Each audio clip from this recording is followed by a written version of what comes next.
Hello everybody, welcome to another Monster Hunter stream. I hope you guys are doing well tonight. My name is Ristretto. If it's your first time here, then welcome into the stream. If you've been here before, then happy Wednesday and welcome back. Thanks for being here tonight. We are going to be continuing on in our 3 ultimate low rank weapon collecting craze, fest, whatever you want to call it. Lots of low rank weapon collecting here before we move on to high rank village. There's a couple more designs for a couple different weapons I'd like to make, so that's what we're going to be mainly doing tonight. I'm going to go ahead and give you guys some beans here for showing up. Had a little bit of technical difficulties getting started here, but we're live, we're here, it's all good. I'm going to go ahead and jump on over to the game itself, and we'll get rolling here in a minute, but I want to take a moment to say hello to people. So hello Gecko, welcome, it's your first time here, thanks for coming by. Hello Confu, welcome Iced Tea Drinker and the Digi Artist. Welcome Full Metal Dragon, Faster Craze.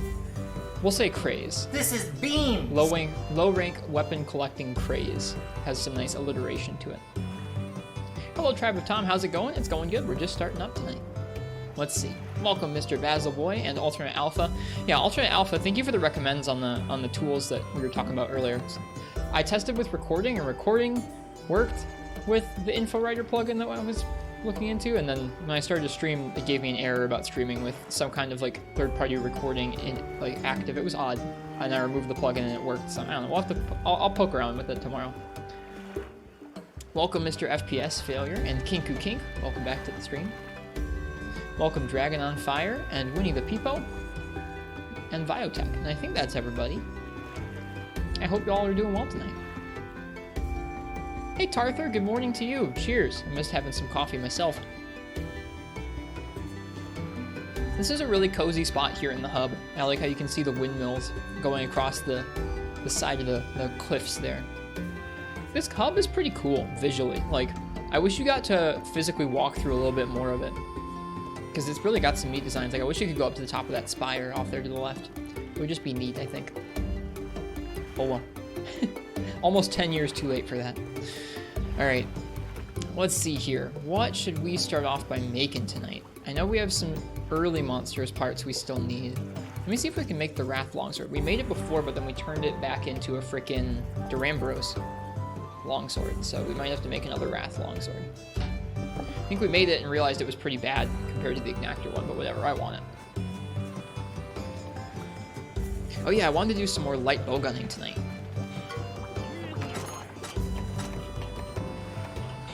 We need some Rathalos shells. Well, we're gonna warm up with a Rathalos then. We'll probably do an expedition at some point today, but I'm gonna warm up with a hub Rathalos today. That's what we're gonna start off with, get those shells. Let me go ahead and queue that up and then we'll get rolling. Hello Nox. I'm pretty bad at social interactions. That's okay. I think a lot of us are, or at least speaking for myself, I don't feel great at social interactions always. Okay. So, if you would like to pick my weapon for a Rathalos hunt that we're going to start things off with tonight, go ahead and type exclamation mark ticket in the chat. Silent social streamer. Look, I can do this stuff, but then like, I don't know. Other scenarios in life do stress me out genuinely with social stuff. Out there doing duo streams. Yeah, that's true. I don't know. I have some pretty pronounced social anxiety that comes out when I think that people have expectations of me or like are counting on me for something and I feel overwhelmed. Like let's say there's a weekend and that weekend's got like 3 different things or 4 different things I'm supposed to do for like all separate people. That like is paralyzing to me. I'm just like, oh, I'm so overwhelmed by that. So many different people want me to do so many different things.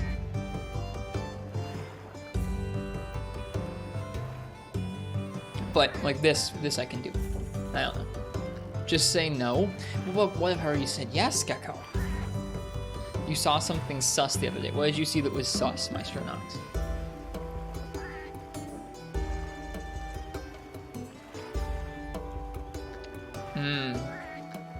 Yeah, there's a little bit of that going around, Nox.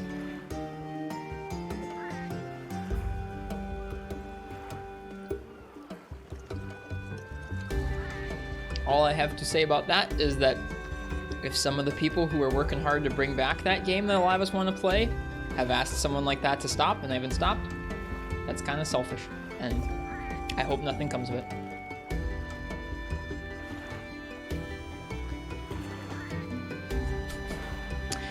Alright, like I said, if you want to pick my weapon for a Rathalos that we're starting off with tonight, go ahead and type ! ticket in the chat.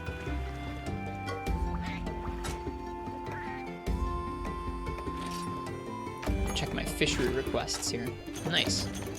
Got an egg, got some crown pieces.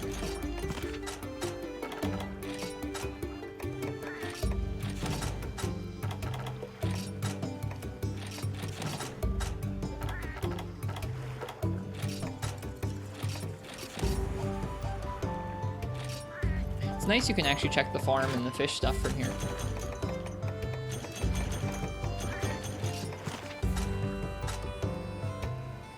Oh, we're really low on points. Yikes. Oh well. Alright, let's see what I'm going to use for Rathalos. Let's see what it's going to be.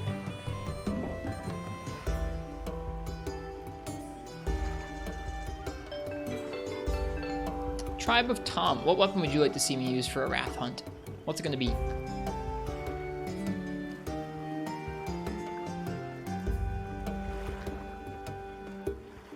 Not rigged. It's not rigged.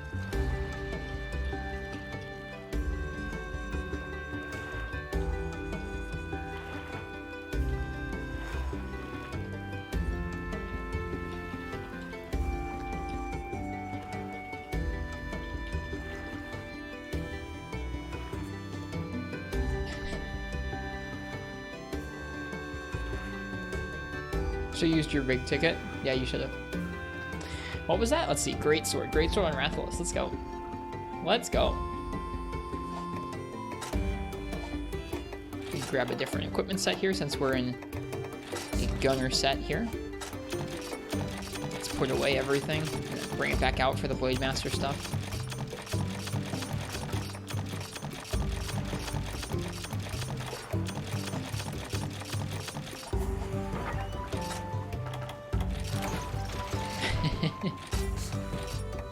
Figured we could use.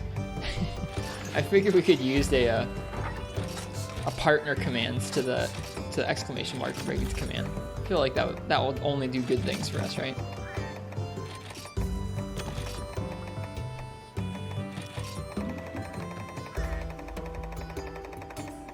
Grabbing some items out of the box here.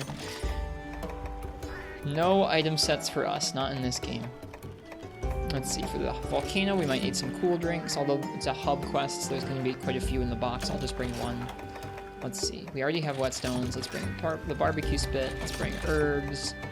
Let's bring some nullberries. And let's bring some antidotes.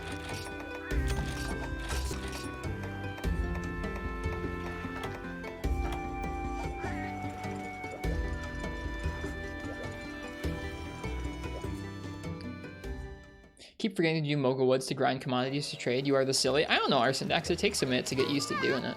I still don't do it as much as I need to either. So I feel ya. The Wrath of Rathalos. We just need some shells from him, so nothing too crazy. That much is nice. Is your greatsword a great sword, or is it just a good sword? I think at this point in the game, it's a great sword. In a couple quests, like if we started high rank, this would probably just be a good greatsword again.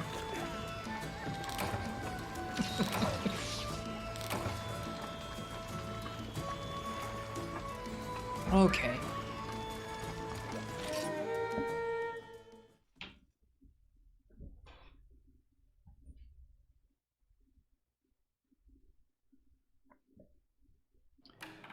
It's a classic greatsword, if nothing else. That much is true.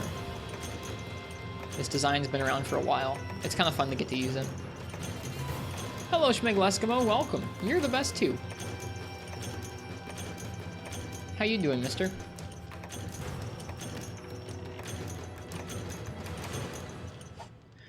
Actually, come to think of it, we're not that far off from 20 years of Monster Hunter. We're like just a year or two away.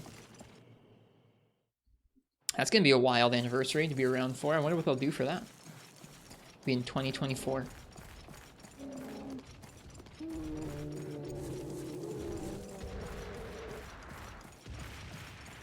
Farming AT Volcana earlier reminded you that someone on the dev team really hated Guard Lancers. Aw. I haven't fought AT Volcana before. I heard him. I heard the night sky. Right, I heard the night sky. I see the night sky. Maybe he went out to the coast. I see the night sky, but I don't see him. The sky on this map is quite pretty. This game in general has really pretty skyboxes. Glad I came over here. Listen to those Aptonoths scream. Alright, let's see how we do on a warm-up today.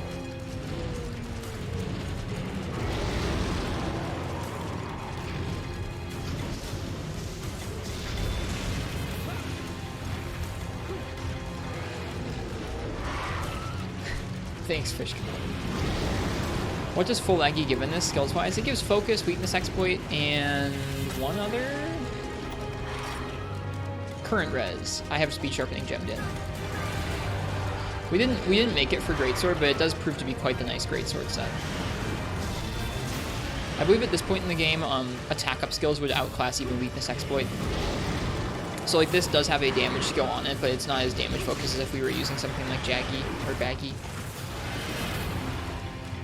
Yeah, weakness exploit in this game doesn't give a lot of crits. It instead boosts the hit zone value by I think 5.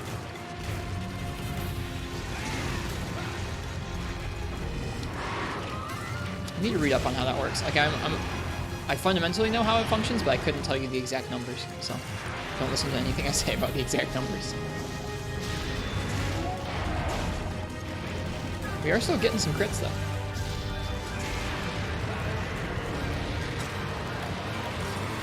For this sword has 15% affinity. Want some music? I think I'm gonna stick to the in-game Monster Hunter music tonight. We did out-of-game music last night. If you want to send me a playlist though, I'll take a look at that. Next night we do a out-of-game music night. We might do it. Whoop.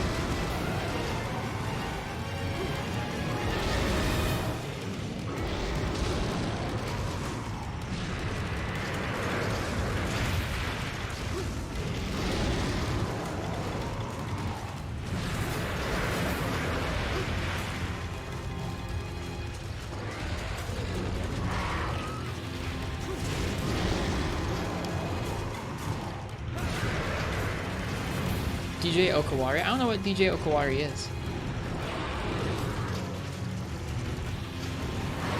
Out of that loop, whatever that loop is. Would you say not needing a paintball and Rise to track a monster is a good change? I don't know how I feel. I don't really feel like paintballs add that much to the game design. I think as long as you have a system that shows you the monster on the map and you can get used to watching where their movements go, I think that's nice. I think it'd be nice if it was something a little more active than Rise, but it doesn't bother me. Like, that game in general, both World and Rise, have pretty much removed the need to prepare item-wise for a hunt to bring certain things. Both because you can always grab it out of the box afterward, and just because you don't need to remember to bring things like cold or hot drinks or paintballs or pickaxes or bug nets. It's like if you're going to take that part out of the game, there's no point in just leaving in only cool drinks or hot drinks or only paintballs. So it doesn't. I don't think it matters too much. I think something in between scout flies and a paintball would be good for me. I'd like something where you actively can see the monster being tracked. It's not just like a map where you can always see them. Maybe you have to gather tracks for the monster, maybe you have to hit them with an item or something. But then over time, as you get more used to where the monster moves around the map, you can just follow them around by knowledge instead of the tracking instead. Yeah, I like the tracks. I liked the tracks, I just didn't like the scout flies and the camera snapping. The scout flies were too bright. I think if it was just like, you gathered tracks and then they showed up on the map like Rise, I think that'd be cool. Like you could give the tracks to your Kahoot and then the Kahoot would tell you what the monster was, rather than the Kahoot just magically knowing. Hey Jal Bagel, welcome. How you doing tonight?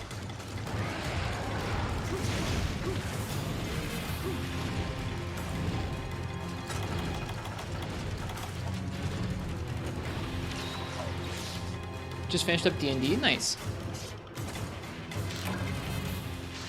I think if tracks actually had you tracking their path, that would be cool, wouldn't it? if they sort of left tracks. I don't know what they would do for a flying monster, having it drop scales or feathers or something maybe.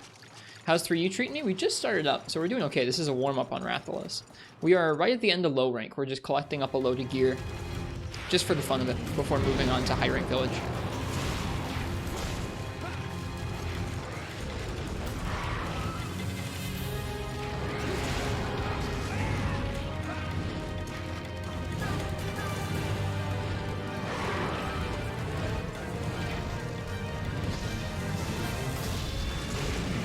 Whoop.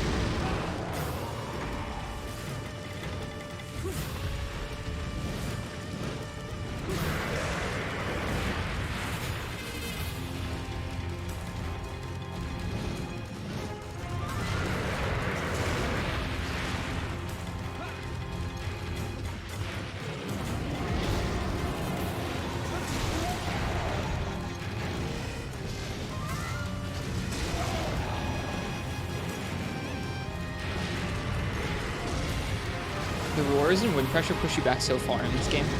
That's kind of goofy.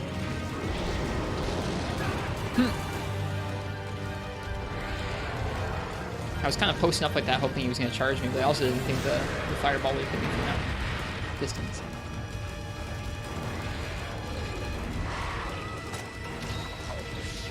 But yeah, going back to Tribe of Tom's initial question about if I think the paintballs being gone from Rise or World is a bad thing, I don't really think it's a bad thing. It's just a different thing. I don't feel nearly as strong about paintballs as I do like something about potion flexes. Because potion flexes were actually a part of the combat. Paintballs is like not really part of the combat. But wombo combo. Wind pressure right into pin. Hey Weeb with Coffee, it's good to see ya. We're just getting nommed by a Rathalos. Paintballs are what got you into Monster Hunter? Are they really? No meme? Really? Do you want to tell us about that? I've never heard anybody say that before.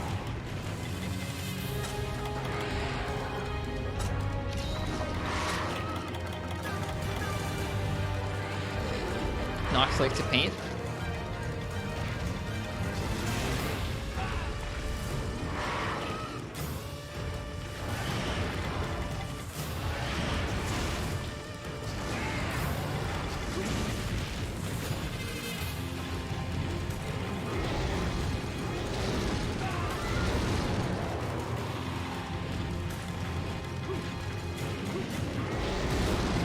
I am just getting wrecked. I'm dead.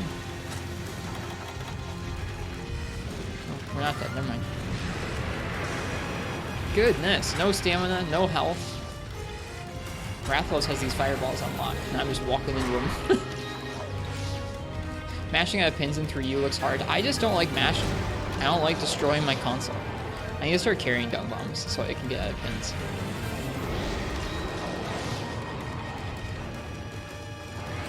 That would have been something, Gecko. What do you think about the removal of hot or cold drinks? I think it's the same thing as like the rest of those items. It's like if you're going to remove the aspect of the game where you have to worry about being prepared for a hunt, then I don't think it matters if you have the hot and cold drinks. There's no point in having a system like that if you can always go back and restock no matter what all the time. So I understand the removal.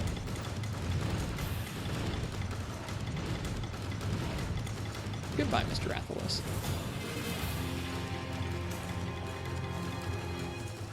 Your mind latched onto tracking, and you throwing paint, and your mind was blown back then. That's cool. I like that people get into this series for all kinds of different reasons. What's the hardest monster in Monster Hunter 3? I don't know what the hardest monster in Tri would have been. Probably a Latrian in the hub. In this game, I don't know. This game has a lot of different tough monsters, but still maybe a Latrian. I don't know. I haven't beaten everything in this game, so I couldn't tell you.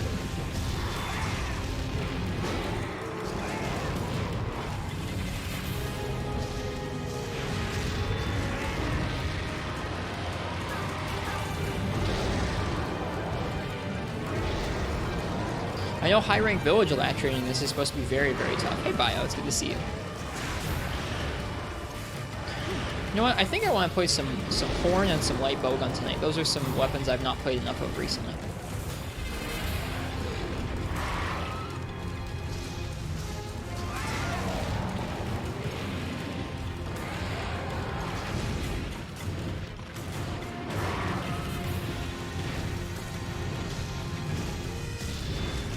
That was the wrong direction.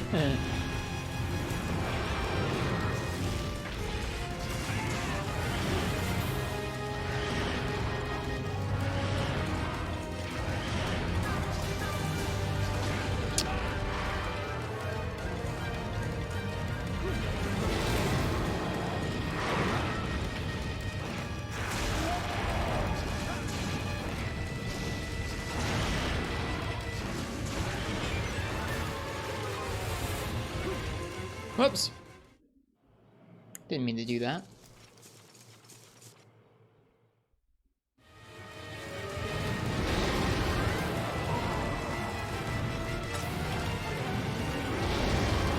Oh, the poor Rathalos.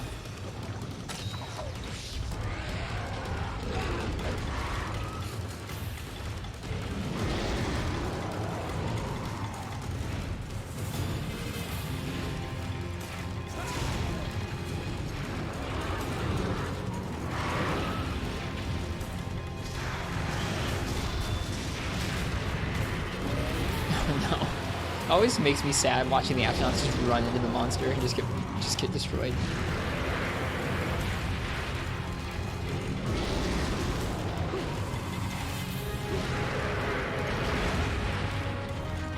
They deserve it.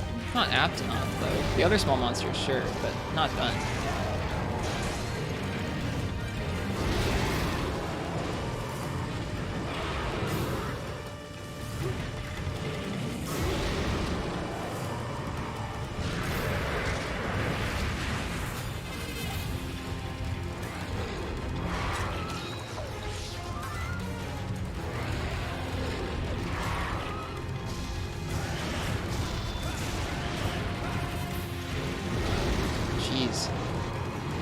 Combined with how quick you can throw those out and the wind pressure they generate, they're pretty fearsome.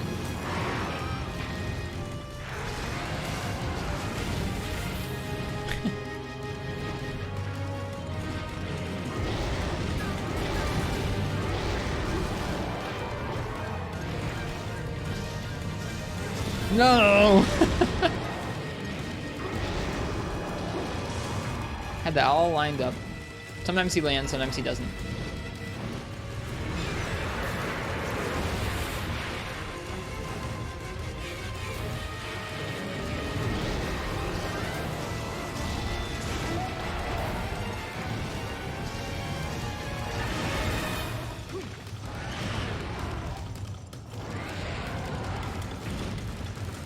I actually really like 3rd Gen Rathalos. 3rd Gen Rathalos is probably my second favorite right after Rises. I do really enjoy Rises Rathalos a lot. No! Didn't mean to mash into the X.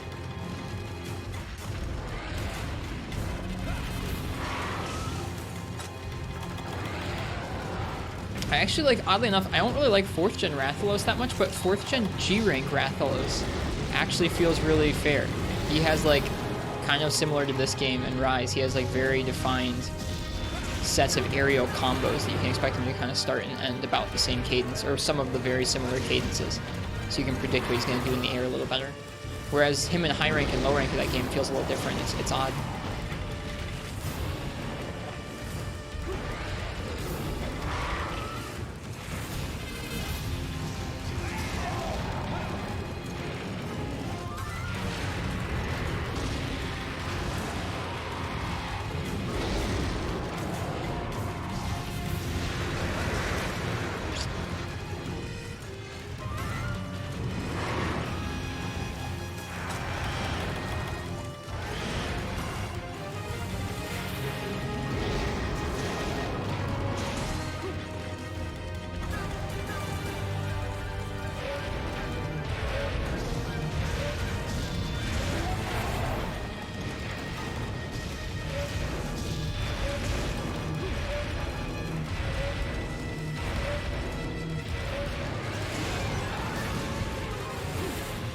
Well, I did trade with the Rathalos in the air.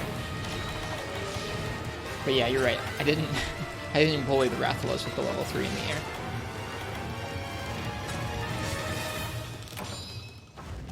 After that, Los. Oh, no bug nets. Oh, I forgot. Pickaxes and bug nets. That's what I forgot. Tisk tisk. What's the hardest hunt I've ever done? Some of the Apexes in 4 Ultimate are up there for me. One of the hardest, like, large monster hunts I ever did was some of the Gogmazios solos in 4 Ultimate. Those were, like, while his moveset is not particularly exacting, optimizing my movement and being safe and dealing enough damage to him over the course of the fight to clear him was a pretty decent challenge solo.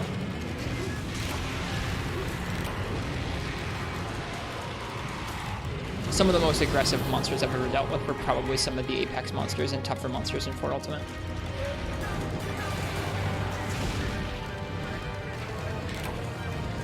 Some of the stuff in G rank for Unite is probably decently up there as well.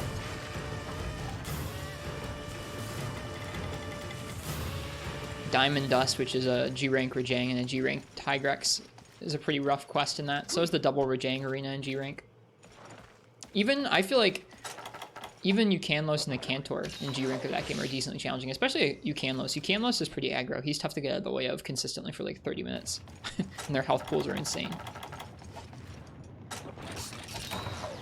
So those are all some of the tougher ones. I'm looking forward to doing some of the tougher hunts in this game, and then also in GU. I'm looking forward to seeing what some of the toughest hunts in Rise Sunbreak looks like. That'll be interesting to see if they're up there in the pantheon of tough hunts or not.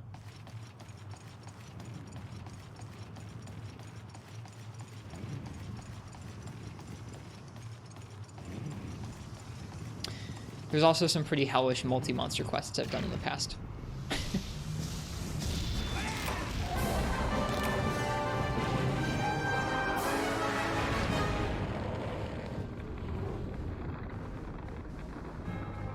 I think I decided for my playthrough of that Ice-T, for one, I'm not using absolute readiness or evasion. And I think every monster in every rank, I'll hunt with Guild No Arts once, and then do style weapon raffles after that initial clear. But the initial clear, I want to basically play through the game initial clear Guild No Arts. Rather than do like a regular playthrough and then later on a Guild No Arts playthrough, why not just do it all at once, right?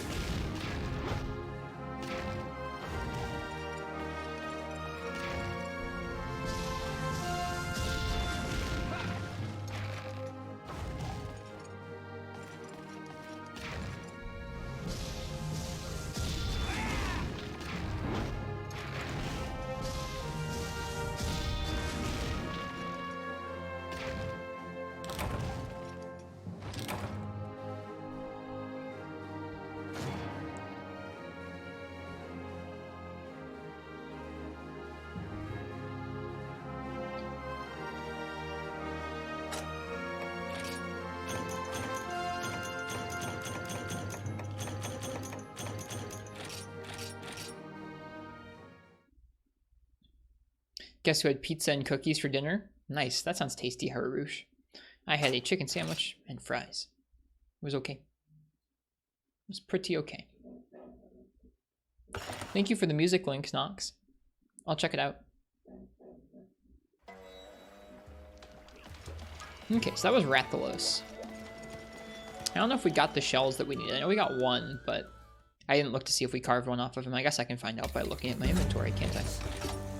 We did not get the shells that we needed. What a shock. One more shell is necessary. That's okay. I'm gonna grab a hunting horn and do some hunting. You ordered a pizza today? Nice. I still haven't had pizza. I need to. I wanted to have pizza when my teeth felt better. Now that I'm feeling mostly better, it seems like it would be a good time to have some pizza.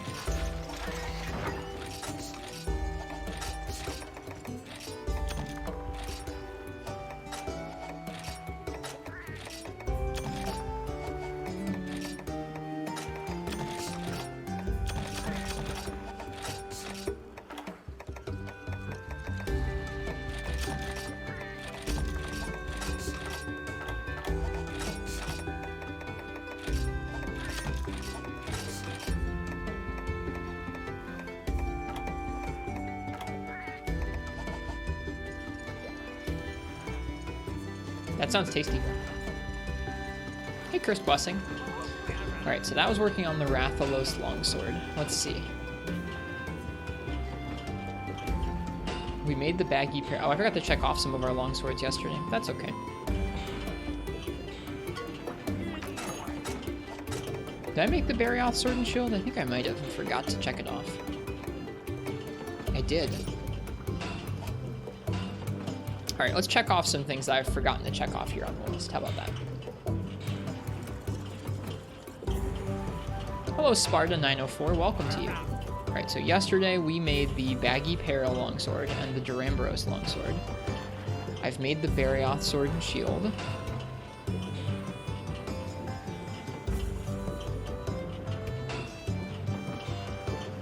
We're working on some lances and some Lagiacrus weapons.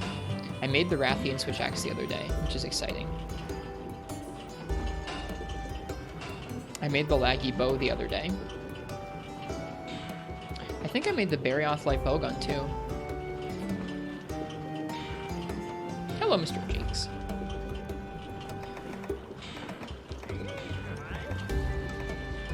Nope, I didn't make the Barioth light bowgun. That's on our list though. What the heck? We're gonna go hunting horn Lagiacrus. That's what we're gonna do. For better and for worse.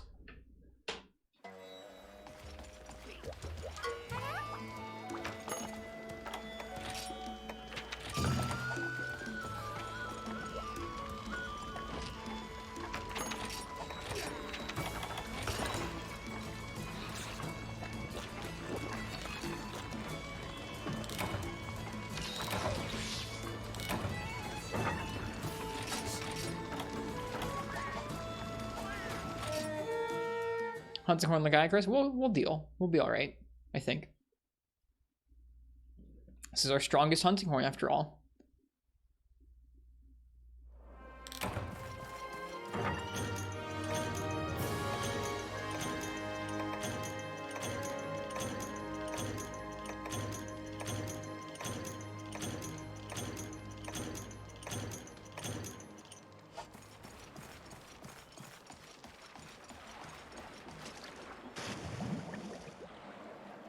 Let's head on out.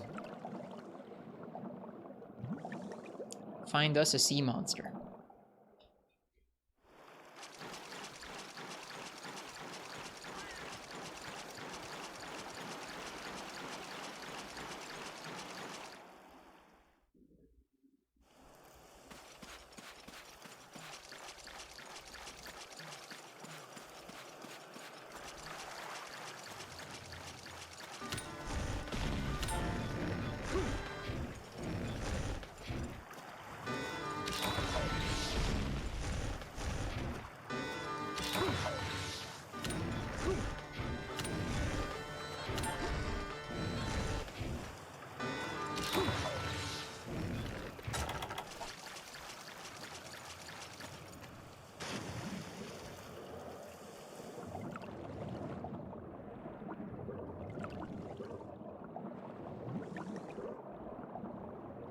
This is definitely the most Scottish weapon.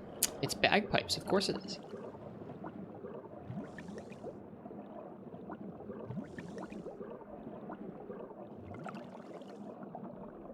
Stab into recital. It's nice when it works out like that, isn't it, FPS?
Okay.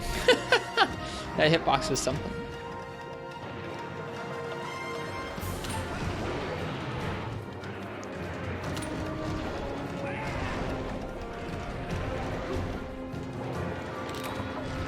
Wind pressure negated. Get hype.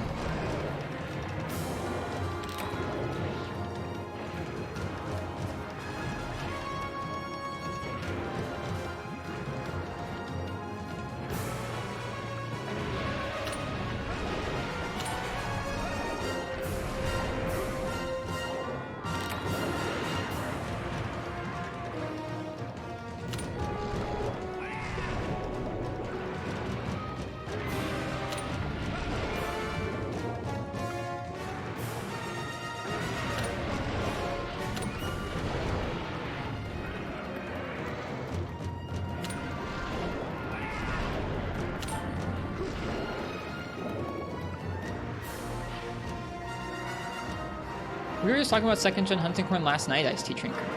They were talking about how they don't like it as much, and I was talking about how I have a pretty soft spot for it.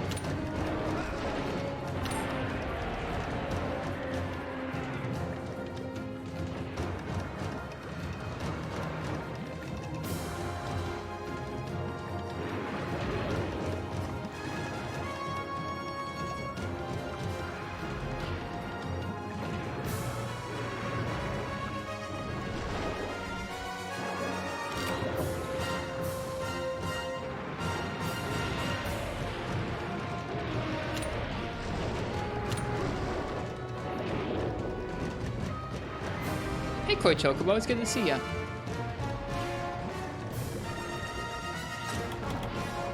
How was the rest of your stream last night?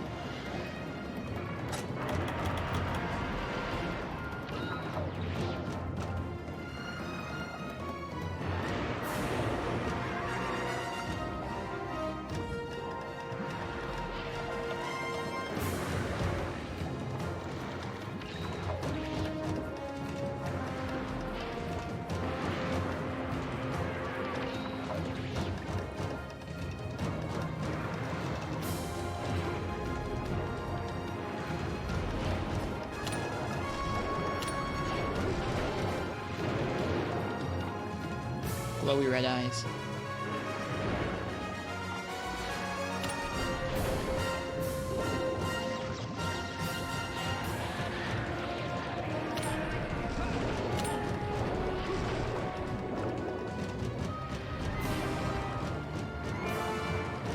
Horrible Third's going well. How's 3U going tonight? It's pretty good. We hunted a Rathalos just a moment ago. Now we're doing a Lagiacrus. Pretty fun hunt. I'm actually really enjoying it with Hunting Horn right now. I thought it might be kind of sketchy, but it's okay so far.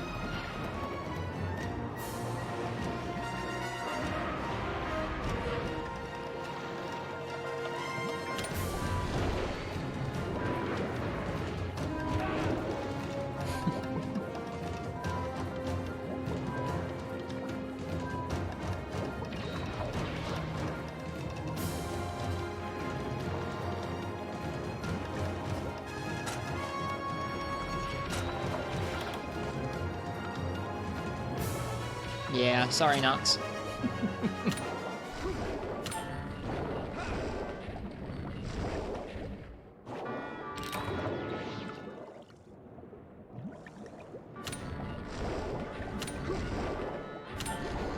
So you got the Book of Monster World's complete works, including concept art. It's phenomenal. Those art books are so cool. I hope I get to get one someday. I saw one on sale the other day, and I was like, Like, it was on sale for a discount online. I was thinking about picking it up.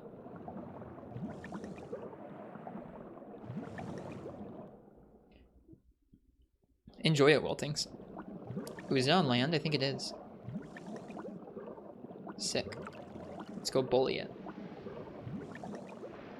We can't cut the tail, but we can do everything else to it.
Nope.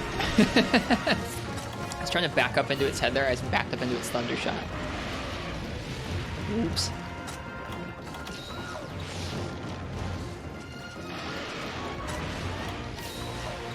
Underground KOs always feel good. Mm-hmm.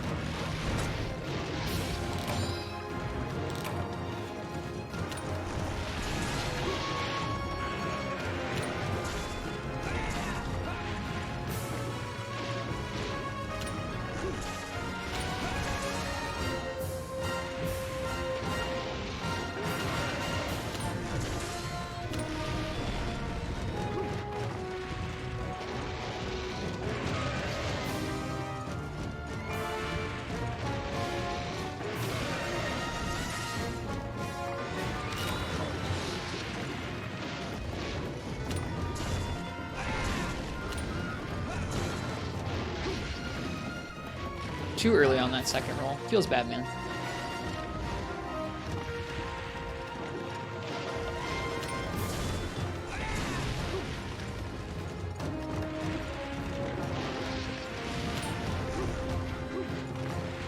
Attack boost bonus is like you have attack boost and then you have attack boost bonus, which is your encore of that song.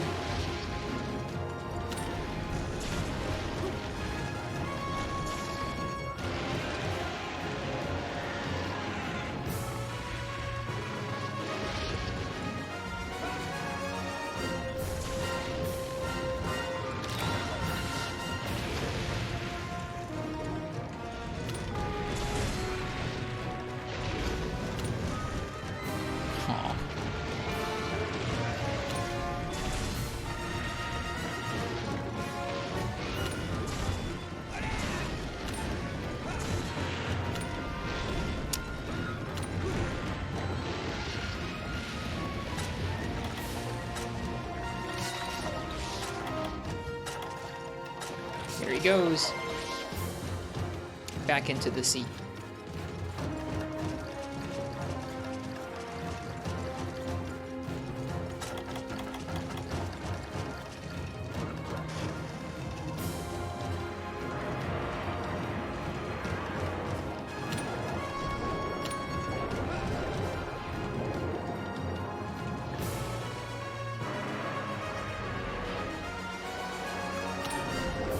Oh.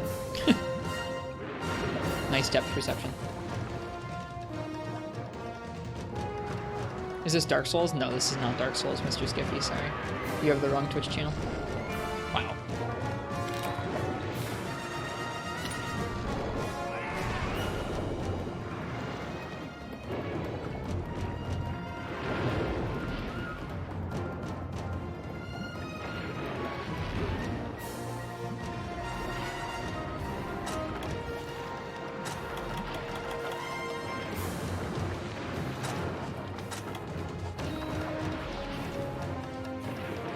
Really need to play for you again after seeing this. It's a good time.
Oh man.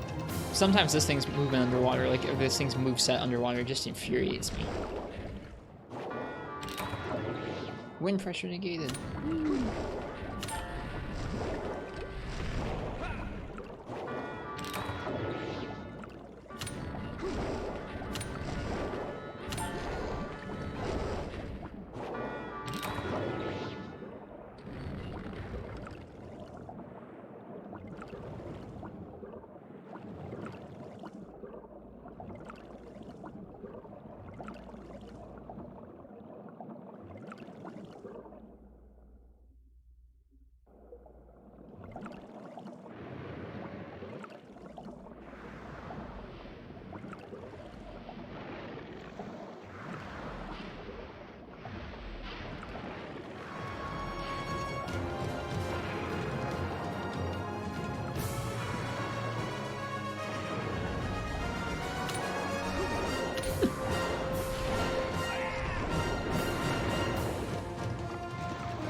Alright, we gotta reset and slow this down.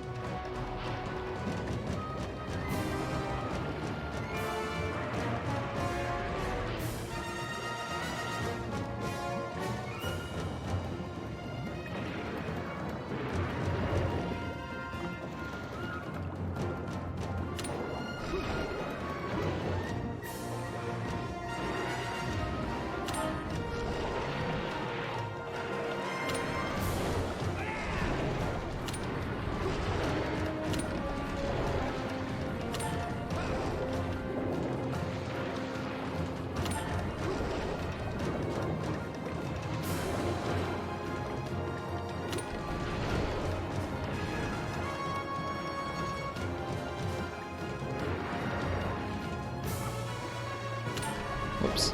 Need to wait a little bit for him to turn.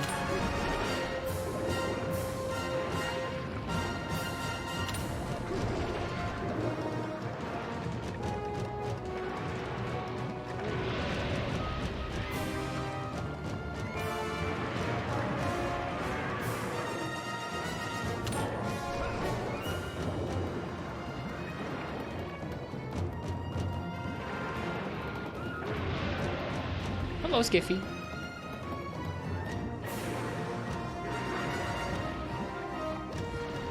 We're just bonking a Lagiacrus.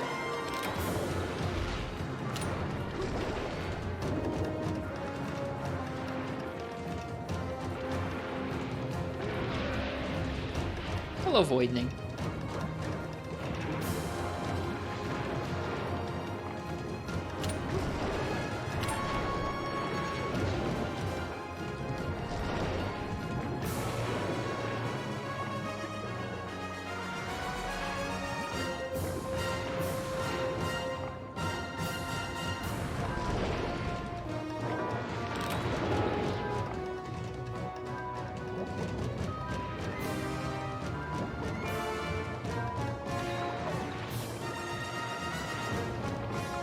Hunting Horn's cool and it doesn't need to sheath to swim away quickly like that.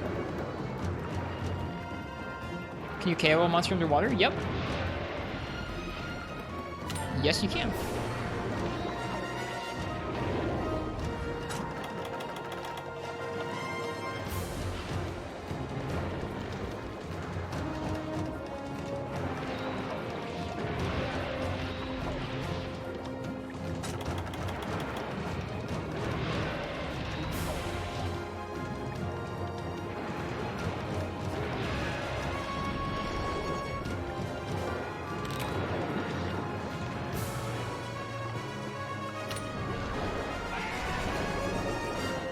Angry Lagiacrus.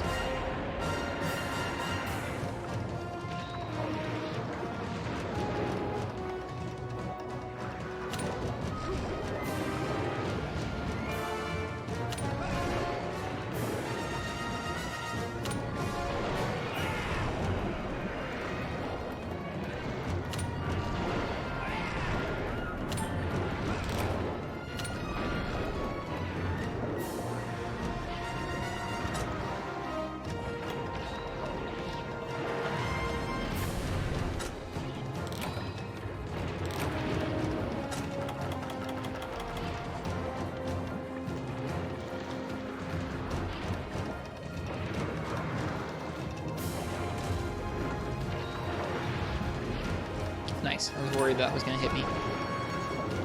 This one might, though. Yep. That move is pretty nuts. His movement underwater is kind of crazy.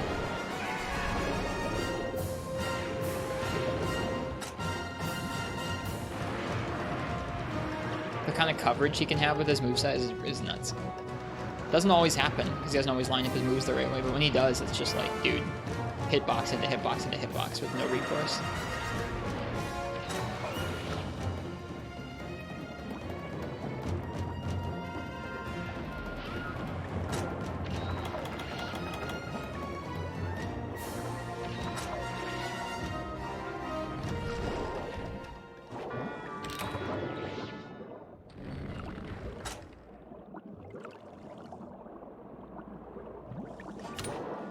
After that, Lagiacrus.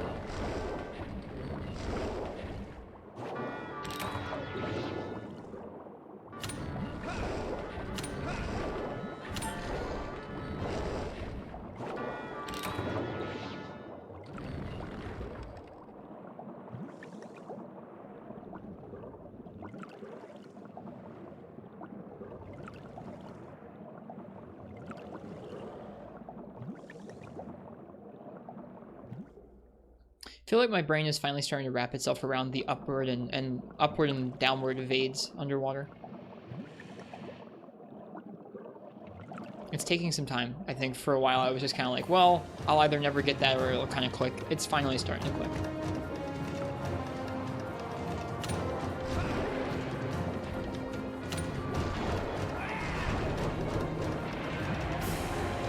Hello, Mr. Kensme. How you doing tonight?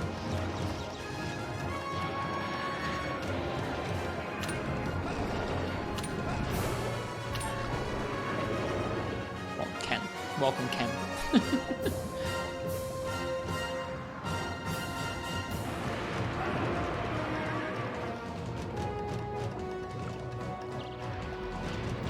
Why is Ken automated? What?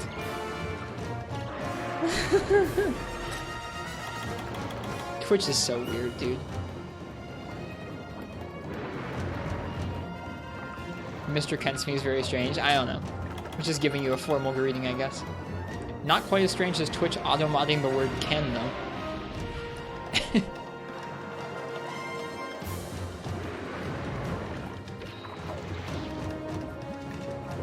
Yeah.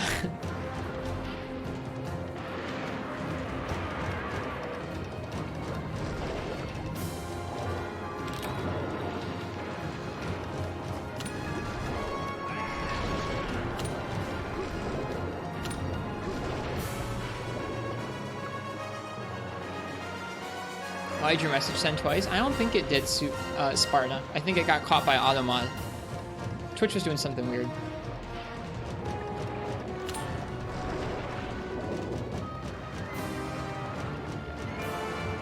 All's well now.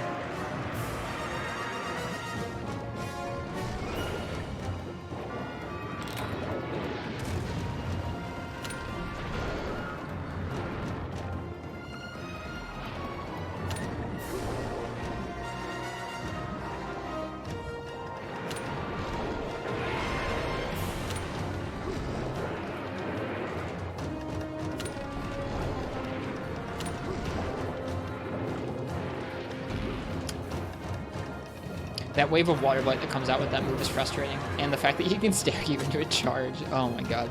Lagiacrus.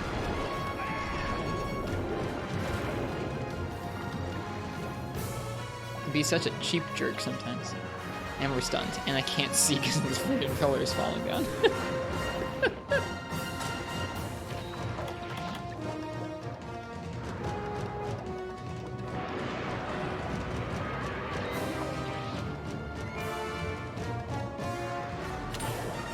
Yeah, Twitch auto mod can be kind of weird sometimes.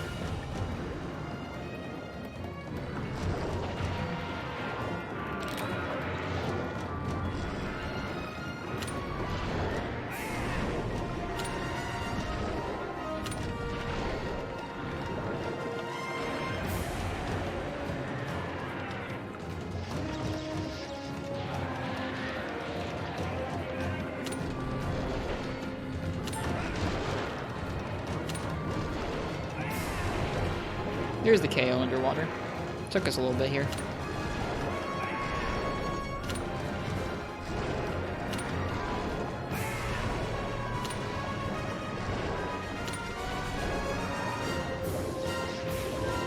Ouch.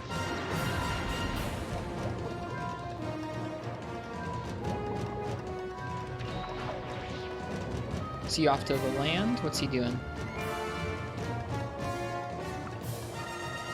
He might be limping away. I think he is. Oh, yeah.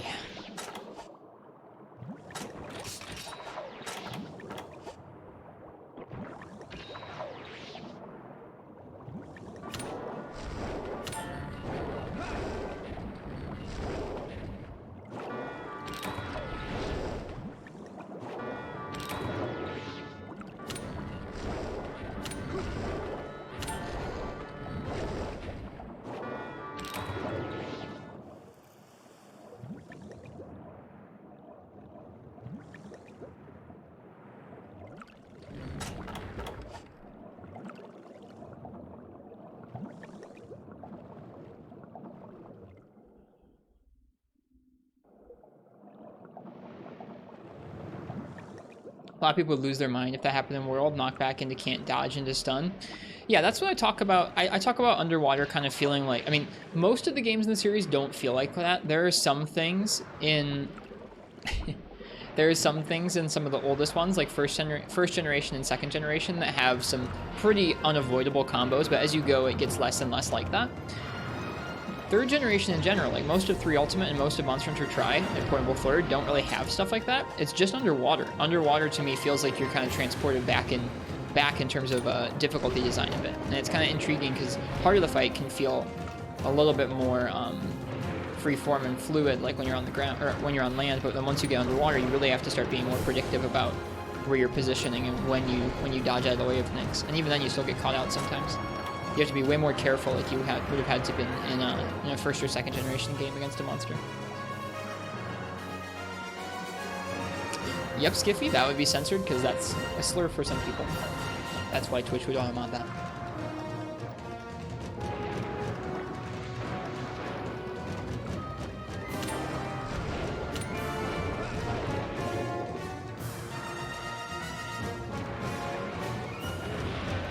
Try and remember another one. You don't need to list slurs out in the chat. It's fine. Twitch automod can be a bit over-aggressive, but it does generally catch stuff like that, which I'm appreciative of.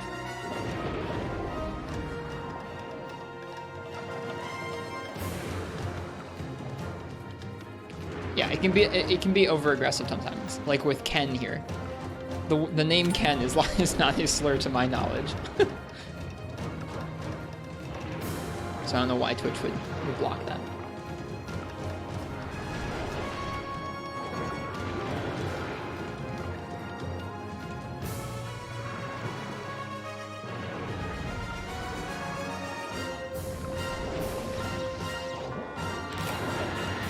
I'm still thankful for Twitch auto mod existing. Like, you can turn it off, but I leave mine on. I'd rather have it be over aggressive and let me make the call than just have people be able to say whatever they want.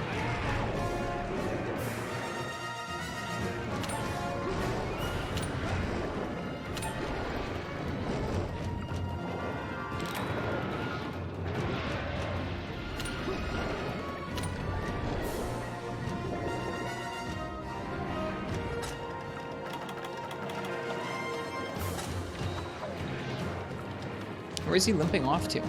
Did he limp over here just to limp back that way? I think he did.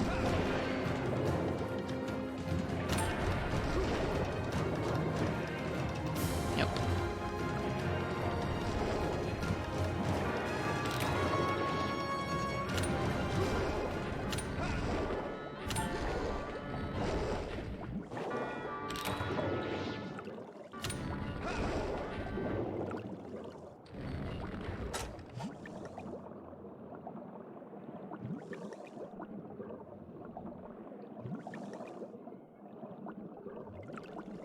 Well, this Lagiacrus hunt with Hunting Horn is definitely taking its sweet time.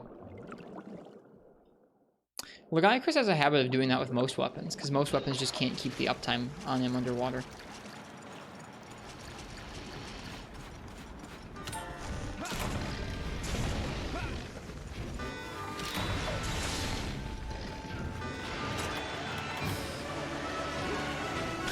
Thank you. Thank you, Banabra.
No!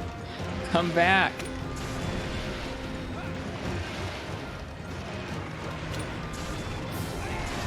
That's how you know when a Lagiacrus fight is going really poorly, is when he limps in here and he gets to limp away.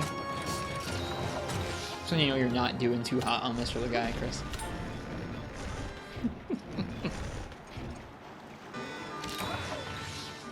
What moves do you particularly remember iframing through, Ken? I remember iframing through his tail swipe, but you can't really iframe through his hip check. Or at least not. It's very, very positioning dependent.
Poor hunting horn, man. This is physically the best hunting horn we can make, too. This isn't like, I know it looks like a dumpy iron ore hunting horn. This is the best hunting horn we can make at this point in the game.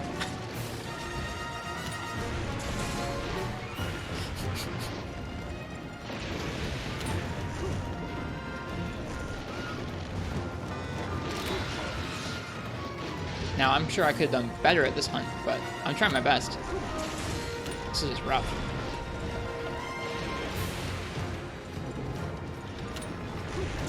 There we go. The 3 area limp is not my fave.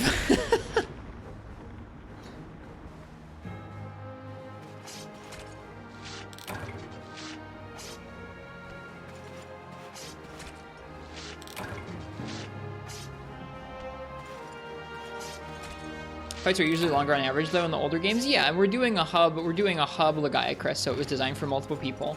But with a lot of other weapons, it would have been like 15, 20 minutes instead of 30. And the last 10 have been him limping, so. Oh well. That's okay, we finished it. We didn't cart. We did go through all of our healing, but we did not cart. Hello, Churrito. How's tonight? It's just fine. So far, we did a Rathalos and Lagiacrus. You can iframe Barioth hip checks. Like if you're already inside of them, you can, like if you're underneath him, basically, you can dodge through the other side. But if you're like out in front of him and he's hip checking at you, you can kind of like dodge out to the side through it, but you cannot dodge straight through it.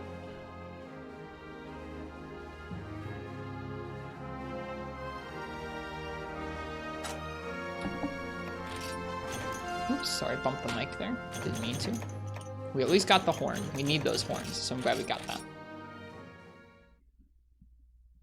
Yeah, diagonally fish, it does work like that too. Mm-hmm.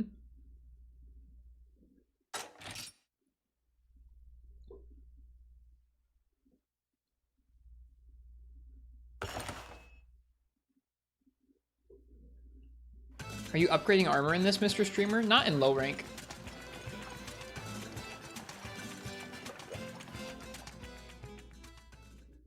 Probably once we get to high rank, I'll start doing that, yeah. Most likely. So far, there's been nothing that's made me feel like that was necessary.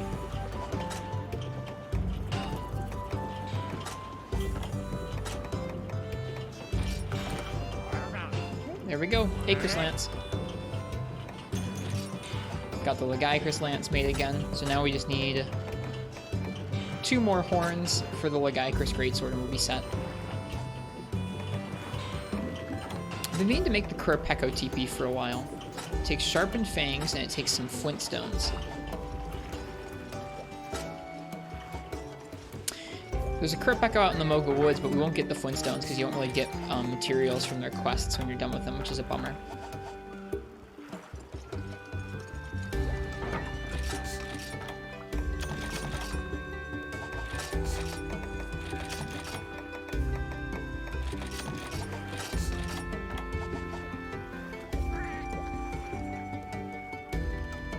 Embrace Flame Aura.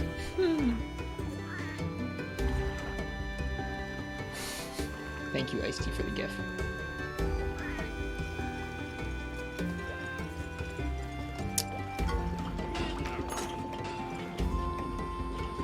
Alright, well, we made the Lagiacrus Lance. What other lances are we working on? I want to make the Qurupeco Gunlance, the Baggy Lance, and the Ludroth Lance. We can make the Red Tail Lance. I haven't made it yet. I don't think I have it on the list, but, like, we can make it. And it's kind of a nice hype lance.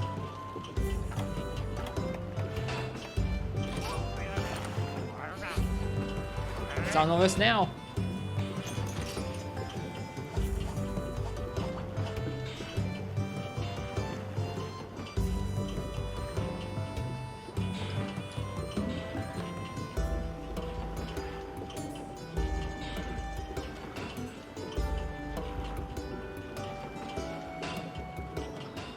Alright. Let's go ahead and do Lance versus Qurupeco.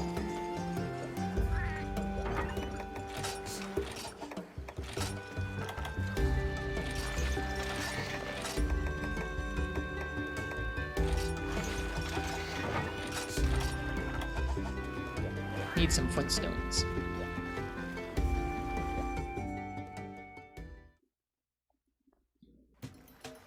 Realized the other day that I want to get better at Lance again. It's been too long since I've put a lot of time into it. I think it's been a lot of games since Lance really clicked with me like it did when I first played Monster Hunter. It was one of my absolute favorite weapons in my first 2 or 3 Monster Hunter games, and it hasn't really been one of my favorites in a while.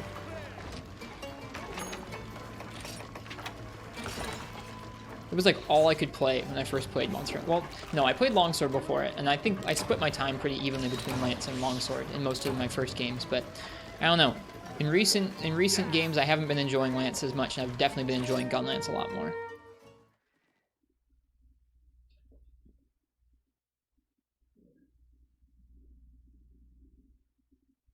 It's weird, isn't it, Ice-T? But I still remember how nice it feels to really feel like just in the jive with Lance, where you feel like you've got your blocks, you've got your hops, you've got your pokes, and you're just like destroying the monster with your uptime. Feels really nice. How's that Tri project going? Anyone know? I think they're still working on it just fine. I don't know if there's been any big updates to it. Yeah, but you can access Loclac.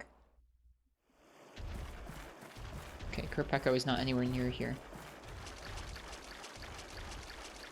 It's kind of weird. Yeah, it just strikes me as odd, Ice-T. I can't really describe to you exactly why I feel the way I do about it, but yeah. Lance has definitely taken a backseat to a lot of other weapons for me. And I was hunting, I think it was Ignactor recently, and I was like, it was last night, I was hunting Ignactor with Lance, and I was like, dang, I suck at Lance. Like, compared to Gunlance, I mean, granted, I think Gunlance is a slightly better matchup for Ignactor anyways because of all the true damage, but ostensibly, I should be able to handle that fight just about the same between the two weapons. Like, they're pretty similar in terms of their toolkits. And yet, I was sitting there just sucking on Ignactor with Lance. I was like, man, I gotta get better at Lance again.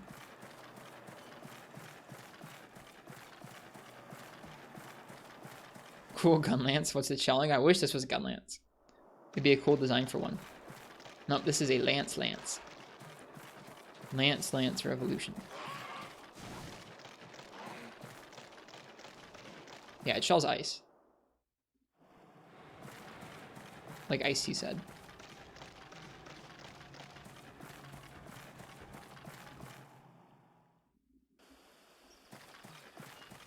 It's hard to keep up proficiency with 10 plus weapons.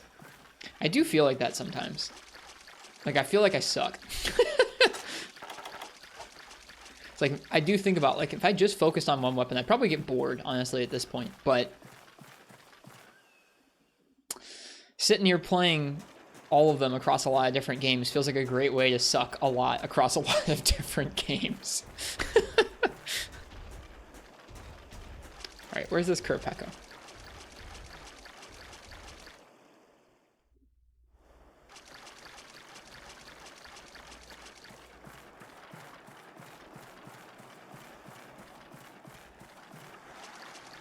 At least I can have fun while I suck, though. And that's a quote.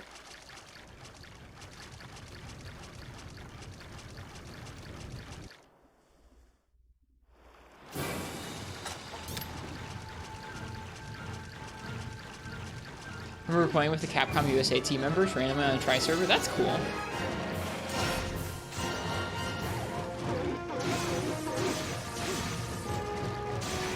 No Jaggi call.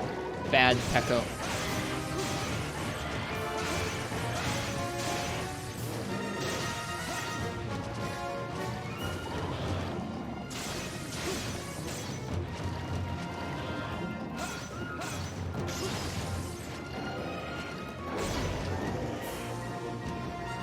Have I accepted that 3 is better than Portable Third yet? No. I don't think it's easy to compare entries like that, but I also have a really soft spot for Portable Third, so I don't know if you'll ever convince me of that, honestly. Is that a great Jaggi? No, it's Ludroth. That's what he was calling me.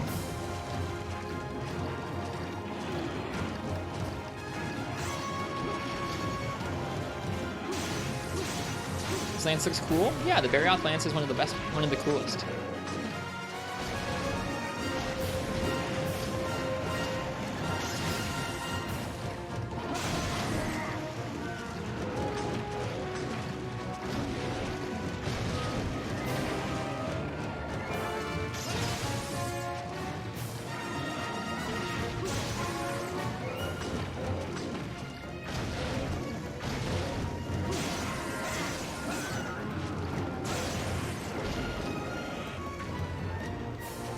You remember that they used Lance and their text chat color was very obnoxious? That is a funny, very specific memory, Ken.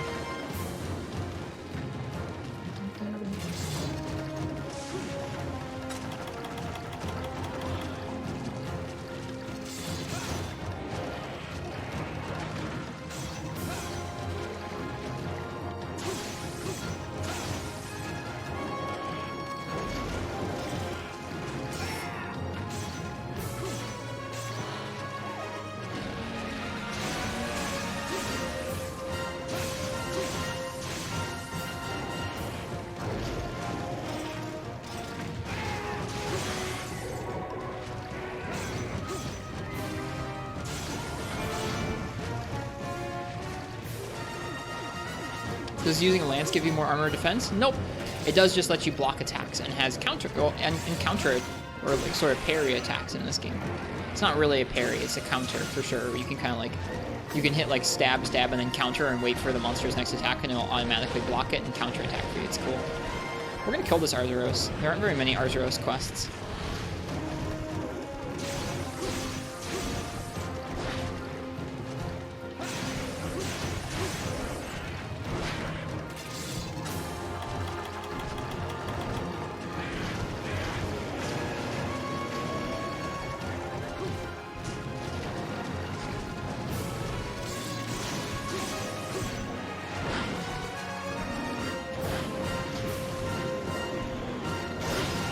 Oh, this is a mess.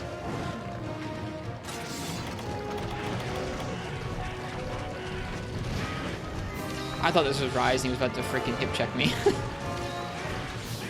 Alright, I can't just let the Qurupeco stand around and buff.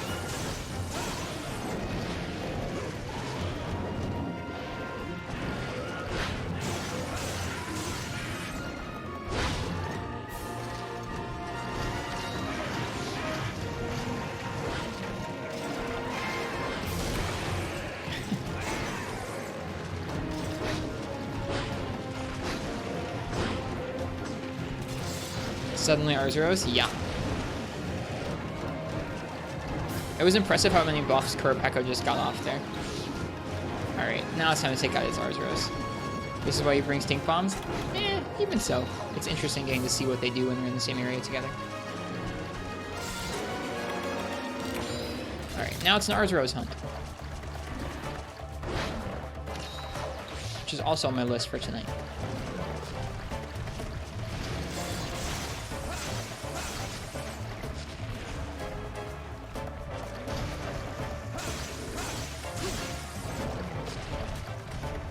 No.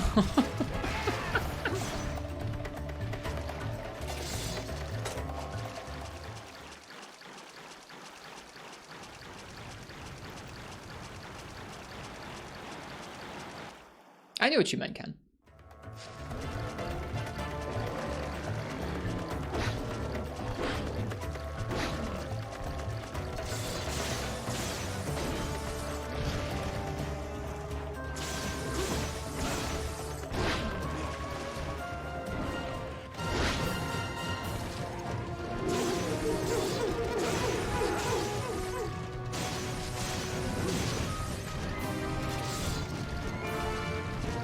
See ya, Qurupeco. I think so too, Ace. Don't like the way Counterlance feels. Yeah, I think that's part of it, is I think as the series has gone on, they've incentivized guarding and countering instead of positioning and hopping more and more and more, which is okay. It's part of the way the weapon probably is supposed to feel. It's clearly how they think the weapon should feel, but it's not really how I enjoy playing the weapon. I like in 2nd gen when your options are hop and just block. I think that's more interesting than having all the different kinds. Well, maybe not more interesting, but it's what I jive with instead of getting all the different types of guards and counters. Even though that is cool, it's cool in 5th gen having like 4 different types of guards for every move the monster throws at you and getting to choose what fits your scenario best. There's a certain flow to that. That's a lot of fun, but it's not the same flow that I got used to really enjoying in 2nd generation.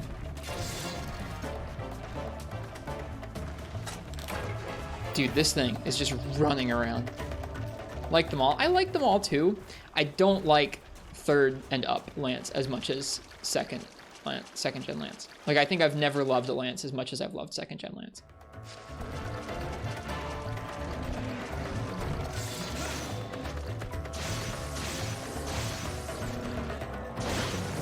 That might be part of why I like Gunlance, is Gunlance has pretty consistently, up until Rise even, retained its focus on a simpler moveset without counters or loads of guarding options. Just attack and then guard when you're done. I like how that forces you to focus on Monster Hunter's principles, rather than like hitting a sick counter or guarding things or stuff like that. Just like dealing, like you attack or you block or you get out the way. It feels very Monster Hunter to me. What about 2nd Gen Lance makes it better than 3 Onward? It doesn't have counter. It's not better per se, I just enjoy how it plays, but more so. It doesn't have counter. It only has poke and block and charge.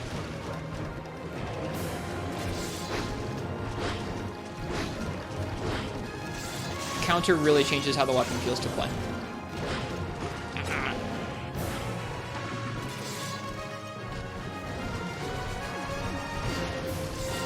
How many hops does 2nd Gen Lance have? It has 3.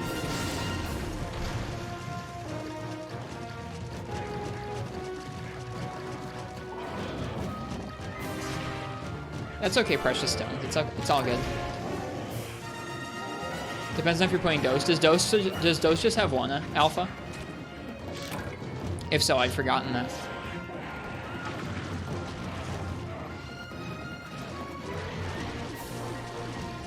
Then 1st Gen and Dose have 1 hop. I don't know if Freedom 2 has 3 hops or not. Probably Freedom 2. Probably Freedom 2 is when it was changed, but it could be Freedom Night exclusive. That'd be an interesting thing.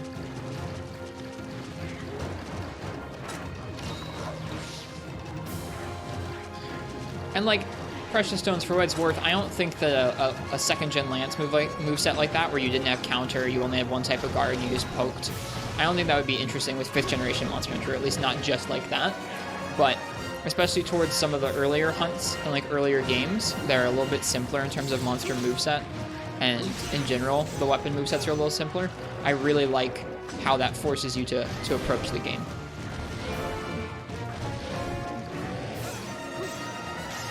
Ugh, that Jaggi is just very, very slippery.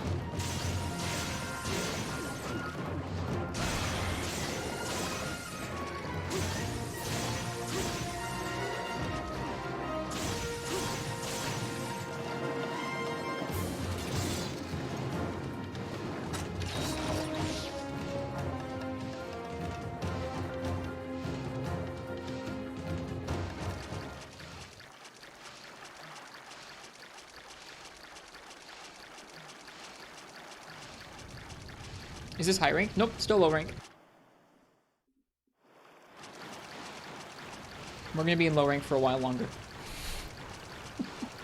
Because I can't stop collecting weapons.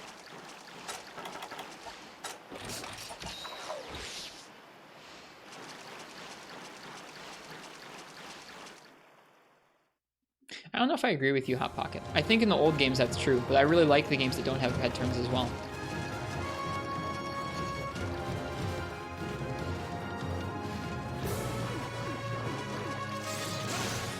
Like, I like Rise's patterns in AI a lot, even though it doesn't really have head turns, at least not in the traditional sense.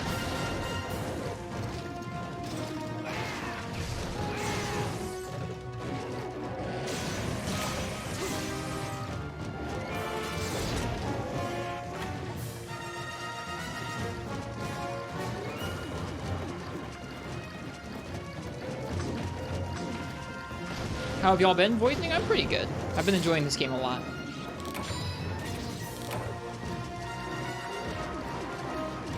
Well, not just that, like, if there were still head turns, we would be OP and we would destroy them, Fish Kebab. It's like also, in order for the monsters to really tax the player's newfound freedom of movement, you have to be, the animations have to be smoother and have tells that are still there, but aren't as, like, blatant as head turns.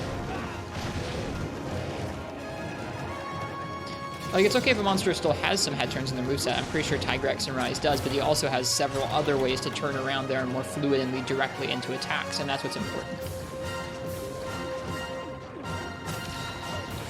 But yeah, assuredly Hot Pocket. In the older games, when the weapons have way less freedom of movement and way simpler kits, things like head turns and really distinct slow patterns and fewer moves from monsters in general are important to make it so that you can predict exactly how you can be safe.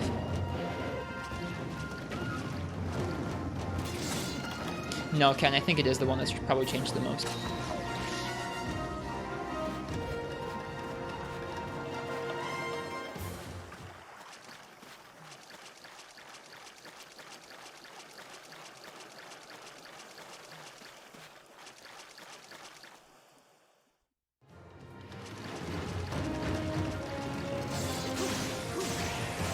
Maybe not 4th generation. Well, I guess it depends on if you think about 4U Longsword. 4U Longsword didn't change as much as some of its other generation leaps, but in Generations Ultimate, you get things like the counter being added in, and that kind of seems to have spun off into an entirely new idea for Longsword. So, I guess all the generations for Longsword have had pretty crazy changes.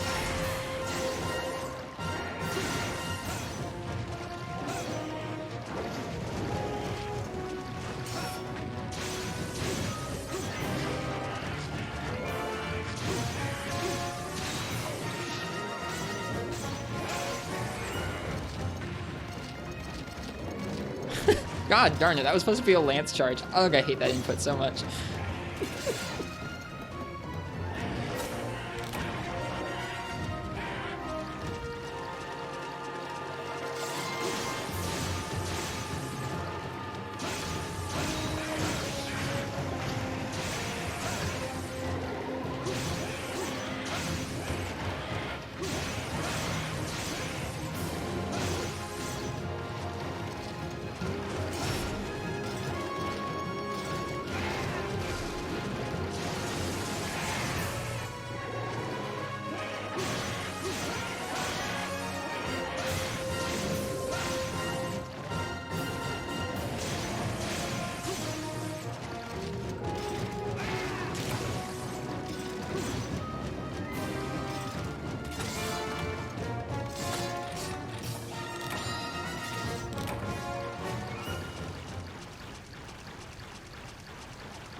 I think I don't really like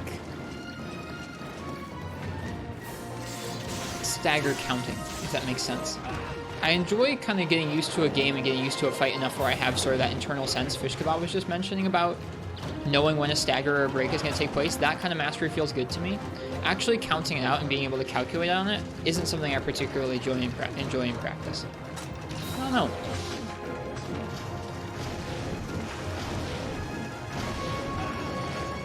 And I don't really know why that is. It's kind of like when you understand a system in these games well enough, it becomes less fun to deal with, you know what I mean? Like, when you understand how the turf wars and like the wyvern ride mechanics work in Rise, I feel like it's a little less fun to deal with because it's just like, you know immediately when the monsters meet up that they're going to do one of two things and something like that. It takes the magic out of it a little bit. I don't know. I can't totally explain to you why I don't particularly like the concept of stagger counting. I like kind of knowing it. I would be okay if they even introduced a system that varied it a little bit each time, so it wasn't the exact same, you couldn't calculate it. I don't know. That would be more in tune with how I enjoy the games, I think.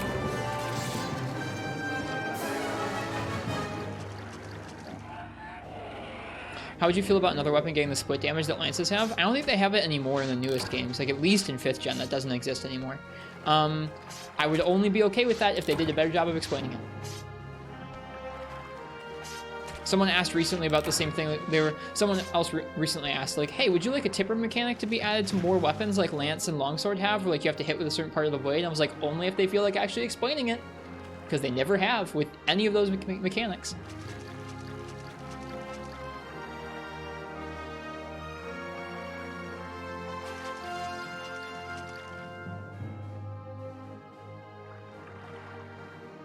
I think it's just like Hot Pocket when the game's underpinnings are too exposed, like when you can go, I'm gonna hit this Tigrex in the exact same way each time here, and I'm gonna robotize this fight where I'm gonna count these staggers and know for sure when I can stagger lock it. Like, I think knowing for certain takes a little bit of the magic out of it for me. Just like knowing for certain how the turf wars work and how the wyvern rides work takes a little bit out of it for me, I guess.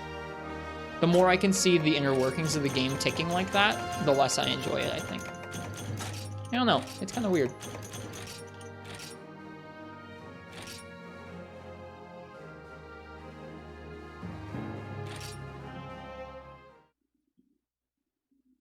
What What about rage counting? What is rage counting? Like counting how many rages it takes to kill a monster? That doesn't really bother me as much. That's just how math works? Yeah, I don't know. Like I said, I don't really know exactly... Oh, counting hits to enter rage? Do people do that?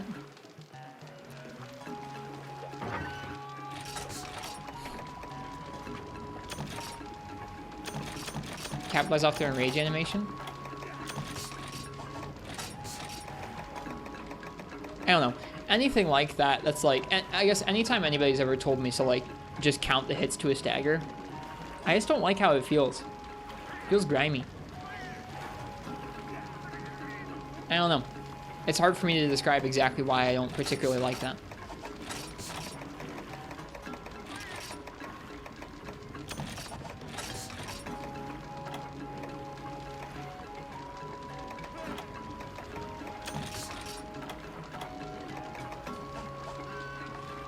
Exactly, Soul Bray. That's part of it. It's just like I'd rather get good at like the moment-to-moment combat so that I can just kind of deal with the situation at hand rather than math out each fight to the point where I just have to do it perfectly and then it'll go fine. I don't know. Yeah, I think just I'm kind of with that. Like turning it into a numbers game. I guess I'm not into...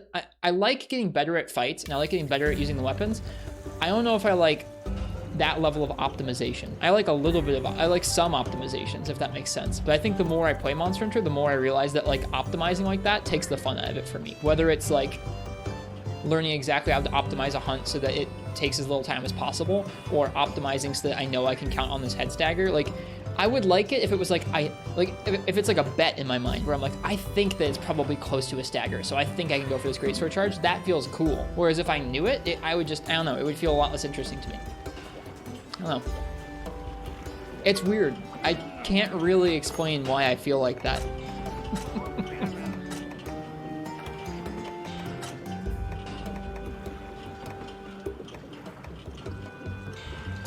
But I do.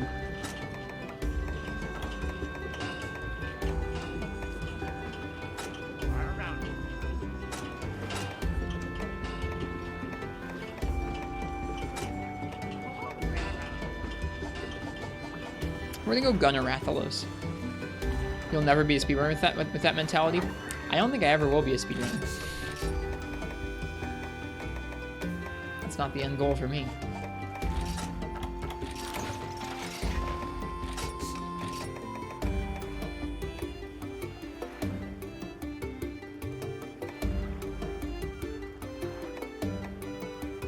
Yeah, I don't know. I guess I get that fish kebab. And I like getting to go for big moves like that. I think it's weird. I think I like going for it based off of intuition more than knowing, if that makes sense. I really don't know how to describe exactly how I feel about that. It feels weird to me. Like, I can't really quantify to you exactly how or why I enjoy playing that way.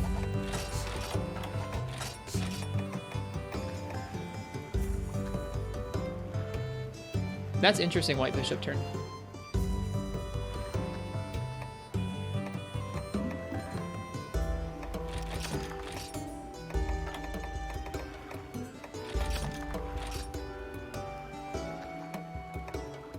I mean, you could. I mean, I conceptually know that Hot Pocket. It just feels along the same vein to me. Like, optimizing out a hunt to the point where you know it's like where you're basically scripting it and kind of knowing exactly head staggers and keeping on top of them feels sort of the same to me. Yeah, optimizing and maximizing. Yeah, I think that's it. I just don't like maximizing. Maybe. I think this game is fundamentally less interesting when you're maximizing it.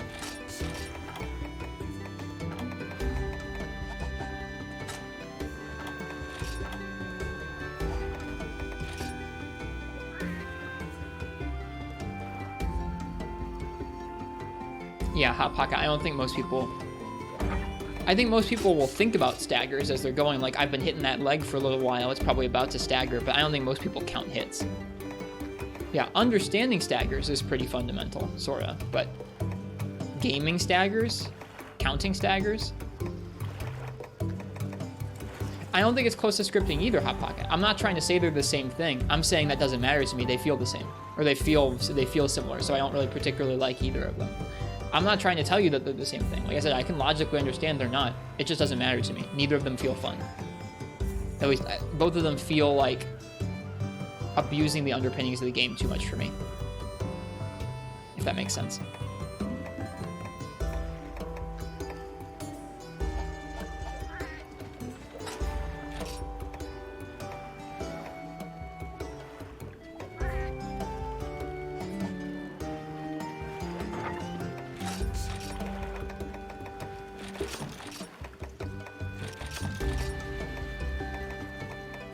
And when I'm saying this, I'm really just saying it for me. Like, I hope all of you understand that I'm not trying to talk to you guys about how you guys should feel about those different sorts of play in the game. And I don't even know really why I feel the way I do about that stuff. I just do. So I'm just kind of describing to you guys how I feel about it. Hope nobody takes offense to it. It's not meant to be a judgment pass.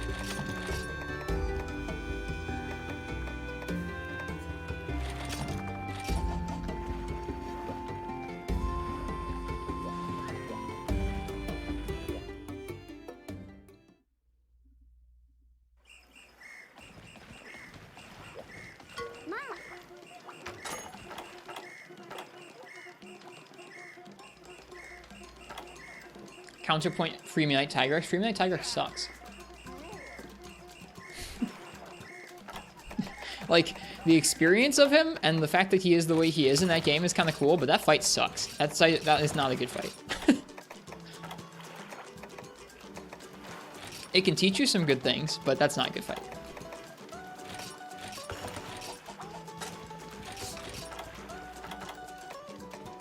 I think we'll have enough bullets for this Rathalos.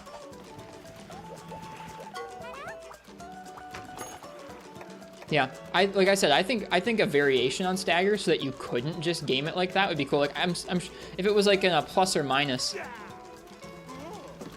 if it was in a plus or minus zone, like it goes up a little bit or goes down a little bit each time, I think that'd be cool. I think more variation like that so you couldn't just game it would be pretty neat, but I know not everybody would like that, that's for sure. What the hell? We have so much ammo. Let's hunt a Rathalos and a Rathian.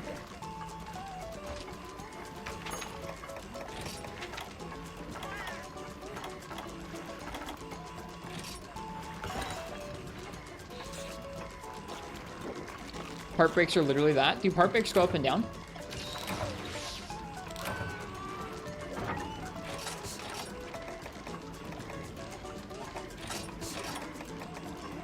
RNG and Monster Hunter belongs in the drops, that's it? I don't believe that. I mean, if you say that, you can't say, like, at that point, you want the monster to do the exact same thing every quest. Like, what? RNG is inherent to how the monsters move around, and what makes the quests not grinds, and what makes the games great, because you can play the same monster and it's not the same experience each time.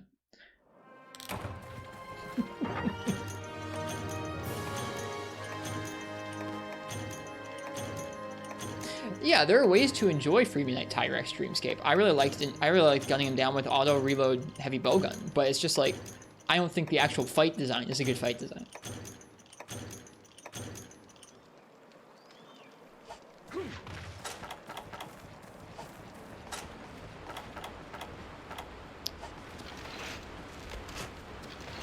Okay, real quick, let's refresh myself on the shot type hit zones for both of these two. I don't really remember off the top of my head, so let's look it up. Like, I think at points in time playing Freemy Knight Dreamscape, there were points in that game where I was just like, screw this Tigrex. I don't like anything about this. It's unfair. It's too strict. It's not fun. Like, and those things are kind of true, but I think you can still enjoy yourself when you finally overcome it. It's a weird, screwed up kind of fun. I would never say that Freemy Knight Tigrex was like a good hunt, though. It's a good hunt in that it's just absolutely, like, the odds are so stacked against you that when you do find a way through with whatever weapon you've got, it feels incredible. But that's like the upshot. You were doing a masochistic challenge? I don't even mean the challenge, Ken. I just mean like that monster versus any weapon in Freemy Knight, I think is just like low rank, high rank, G rank, doesn't matter. That thing's just way too strict. Once it rages, you basically have one opening and one angle you're allowed to attack it from safely, and any other way you attack it, you're gonna get hit. Like, that's just not good. That's bad. Yeah, I'm not referencing the challenge at all about the different weapon types. I'm just talking about like any weapon across the board. What happened with Monster Hunter Rise? Did you get bored of it? We finished it. We played all the quests. We collected many, many weapons. We did some final challenges. And then we moved on to another game that I haven't played through yet in the series. I still really like Rise Coffeeholic, and there's still things I want to do in that game. But I think in general, both me and people on the stream want to, I don't know, it's just, I guess bored isn't really the word. It's just like, when you play a certain amount of something like that so much and so often, I don't even think it's like a boredom thing. It's just like it's nice to get some fresh stuff going on. All right, for Thunder, Rathalos is weak on his head and his belly, and a little bit on his wings. For shot type weakness, he's weakest on his head. Yeah, it's like, it's not that I got bored of it, but I had my fill of it. I think there's a difference. Okay, legs are really good for shot. So head and legs for shot, and then head, belly, and wings. Wings are decently weak to shot type, but probably weaker to thunder. So head, wings, thunder, head, feet, shot. Let's check out Rathian.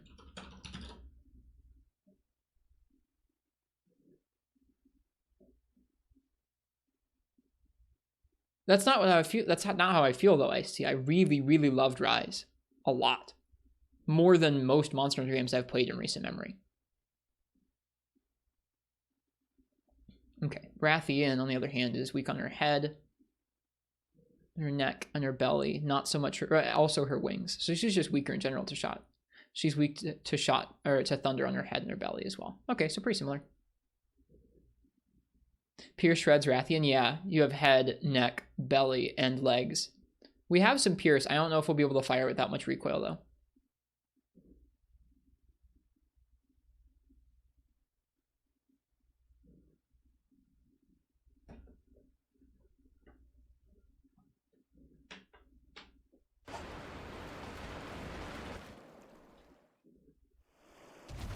Okay, are there any close by here? Let's see.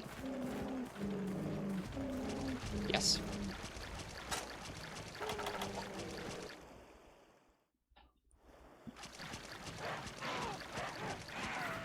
This will likely be a pretty volatile hunt, since we have pretty low fire res on this armor, I would imagine.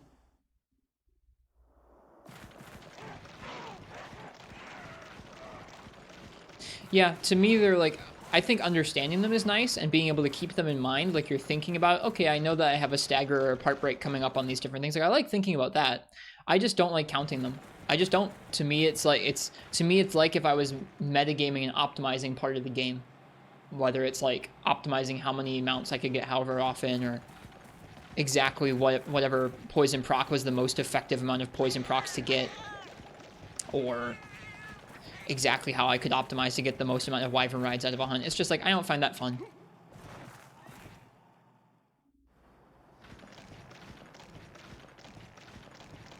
But yeah, I guess I'm glad that it's out there for people who do like optimizing in that particular way.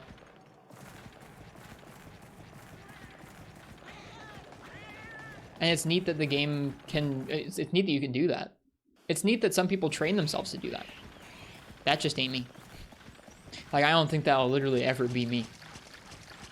Even if I end up staggering something consistently, or like I come up with strategies to try and produce staggers consistently, I want it to be because I know I'm bringing the right damage and I'm using the right powerful moves with my weapon, not because I can understand, okay, this is the threshold, and I know exactly how much damage I'm doing to that threshold to game it.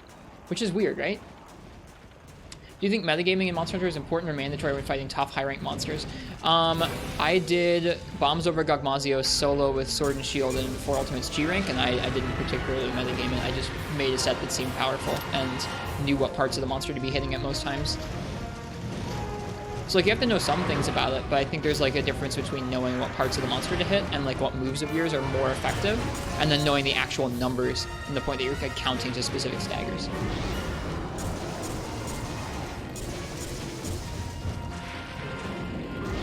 Hey, Volcano.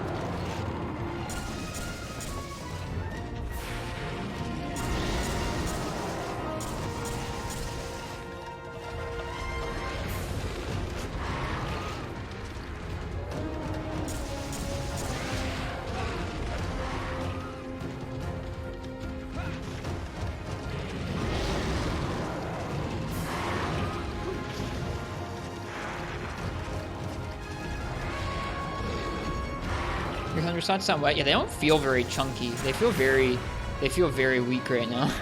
I don't know if they actually are or not. They just feel super weak. Very puny.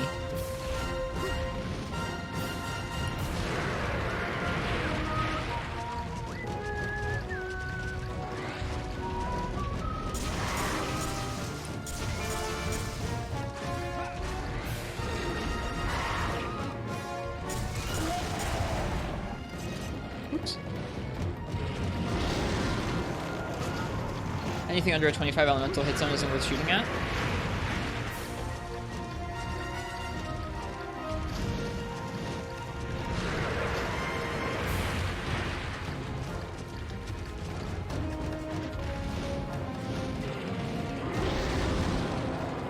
If my only concern was trying to deal like maximum damage and kill the monster as fast as possible, but I'd like to break his wings, and I have lots of ammo that I want to spread out across 2 monsters. So. It's also one of the shots that I can efficiently fire out of this gun for rapid fire, so.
Please no.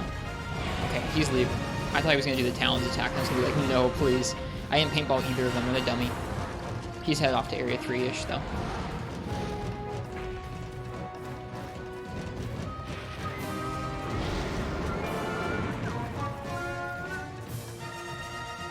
Aw, I'm sorry, Volcano.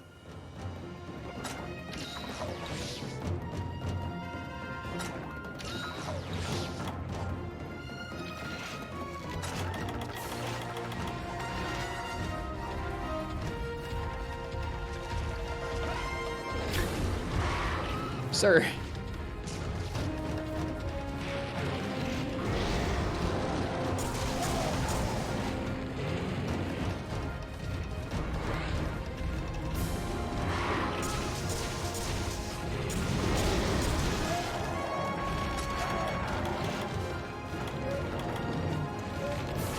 Good night, Confu. See ya.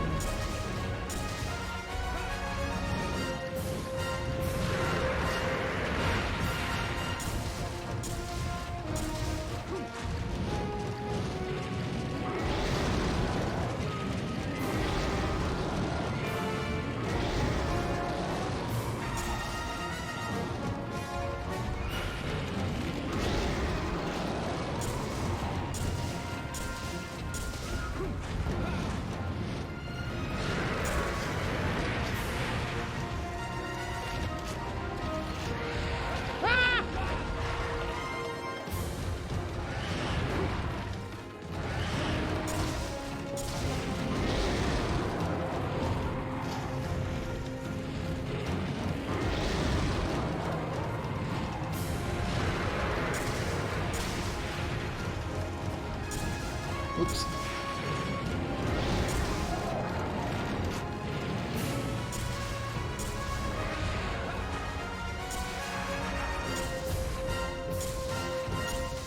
Rathian came here, but then she left.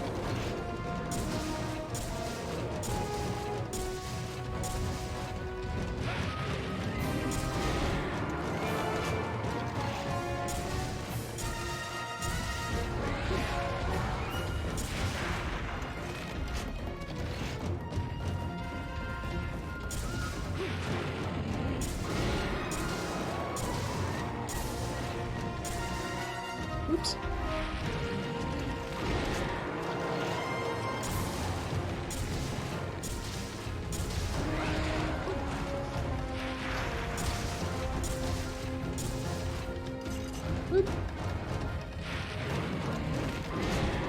who even uses Bubbly Dance. I did when I first started playing Monster Hunter. I had a Gunlance set that had Bubbly Dance, Resuscitate. It was a Gunlance set that had Bubbly Dance. It was an Adept. It was either Adept Lance or Adept Gunlance. I think it was an Adept Gunlance. I forget what it was. It was one of those two. I think it was an Adept Lance set that had Bubbly Dance, Resuscitate, and then a little bit of damage skills, I think. Maybe Weakness Exploit. But the idea behind it was that because we had Adept, we didn't need any guard skills. Because we had Bubbly Dance, we didn't need any evasion skills. And you just got Resuscitate and then another damage boost from whatever else you were stacking onto the set. And so you had both the best of both worlds with guard and evade lance without having to stack the set full of evasion skills and guard skills. It was fun. Oops.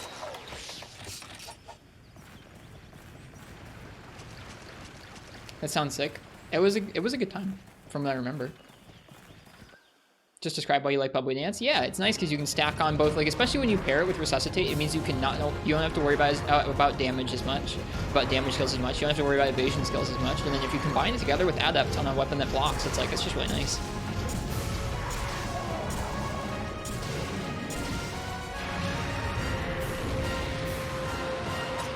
I think the games could benefit from more skills that had interesting interactions together like that.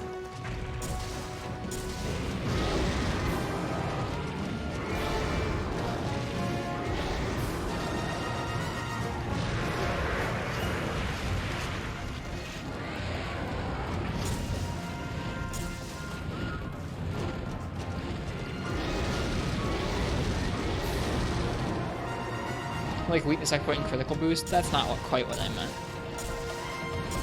I meant like Master's Touch. Clearly.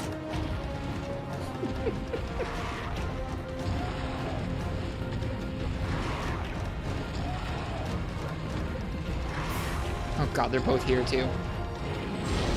It hit her though. Perfect. Thanks, Rathian.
I'm not actually sure what hit him there. I guess Rathalos.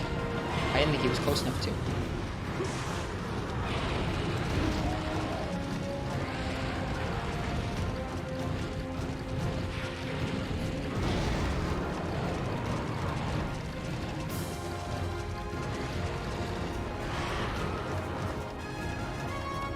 I think the removing damage skills on armor could be okay, actually. I don't know.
Darn. I wanted to get a KO on him. Him limping away was a bummer. That's okay.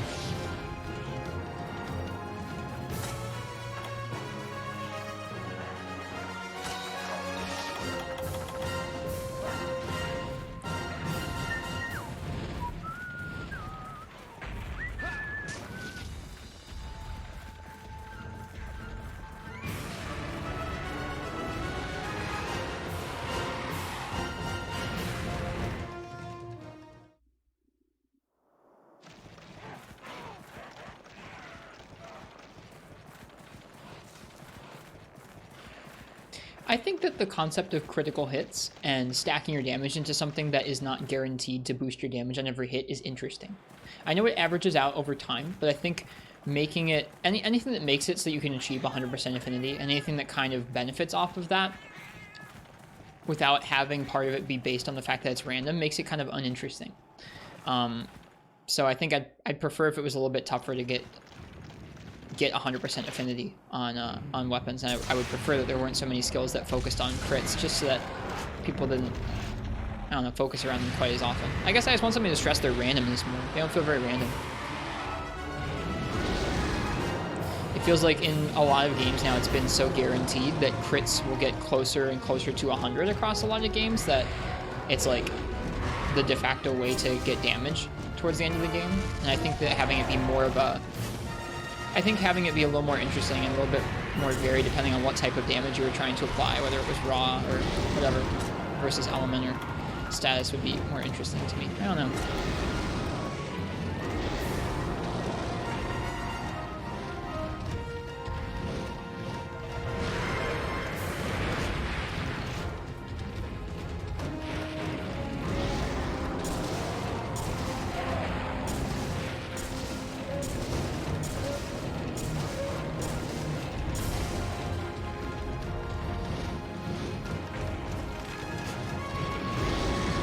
I think the main thing is just like, if you have a mechanic that's supposed to be based around if in theory the trade-off of having crits over attack boost is like, oh, this has the potential to be like much better damage, but it's only a percentage chance, and like by the end of the game that percentage chance is basically null and void, like there's not much of a chance you won't be critting, like that's just not very interesting, is it?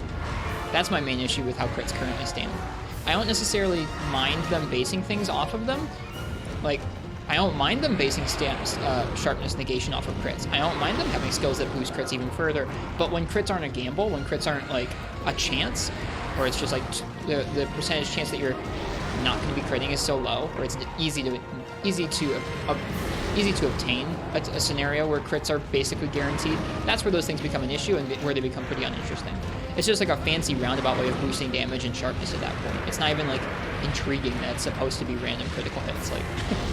I think that the fact that you don't even think about that part of it all that often, unless you're at the very beginning of the game and you're out here weighing like, oh, is it worth it for me to go for crits or attack? Like, that's pretty, I mean, to me that speaks volumes in terms of how failed that system is in terms of being good or interesting, I guess.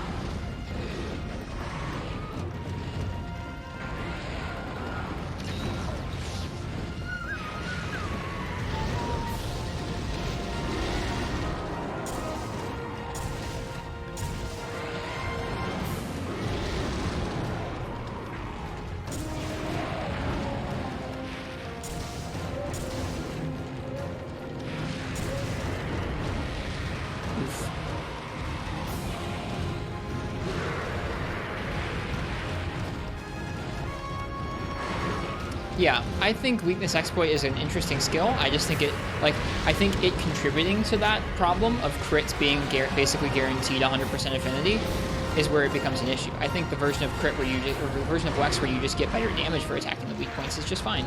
That incentivizes a good thing for players to know. That's cool. And like most good players are going to be doing that anyways, but I think the fact that you have a damage skill that actively incentivizes it is pretty neat.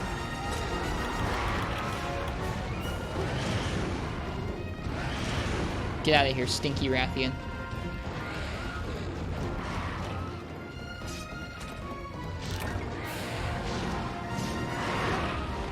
God darn it.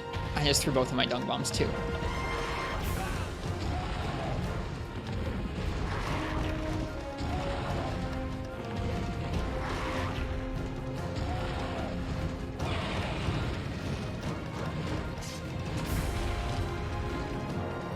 I think FPS, it's a good thing to have things that encourage people to play the game in a way that's like how it's designed.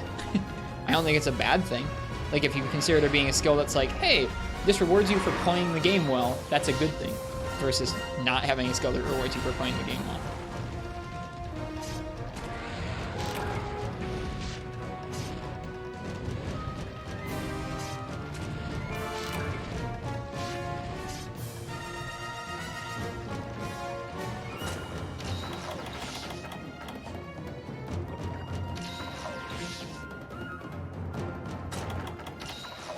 Yeah, I think things that are based on crits, like your crit boost and your Master's Touch, are interesting, but only when crits are actually crits and not just a guaranteed damage boost. I mean, it's just a way to stack damage. That's just a fancy way. Like, it's just a way to make you feel smart for putting together damage. But it's just this, like, all you're doing is equipping like more complicated attack up at that point, where you're guaranteeing that you have enough crits to always proc things like that. Like, you're just doing fancy attack up. It's not that interesting.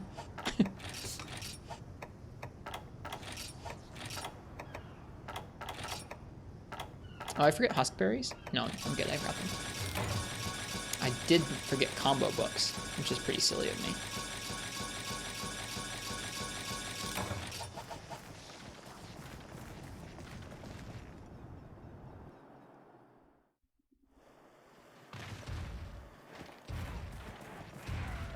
I don't think there's been a noticeable difference in where good hit zones have been placed on monsters. I think that has mainly stayed the same across the games. Like, it's always been very weighted towards the head. Sometimes the legs, sometimes the wings, sometimes the tail, but generally the head. I don't think any game in the series has had an outlier in terms of that.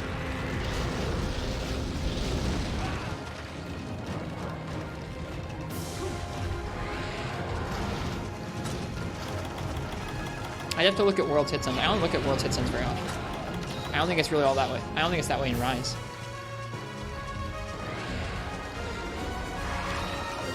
Would you negate the need for books? Yeah.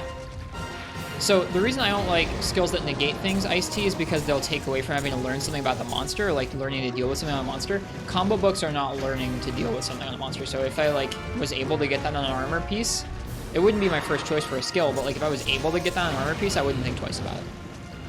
Negating the need to have something in your inventory doesn't really change how you handle a monster. Or how you handle a monster's moveset. Yep. Thanks for asking.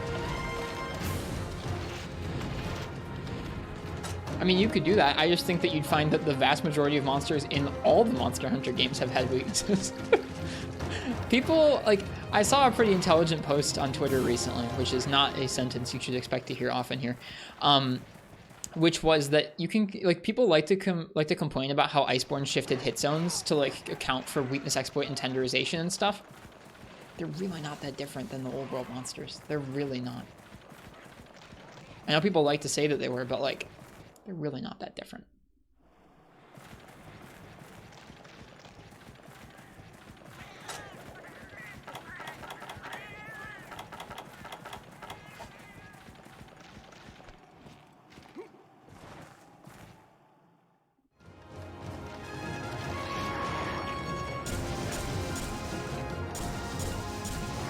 Those are mostly misses.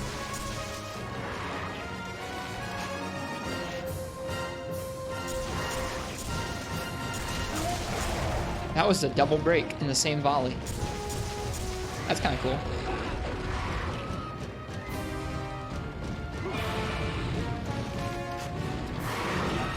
I do think that there's a point to be made that it's pretty blatant that monsters have had the same spots on them that you attack for almost 20 years now. That's actually insane to talk about. No! No!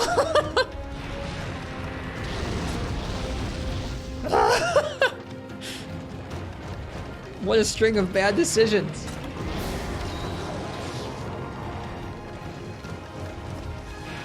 And I think that they could either, like, I don't think that necessarily having the head always be a weak zone is a bad thing.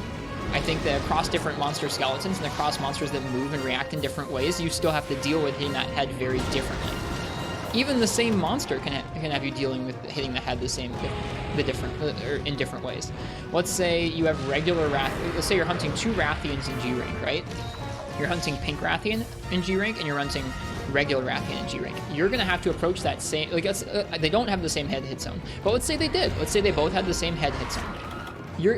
Just because of their moveset, even though they're the same monster skeleton, they're the same freaking monster almost, you're still gonna have to approach hitting that weak zone differently. So, like, while I think it would be good if they mixed up what types of archetypes they had for hit zone design, like, I think even if they keep things how they are, as long as they keep making monsters that have different threatening movesets that you have to deal with differently, I don't think it matters.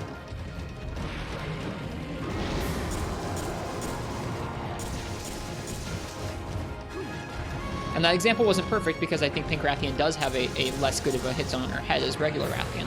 But let's say legs. Both regular Rathian and pink Rathian have pretty chonky leg hit zones.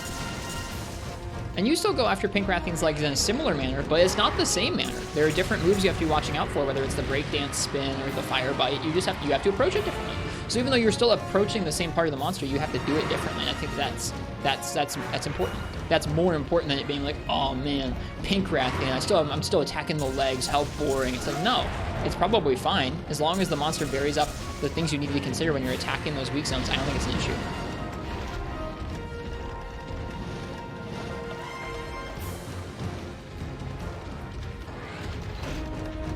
But I think it's an interesting discussion about, like, how do they approach assigning different weak zones on monsters.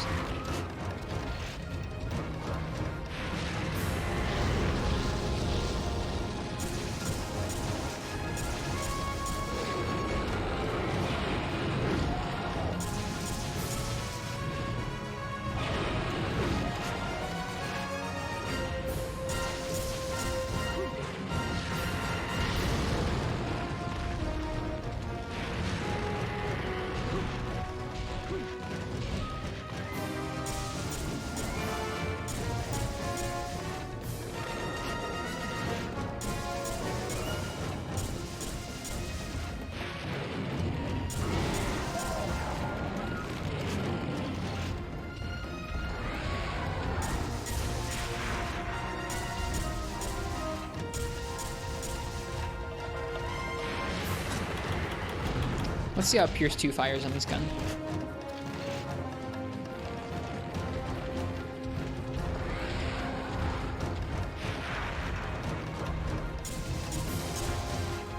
Pretty heavy recoil. That's what I thought I was going to. Rapid Pierce always does.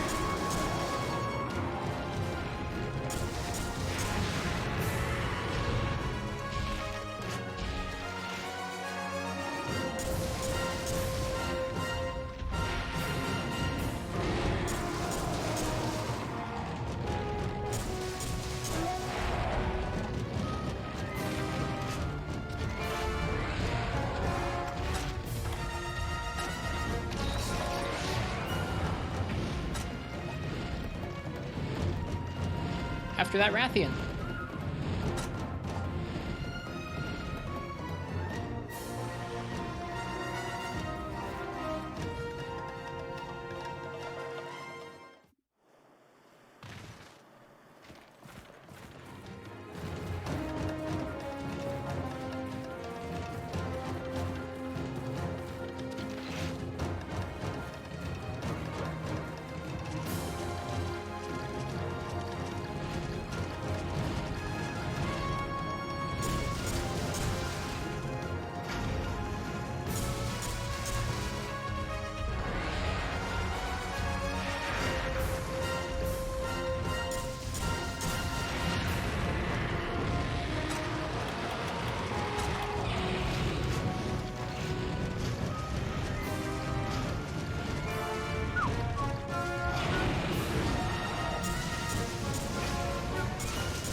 I like the hops on like Bowgun so much.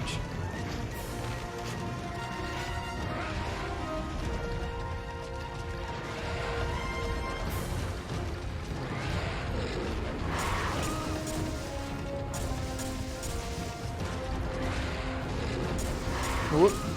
Yeah, we still hit the tail. That's nice. Hello, Syphonia. Just got done playing Dark Souls with Halo guns and getting danced on by a... I don't understand any of that sentence. I hope you're well, Syphonia. Welcome in.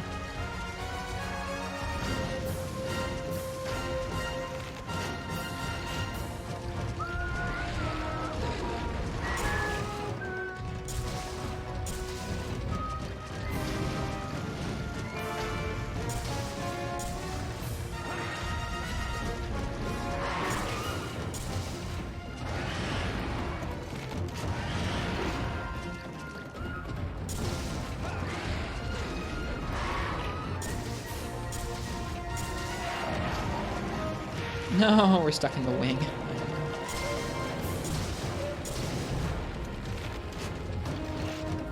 Need to play other games again. Monhunt's too much of a bubble. You can't even understand us gamers anymore. Okay. I was thinking of playing the original Deus Ex and System Shock for the PC. Will that help? Will that get me in touch with the core gaming audience these days? God darn it.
Final shot.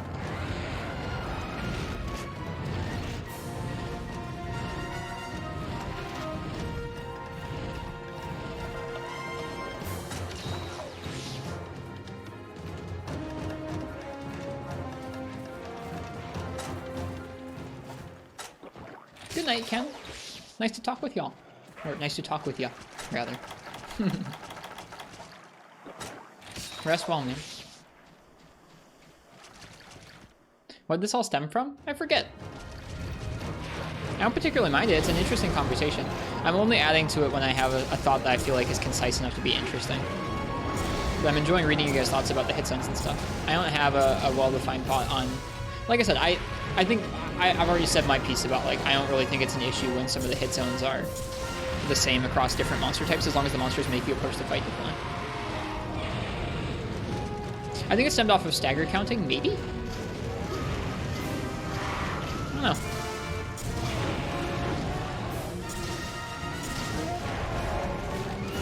Head turns into stagger counting, could be. Kenner Legion. Good night, man.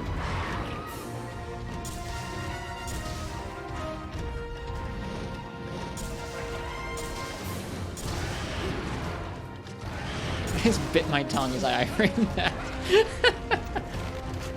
I was like bracing in case I like got hit.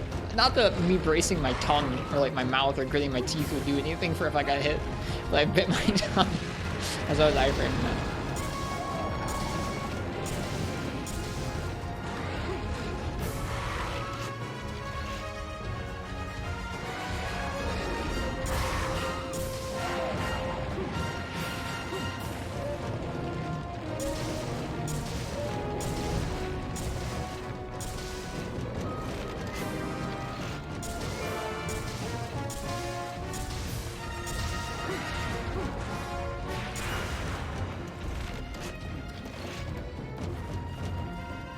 Nice, she's weak. That's good. This quest has taken a while. I think it's about time we got some Bowgun sets that had some damage up on them. You can feel that our Blademaster sets have Wex and Crit Eye, and this set has, like, Constitution up.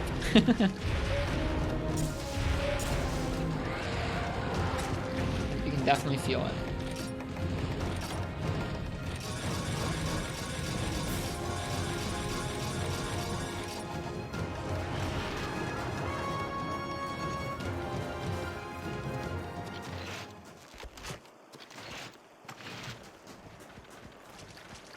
At least I have the stamina to outlast them. Cheers, Solar Boy. That's pretty fun.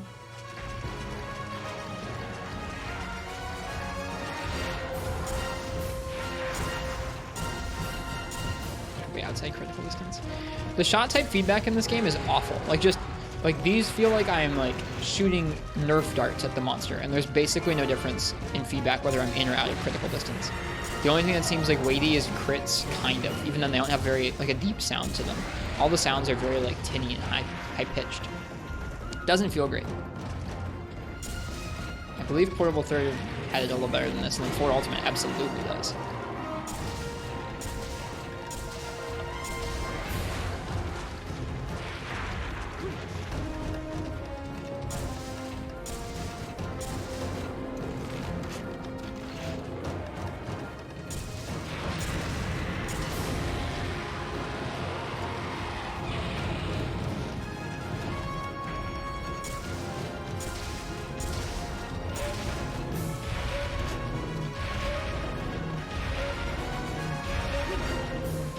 It's a weird complaint to lodge against the series, because generally the series is just, like, excellent at that kind of thing in general. So it's weird to have to be like, yeah, in this game, shot, like, Bowguns and bow just don't feel satisfying to play because of the sound design. It's odd.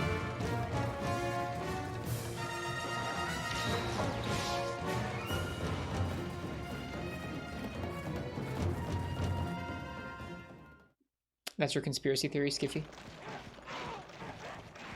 Yeah, it's weird. I mean, it is a pretty important part of the games. It's a testament to the games where, like, normally you don't have to think about it that much because it's pretty genuinely excellent across most of the games. And this game has good sound design in most respects, just that is not one of them. The shot, for whatever reason, the shot type sound design is just kind of It's a bummer. You know what would make that shot type sound design much more satisfying? A bunch of slime procs all on top of one another. Would you go back and do the same thing with Freebie Knight, Precious Stones? That's more interesting to me than World.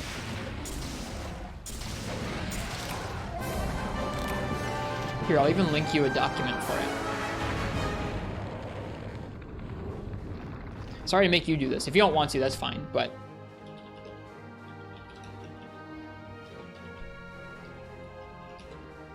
World first, Freebie Knight after? Okay. Here, I have a link ready for you whenever you're ready for that.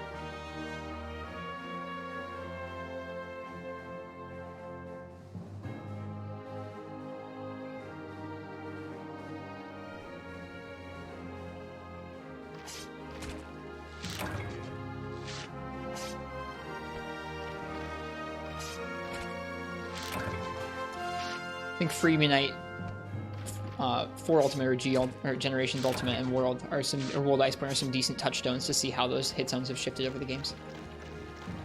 Yeah, that's my point, Fishes. I don't think things have changed very much.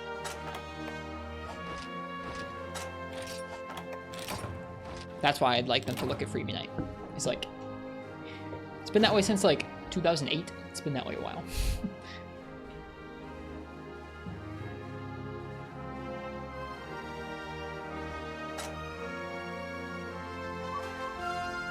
I needed Rathalos shells. There's one of them. Got a lot more Rathian shells than Rathalos shells. Hopefully we got some in our cars. Ta-da!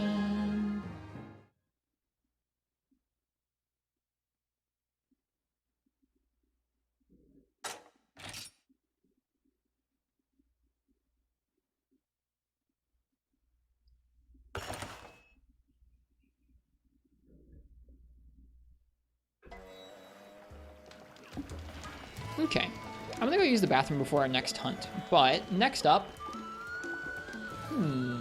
Next up,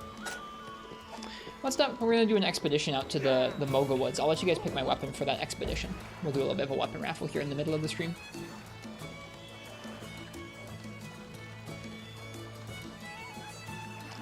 Expedition.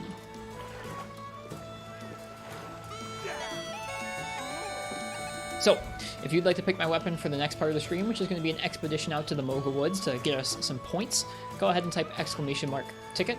Like I said, I'm going to take a break real quick. When I come back, we'll go ahead and keep hunting. Cheers. Thanks for being here.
I'm back.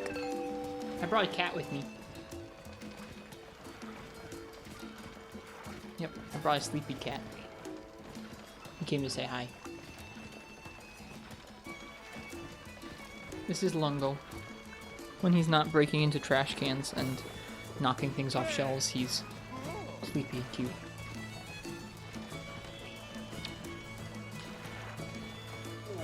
And he's very big. He's such a big cat. He's so large.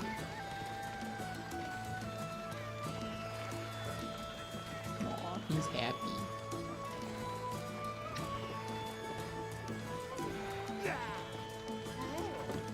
No, this isn't like a large cat. I don't know, there are other cats who are this large, but he's just really long. His name is very fitting. He's also very, very chill. Oh, sorry. I like you. It was the trash diet that made him swole. It's not even just that he's like heavy. He's really just like a long cat. Like here. Look how long. He's too long for my kid. Here.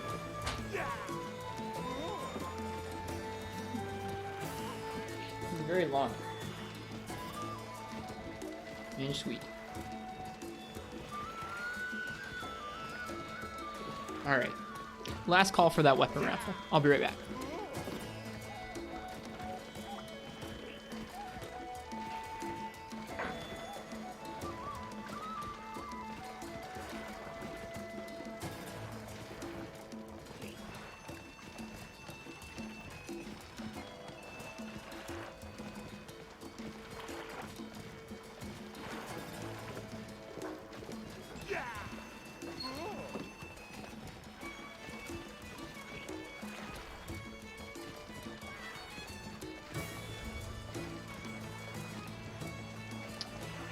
Long, long cat. I got you, Skippy. Cheers. He's like your old one, a long boy, yeah. Okay, let's see what we're gonna use for an expedition out to the woods.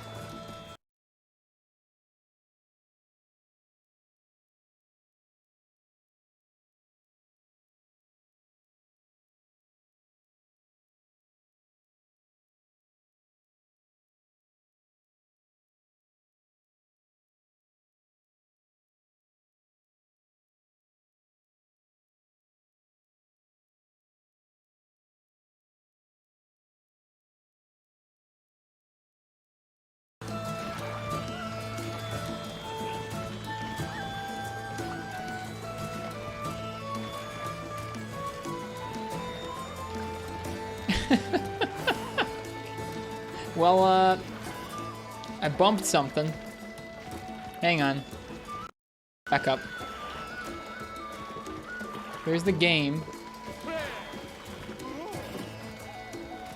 So, when you run your whole stream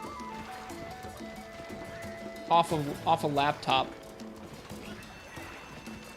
and it's all plugged in over a cable like a Thunderbolt 3 cable, where all of the peripherals are plugged in over, let's say, one port, and then you kind of bump that port with your hand, and it knocks out your networking, and your video, and your microphone, and your mouse, and your camera. Doesn't work super well. But we're back. I think everything's working. All right, let's see what we actually are going to use for this. Oh no, I can't hear it. Why can't I hear that? Why didn't it play? Uh-oh. Here, hang on. Didn't play the sound effect. Anyways, Hopco, what would you like me to use?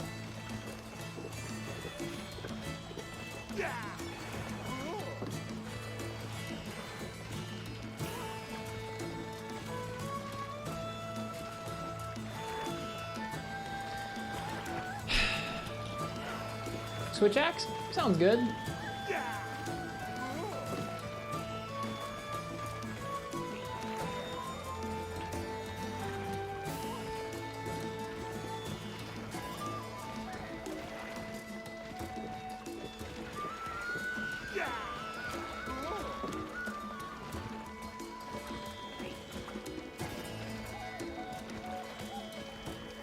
The game sounds working. My mic is working.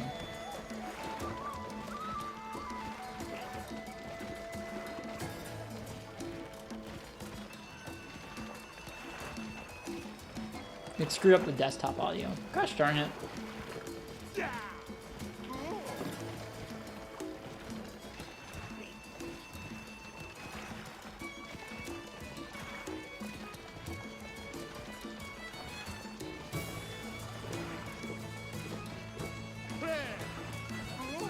Well, folks,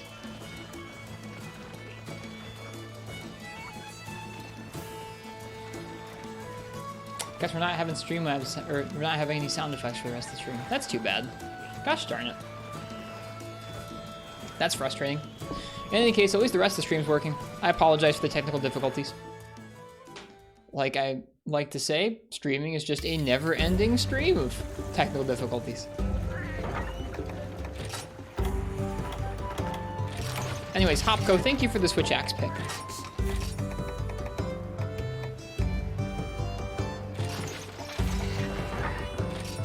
We made this Rathian Switch Axe the other day, and I've not gotten a chance to use it yet.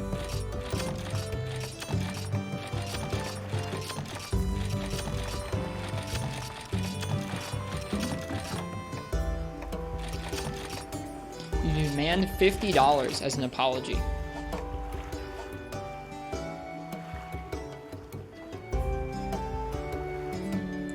Probably owe it to you guys anyways.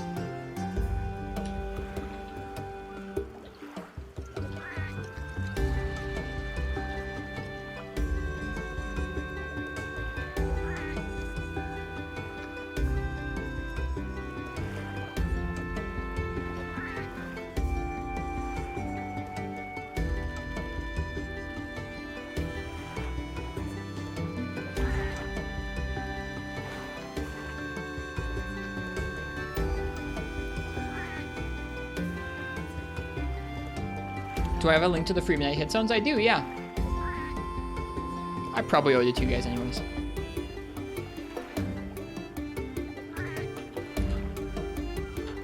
Sorry for the technical difficulties tonight. And enjoy the gift subs, folks. I think that might be the first... No, it's not the first time I've gifted somebody a sub to our channel. I don't do it very often, though. But yeah, you have to scroll down in that document a decent ways, precious stones, but you scroll past the motion values and you'll get to the individual hit zones for monsters. How much did you say for world? 66 out of the 71 in world are weak to the head. Okay. Thanks for the gifted sub. Enjoy the gifted sub. And thanks for choosing Switch Axe. Like I said, I'm excited because I made this Rathian in Switch Axe and I didn't get a chance to use it.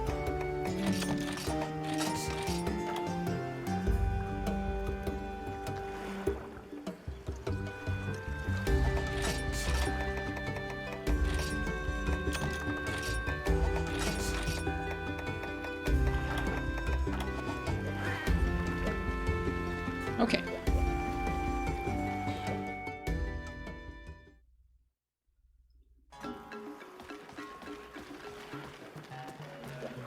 Oh, I don't know why I'm eating here to go out to the woods. That's okay, though.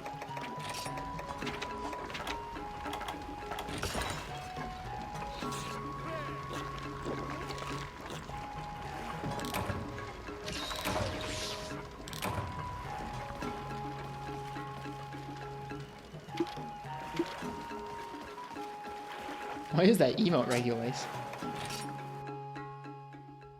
Fish, please. I like that. How you doing? Welcome, welcome. Hi.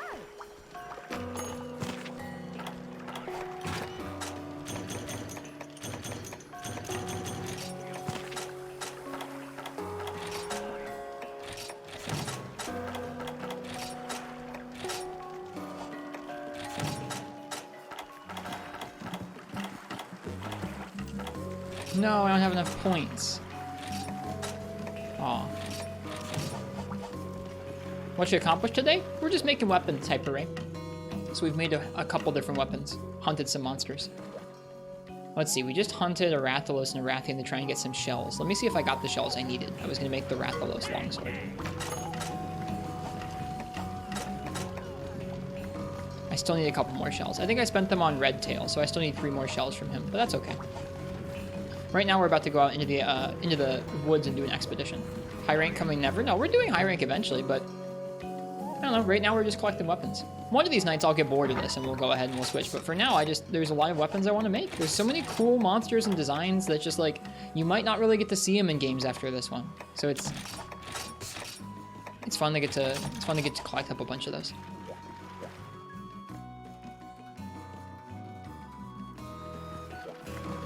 I do get bored of collecting weapons sometimes. Like, I mean, sometimes I'm ready for something new, like high rank. Sephirodrum is a 130 hit zone? Yeah. Probably. Maybe it does, maybe it doesn't. Who knows?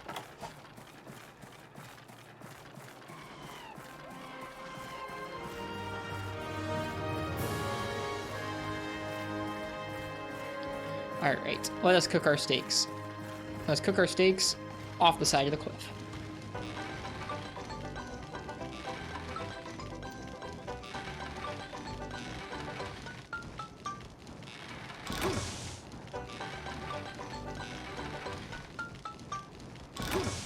Like the global design in particular, does it ever return? I think you can collect some of his materials in 4 Ultimate. Gosh darn it. You can trade for some of his materials in 4 Ultimate and make some of his gear. But the monster never returns after this game.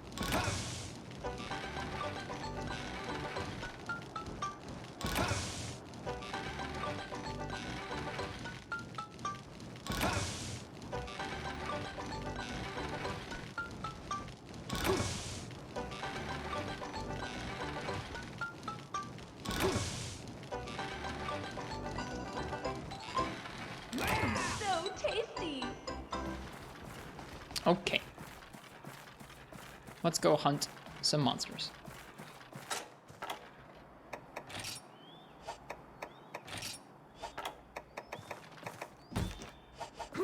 I was trying to see if there was a forecast that you could access once you were in the woods. I'd like that to be the case, but it's not.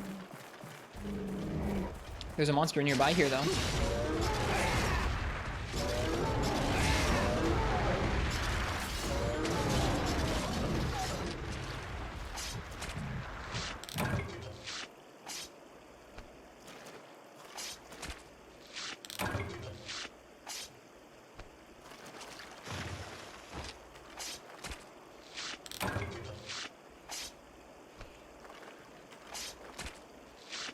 Name one bad-looking Rathian weapon. I can do it. Her light bowgun's just okay. It's cool, but there are better light bowguns.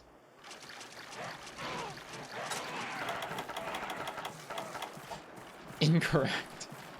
It's probably the one that's like the least interesting out of the Rathian weapon designs, but they are really cool.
Gotcha. You don't like rapiers in Monhan out of principle?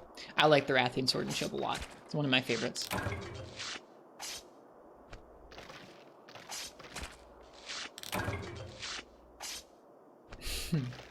Mr. Scormy X, cheers. Thank you. Thanks for being here and watching. Enjoy the sub. And the emotes and stuff.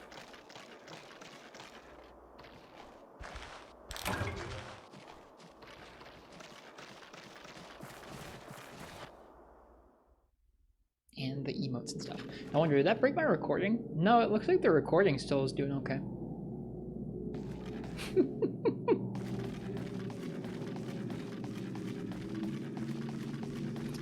Alright, is it the Venabra? It looks like it might be a Venabra breeding one. Maybe.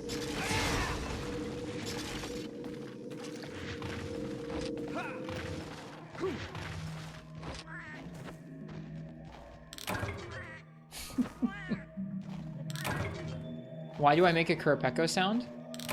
By Qurupeco you mean Great Jaggi? I make a Great Jaggi sound? What noise did I make?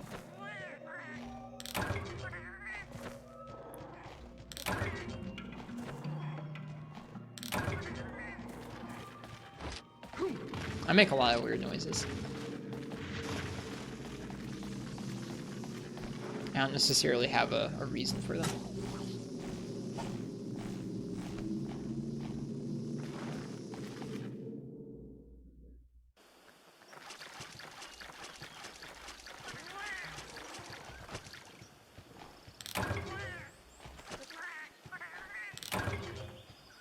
You mean Roggy?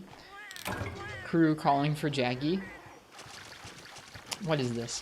You guys won't be able to... I don't even know if I'll be able to hear this right now. My computer is borked. I gotta restart things for it to probably fix itself. Yeah, I can't hear anything. I don't have any system sound right now. Oh, Windows! Hang on a second. Let me pull up the control... Maybe pulling up the ancient sound control panel will be the solution to our problems here. I hate this operating system.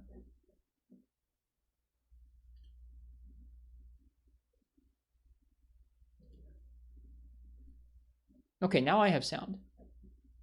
Did it really just do that? Here, hang on now. No. Wait, I have operating system sound but not Firefox sound?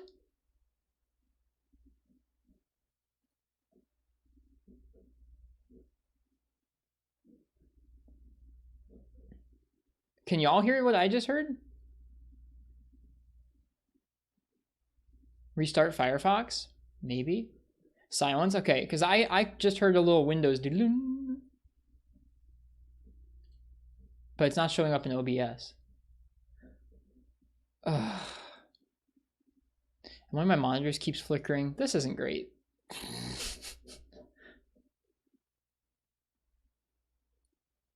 I hope I didn't break something. All I did was like accidentally tap the cable that was plugged into my computer, and it like freaked everything out. But now everything's plugged back in and it's mostly working, just not the sound.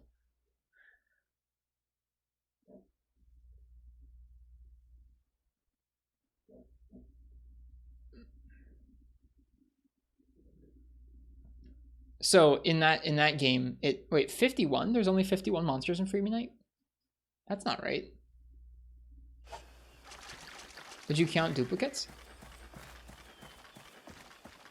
Did you count subspecies and rare species?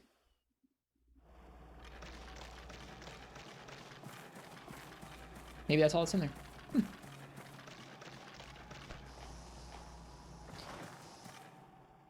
Subspecies and rare species counted. Okay.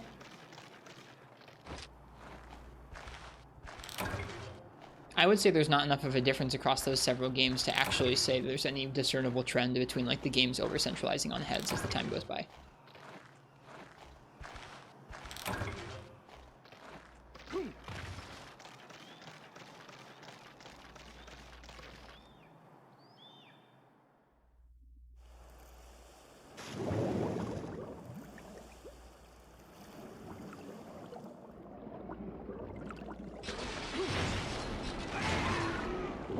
I guess you could say that like I mean the percentage goes higher in across those three games, but they're all the majority.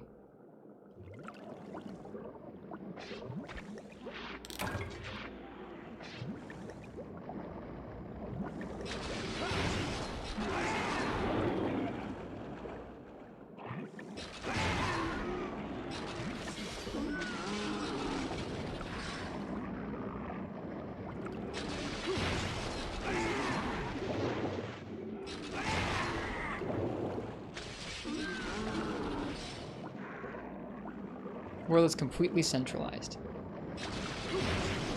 So I have a question. When you were counting that, were you just counting if it was over 45, and if so, calling it a weak spot, or were you counting it as the most weak spot on the monster precious stones? I'm curious about it.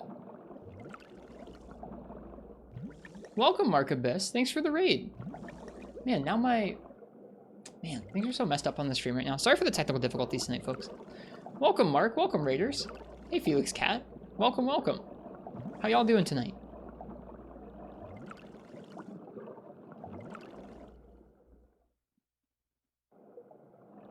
How y'all doing? Welcome, welcome, Mark. We're doing just fine. We're playing some 3 Ultimate tonight. Collecting up some weapons.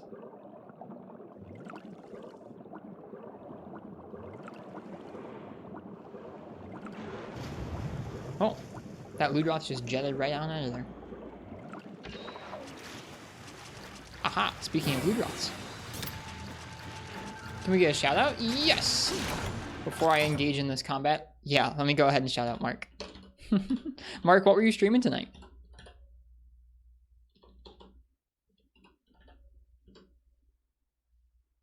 Demon Souls. Were you playing the remake? Everybody's excited about that Souls stuff. I watched some gameplay of Elden Ring today. It looked interesting.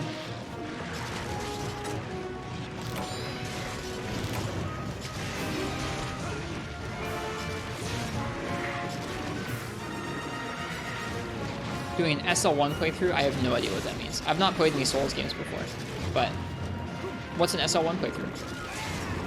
For myself or others who might not know.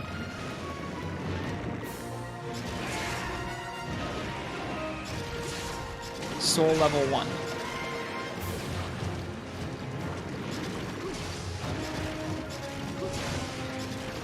I got you, Precious Stones. That sounds like a fair testing methodology for that, or like a fair criterion for that.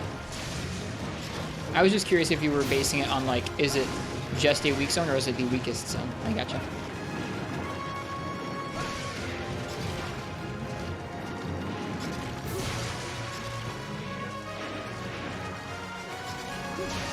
He's not allowed to level up base stats.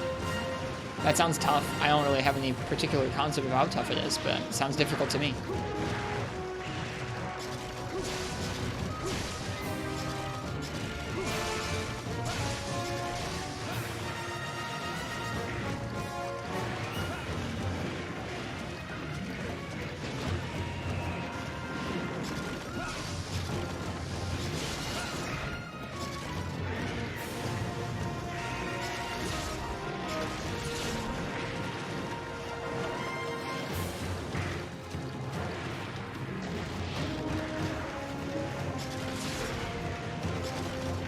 Well, how'd it go tonight? How'd it go with the Soul Level 1 playthrough?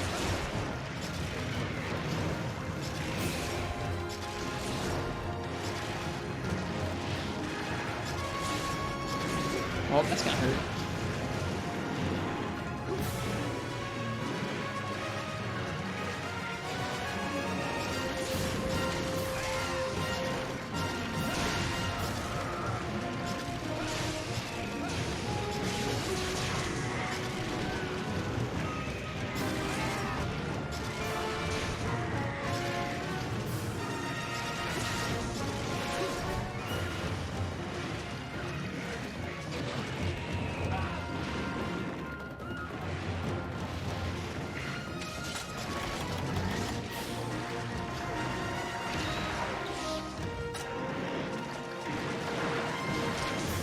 No!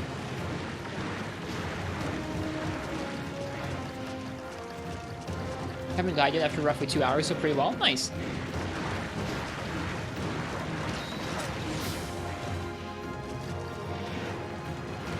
Wait, FPS, do you dislike try?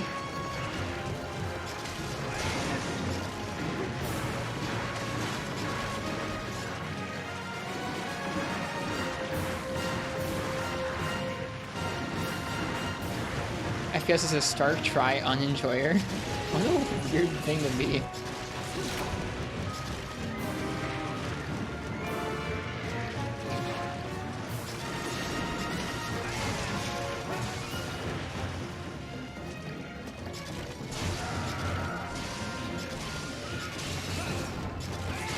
It looks pretty cool too, Mark of this.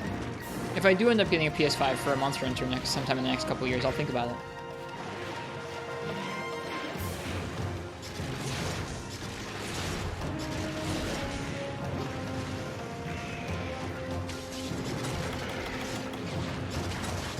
Whoops.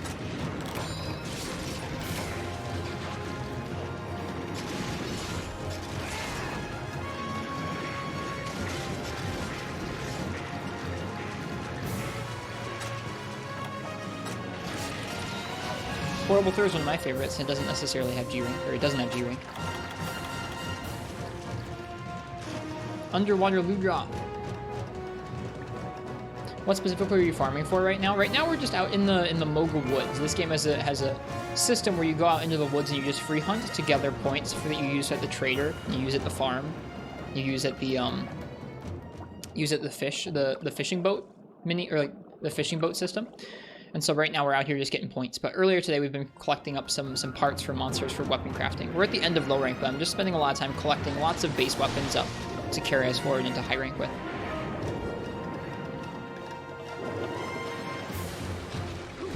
Oops.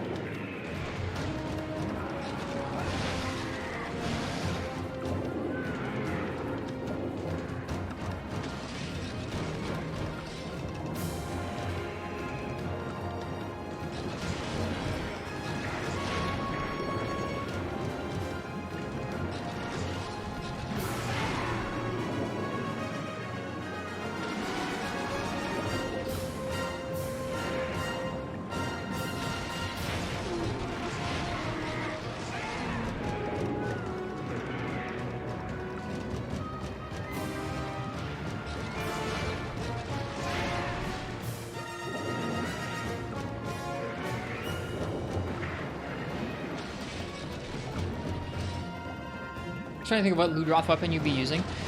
There actually are some decent Ludroth weapons at this point in the game. There are some of the better water weapons, and that same thing will probably be true when we start high rank. There'll be some decent water elemental weapons, so like a lance or a longsword or dual blades or sword and shield are pretty decent. We're actually using the Ludroth Greatsword as well, believe it or not. One of the better options early on in low rank, although once we get to high rank, I think we'll probably have better options than that.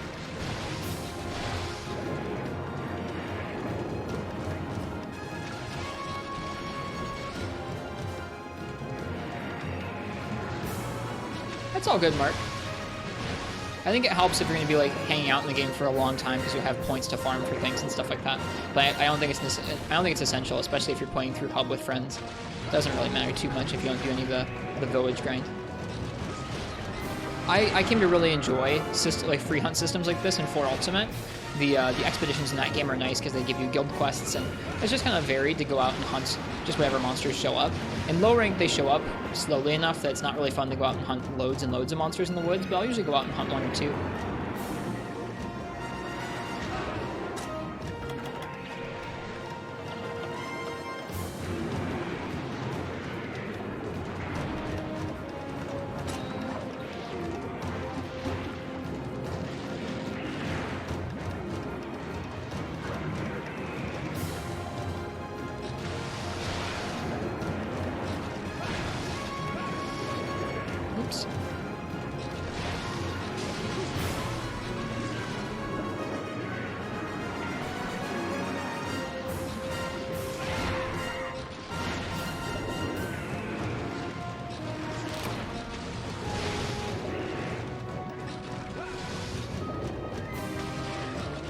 Cool. It's limping away. We have a shiny here to grab.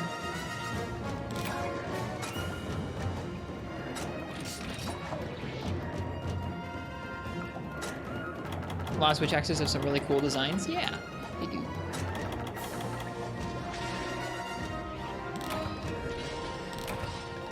It's true that Mogul Woods doesn't get G-rank expeditions like for you, though. That's really a bummer, because like I think I'll probably enjoy doing them all the way through low and high rank. Once we get to G-rank, not being able to do them will be a pretty sad time, I think.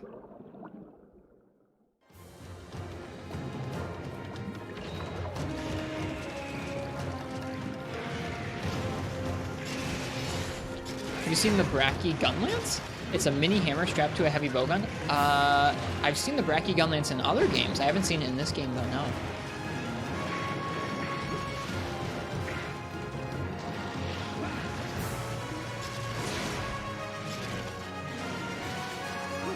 Too early. Whoops.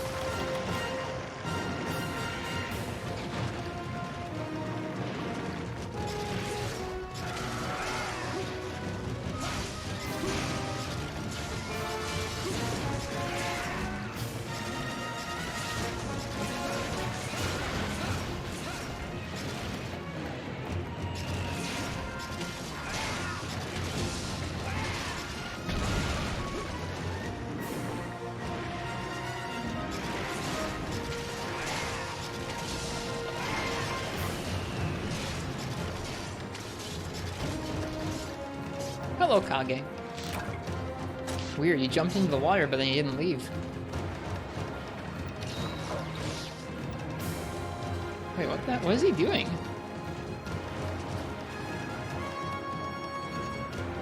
Is he trying to fight in the water right there?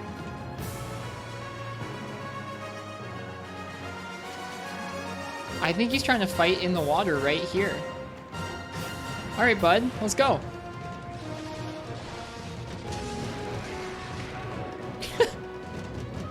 How are you liking 3U though? I like it really well. I think I've gotten used to the game finally. It's taken me a little bit to do that. That's the first. I don't think it was supposed to do that. I think it was because we hit it right as it was leaving or something.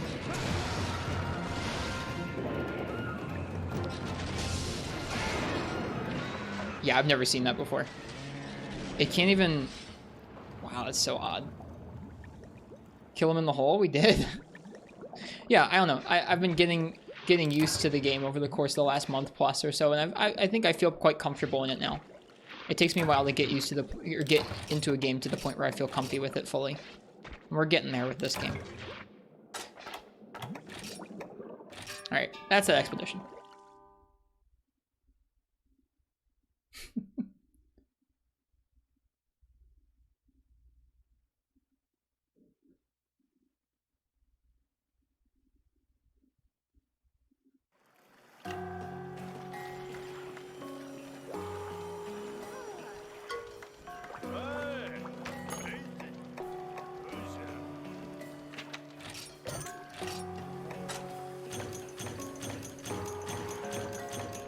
Nice.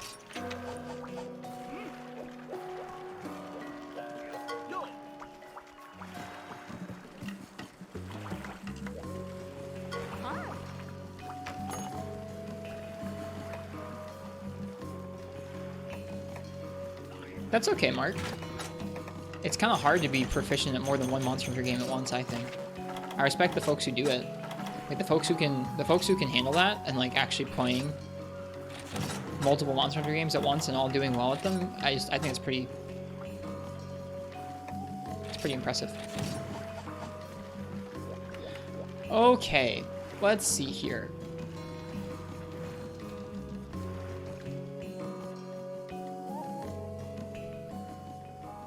I know we were trying to make the Ludroth Longsword and the Ludroth Greatsword upgrade. Let me see if I can do that here. I think we maybe finished the Ludroth Longsword. We did. I don't know if I remember to check that off. Still need another claw from Ludroth for that. I don't think I did. Oh no, I did. I checked it off. Never mind. Okay, let's see here.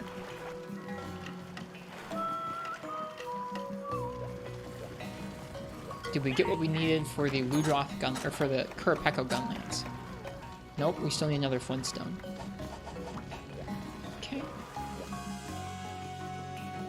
Which one's that, Incognito Man? How you doing?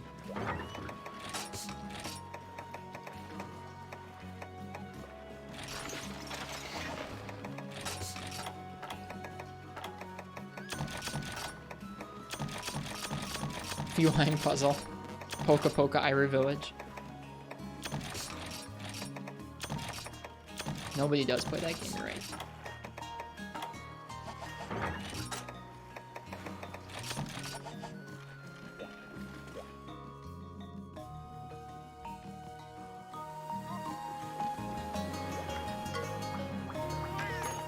To translate Feline Puzzle, that's what's keeping people from playing it. I would play Poka Poka Ira Village if there was a translation of it.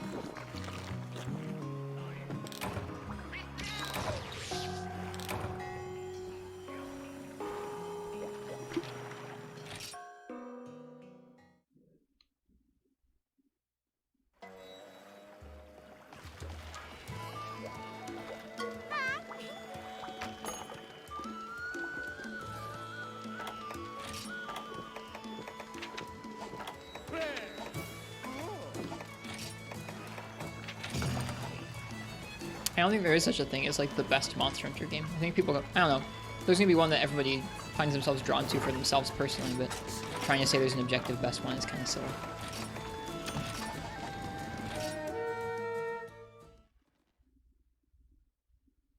Each one has strengths and weaknesses that make it really unique and make them all different and like worthwhile to play. Even I can't say which one I have a favorite for. Or even I can't say which one I have a favorite pick for, I guess.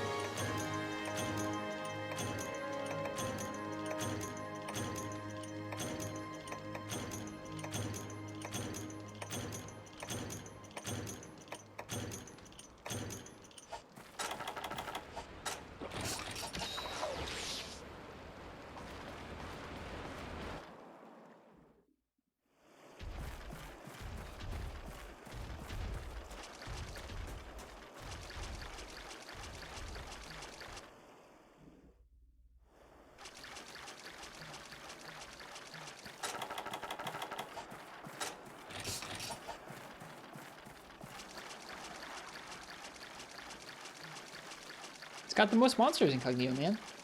Biggest number equals best, right?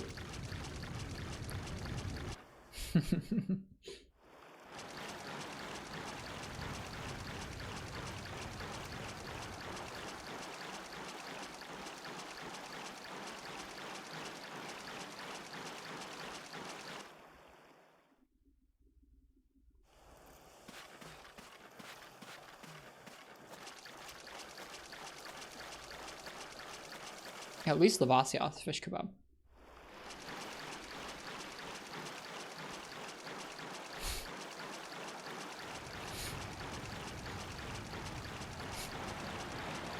No, I kid. I haven't fought a Generations Ultimate Lagiacrus in forever. I can't talk to it at all.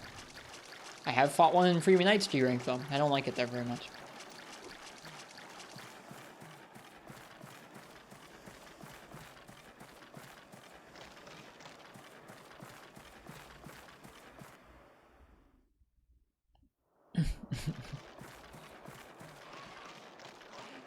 Where is this Qurupeco?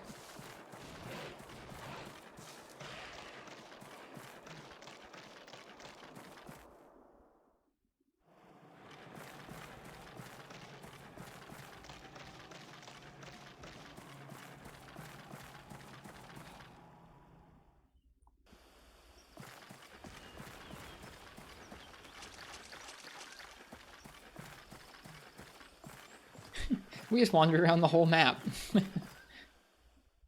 Still didn't find him.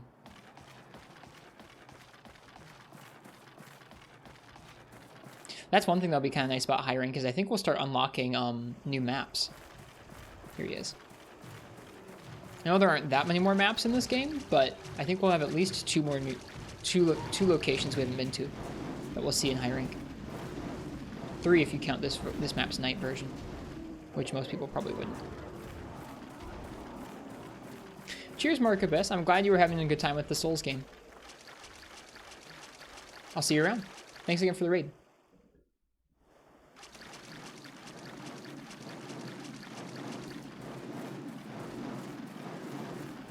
Okay, Qurupeco.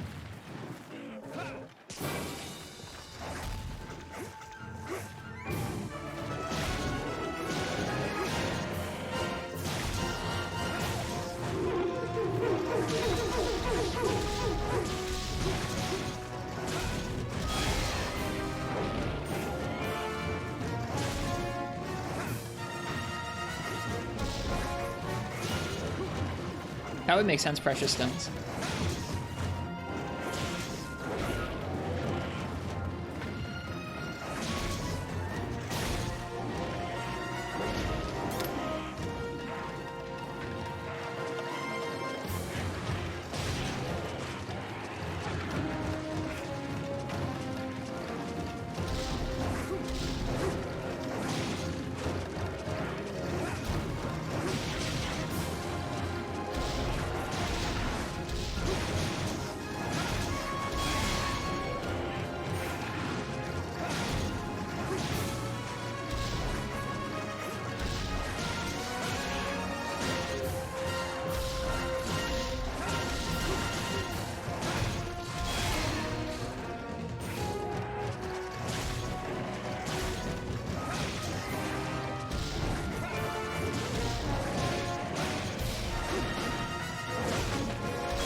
Nice.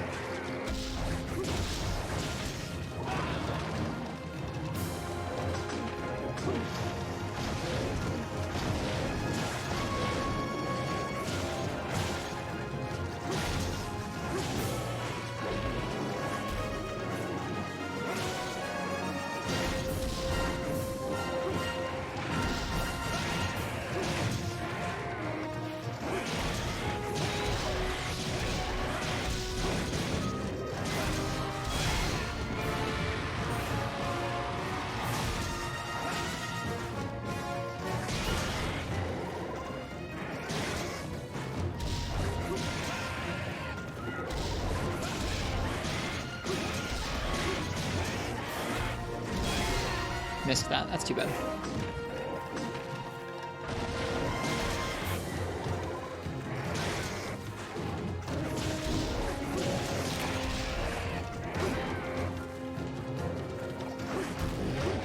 Something else just show up here?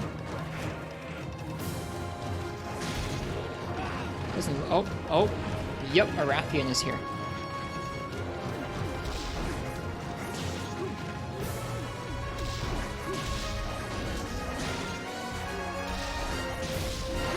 Hello, Jack. How you doing?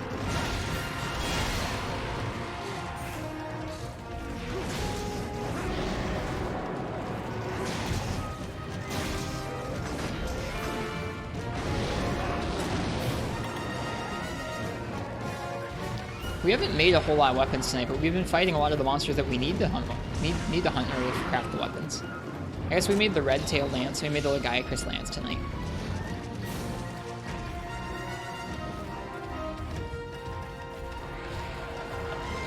You recognize this longsword? It's such a weird one. It's a baggy longsword that has para on it. Ouch. Freaking Rathian.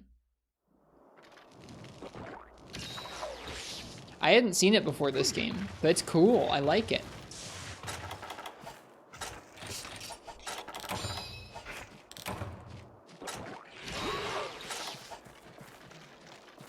I believe it's actually the Gobble longsword. You can check, it's not.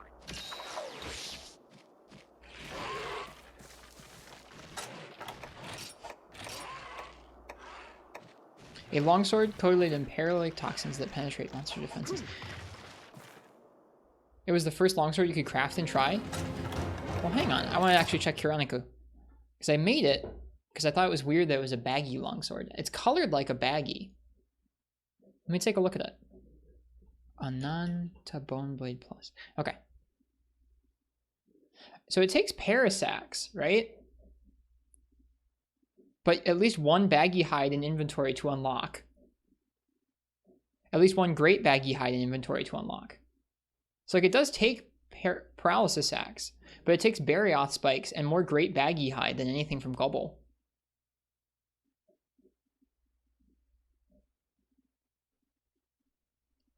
It's not really tied to either of them.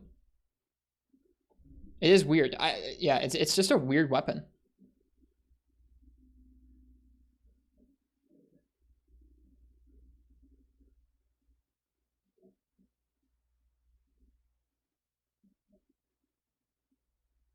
It does upgrade into the Gobble longsword eventually in high rank.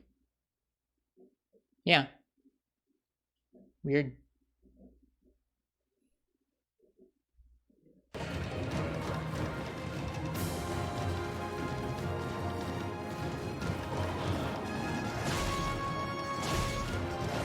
Ah!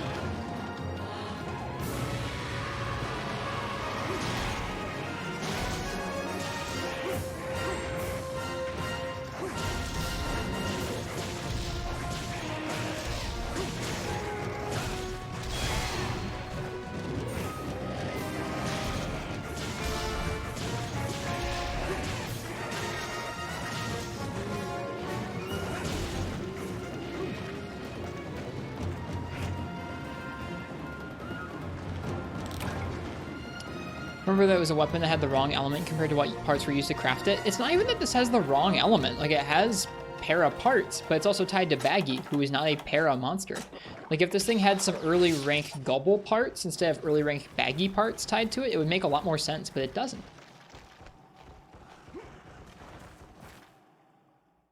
Feels so good, Lord Castellian. Hey, Commander Henkel, welcome.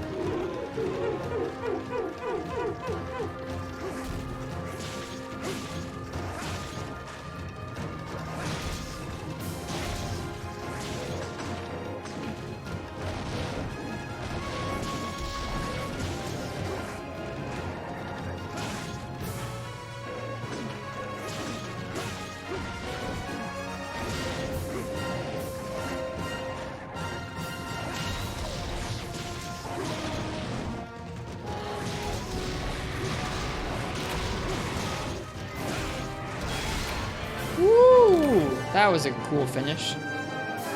He was running, he was falling away. We were already bullying him. And then snap. What backup has the Pekko been summoning? Rathian.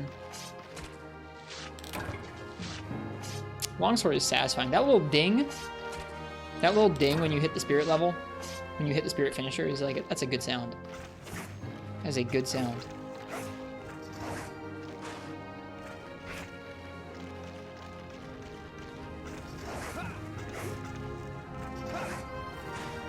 Low rank still? Yep, low rank still. Definitely more punch than normal too. That is the truth. A lot more punch than normal too.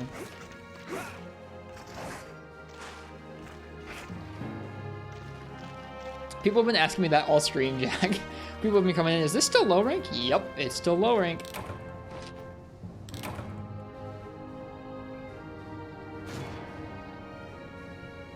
Made that longsword and rise. I think it's a sleep longsword in that game.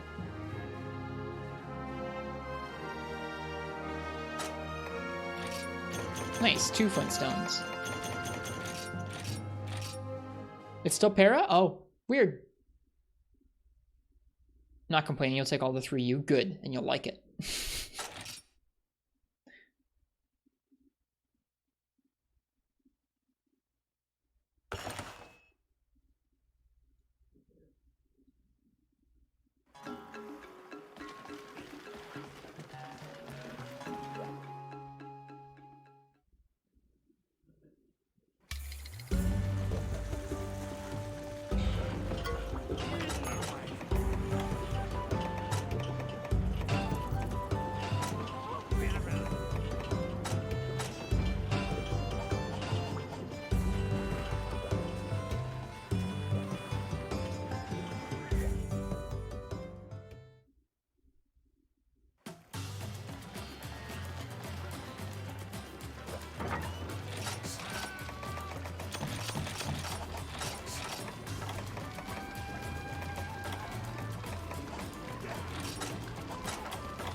I've never actually rung the gong before.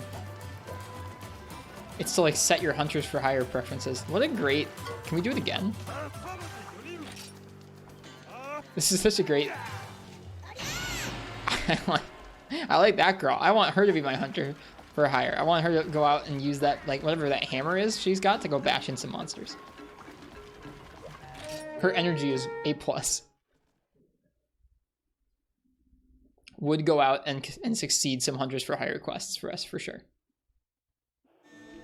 You can get that hammer? I want it. Oh, I didn't bring cool drinks. Whatever. We'll be alright.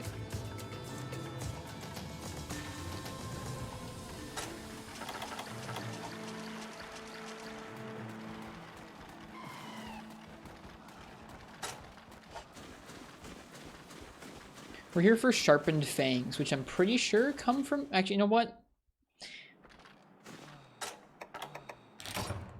I need to make sure sharpened fangs come from Delix. They come from Delix. Okay, good. Not very high chance, though. Fish give a higher chance of sharpened fangs, as do sharks, than Delix. I picked the wrong quest. Oh well. We'll still try. I think I just need like 1 or 2.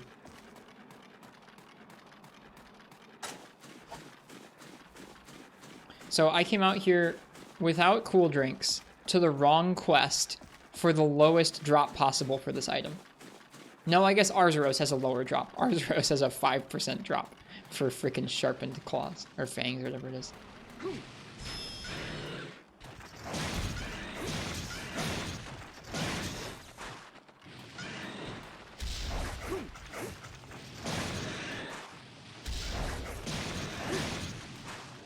Wait, I didn't kill the first one? Oh, shoot. Killed that one, though.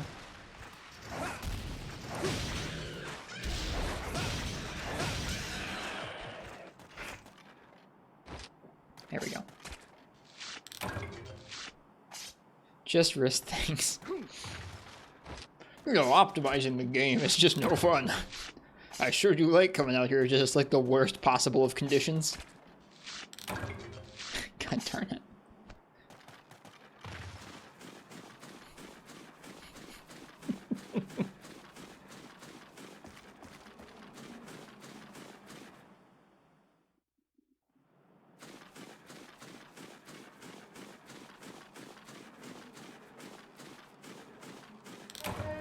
Are there not even Delics here? There's just Jaggi here, no Delics? What?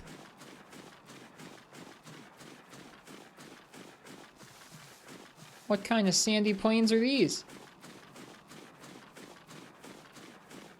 As we slowly burn to death.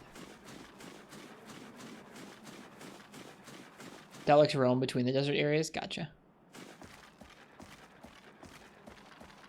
There is at least one. I think it is just one.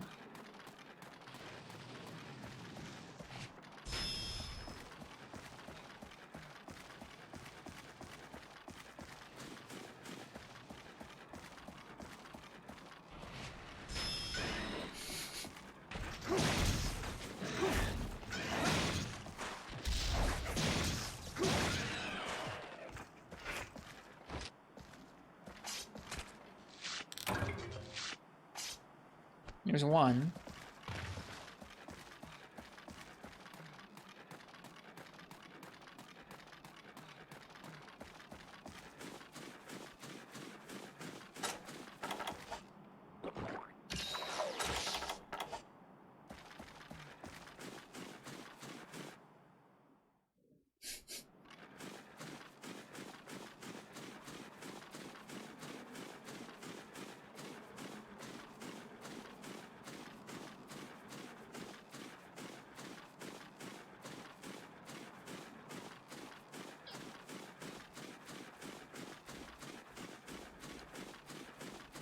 Waiting for me to die of heat stroke. I might just do that as a way to farcast back, because I didn't bring a farcaster either.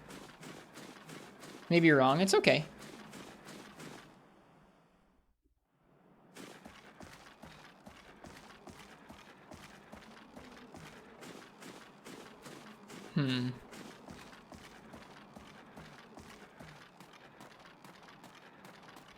Check Area 7. I don't think they live in Area 7 at all.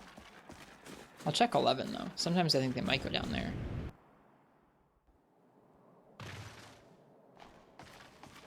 Yeah, no.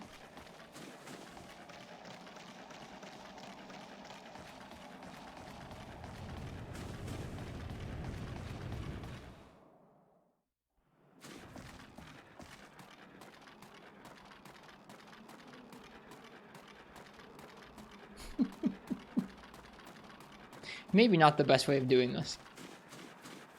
Like, just maybe. It is still so cool that they remade this in Rise.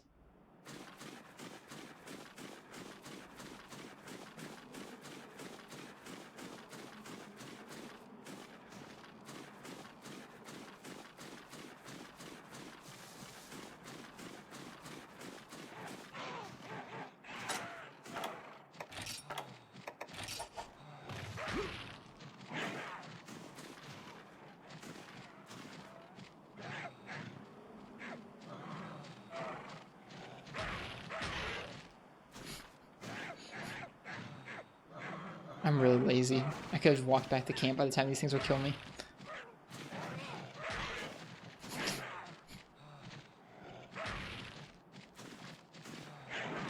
I'm giving you guys extra beans for this cart.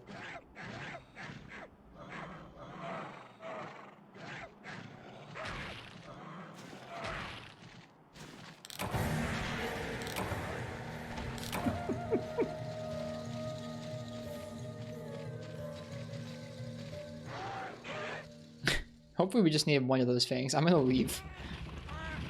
This quest is not the best way to get sharpened fangs. Clearly. Live and learn. What are you doing? Just reopen the stream. We're trying to get a small monster part, but I came to the wrong quest. So I was dying because we've been out in the desert for a while.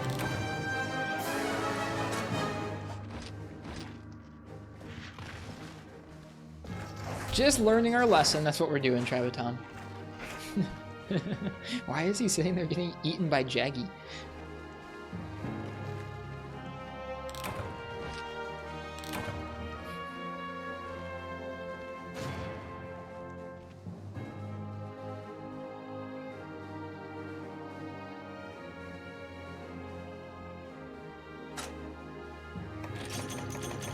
Alright, let's see how many of those sharpened fangs we need. Thanks for the sub, you're welcome.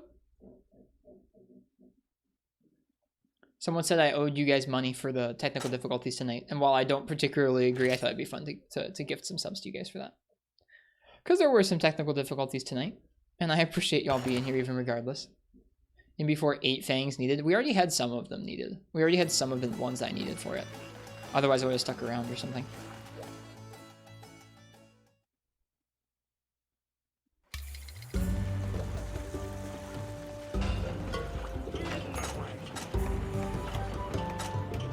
Nope, we're set. We only needed 1.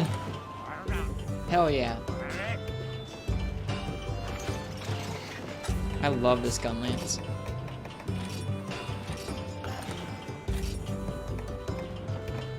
Ooh, it upgrades into the Barioth Gunlance too.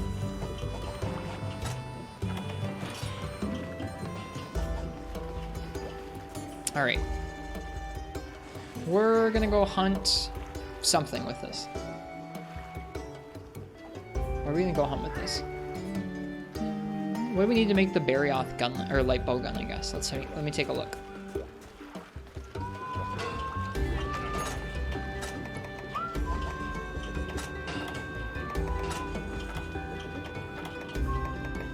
Must be an upgrade off of something. Let me take a look. Pull up the light bowgun page.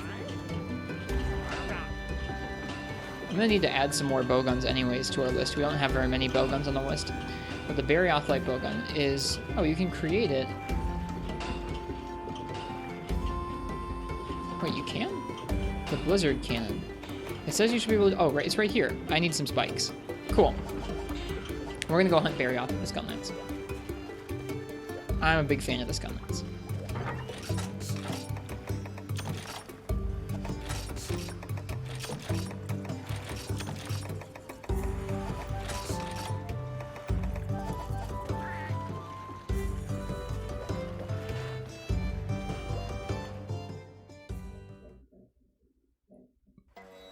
Yep, the amount of stuff they've added to the game as like in-game information, Lord Castellian, is great. Playing through Rise and not having to pull up hit zones or weapon trees or any outside resources very often was really nice. It's nice to be able to just open up a menu in the game and have the information you're looking for be there.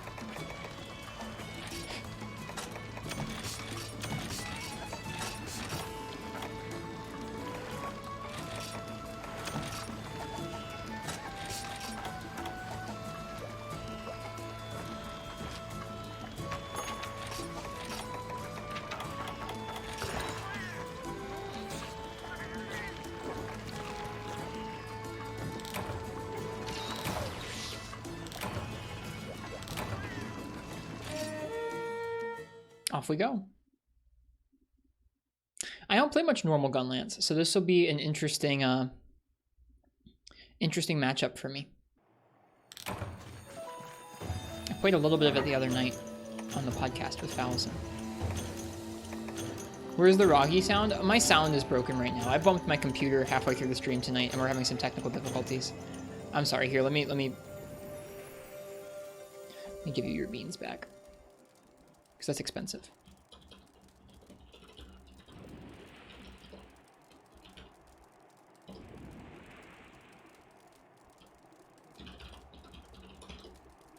Here. Fixed the problem. Well, I didn't fix the problem, but I fixed the problem of y'all wasting beans by accident. I'm not scamming, folks.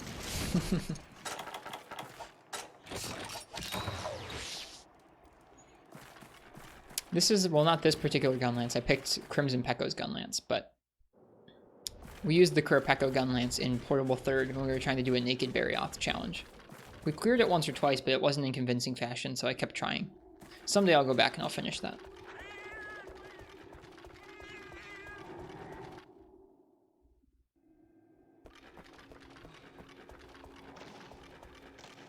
Yeah, little things like that are pretty frustrating, aren't they, Lord Castellian? Little inconsistencies there. He is not here. Weird.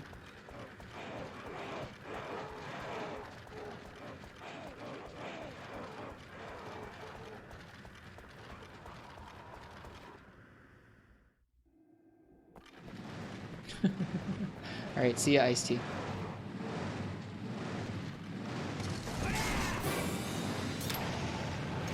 Rest well. Thanks for being here.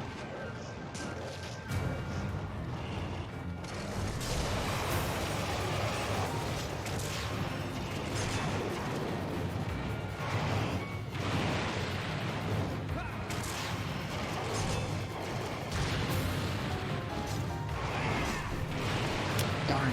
I could have sidestepped that.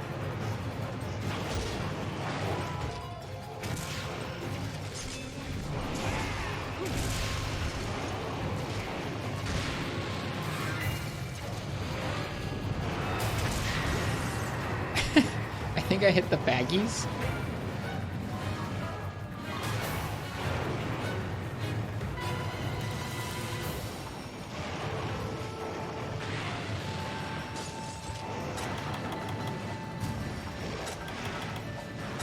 But yeah, I really don't know how best to use a normal Gunlance in a fight like this.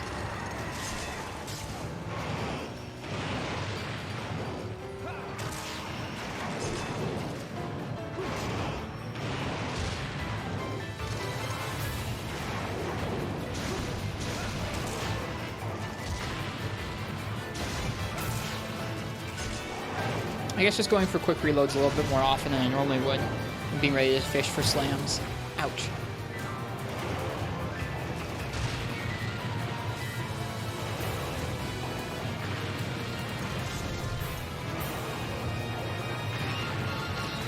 I saw your message.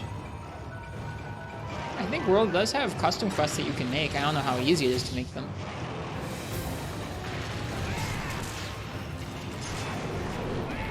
Yeah, the slam is just so slow in these games, man.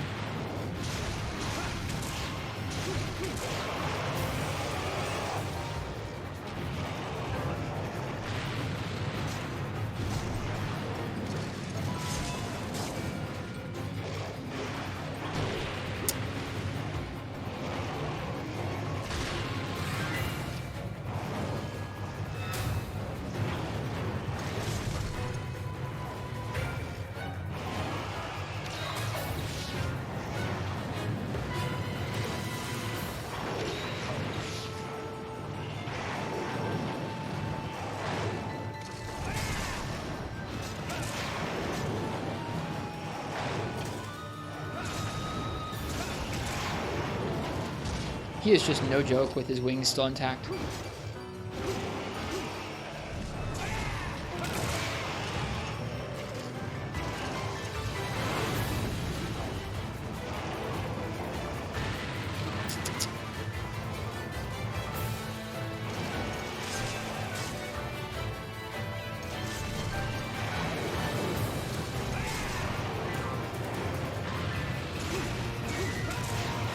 I think, especially with this Gunlance where we've got fire damage on our side, we're going to go ahead and just focus on poking his arms with a little bit of shelling. I feel like once we have some of those bigger openings where he's not jumping around as much, maybe we can try and go for some slams and full bursts, but we'll see. Right now I just need to heal anyways.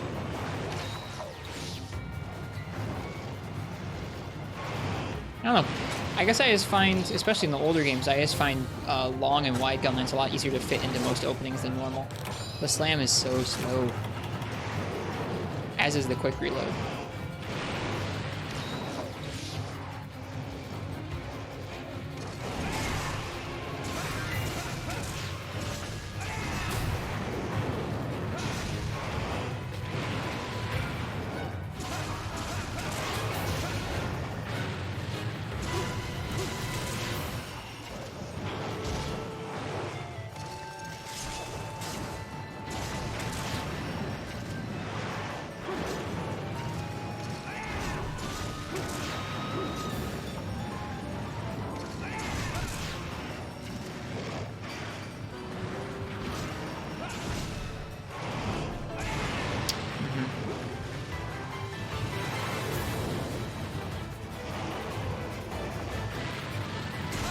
There we go.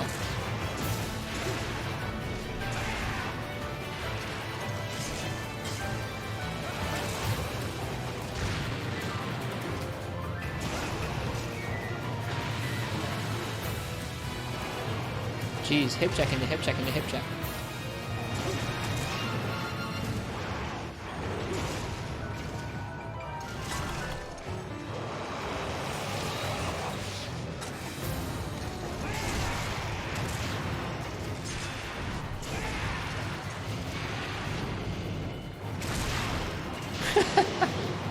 That baggy got annihilated.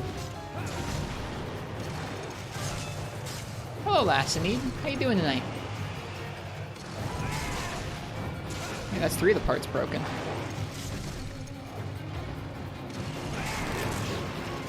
Whoops. Charging a normal shot.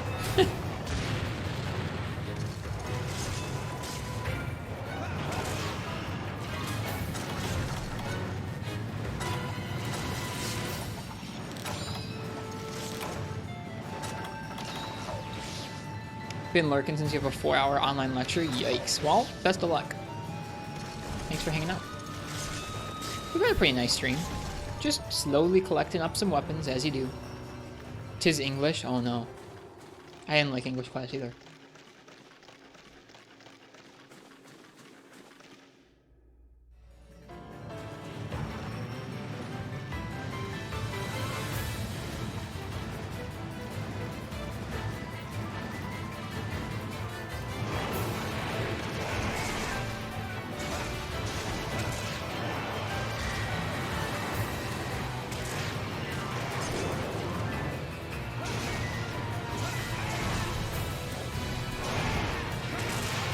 Nice.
His eyes are blue. Yep. That means he is in the dark but unenraged.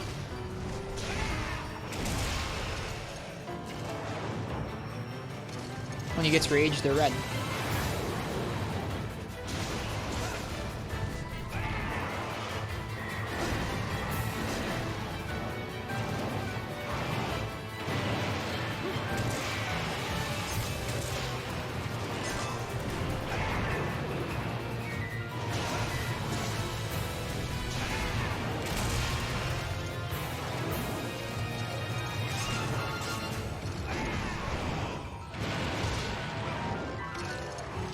Orange sharpness, man.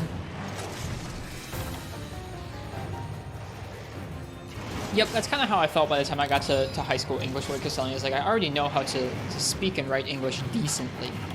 So learning all the intricate rules of the absolute most, I don't know, pedantic bits of grammar felt really silly to me. It's like I don't need to be able to define every single way that I already know how to write English.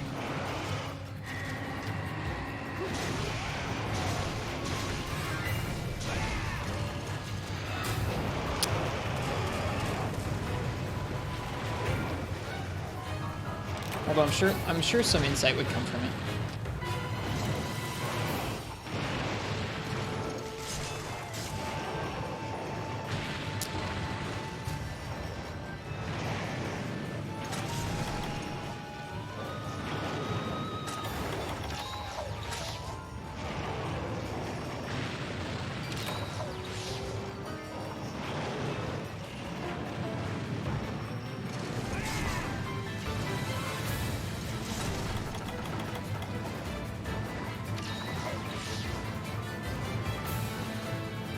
You know what would make Whipper Fire really cool if it counted you as being guarding during the windup?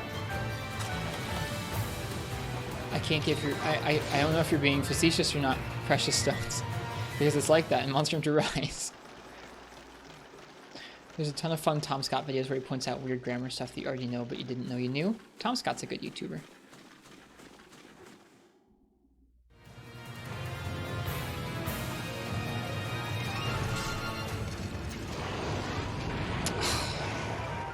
Did not know it was like that in Rise. It is, yeah. Yep, that's a change they made specifically in that game. It is really neat.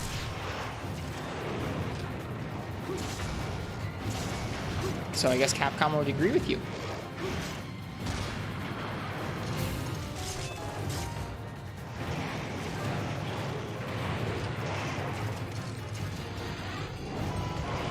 Dang it. Well, at least we dodged his tail. It's not necessarily what I was trying to do there. Waiting for a head turn on Barioth is pretty silly though.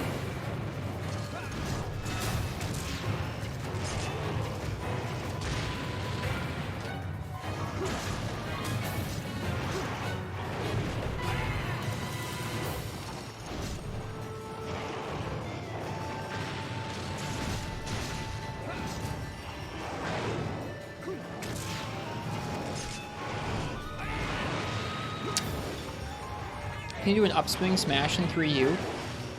I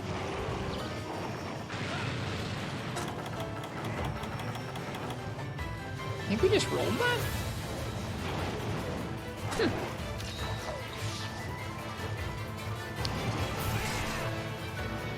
Upswing. Upswing goes directly into poke in this game. In order to do upswing smash, you have to do poke, poke, upswing, slam. Or maybe just poke, upswing, slam. Poke, upswing, slam, yeah.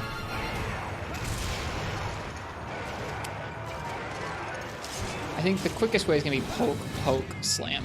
Is like the easiest shortcut into it that I'm finding here. You can do quick reload into slam. You can do poke, poke into slam. You can do poke, upswing, slam. I don't know if you can do... Something I'm curious about... Hang on. Something I'm curious about is if you can do guard into guarded poke into upswing into slam.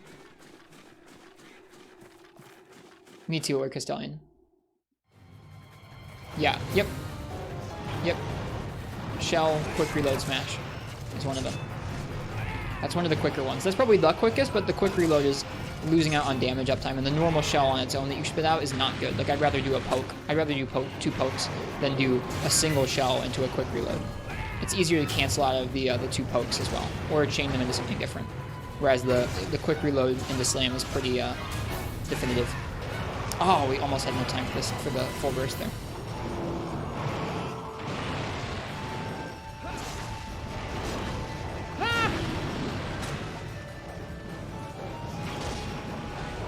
Yeah, so upswing. Yeah, you can do guarded poke into upswing into shell as well if you're doing it from like a guarded position. I often find myself, if I'm turtling down in the games, to be using poke and upswing.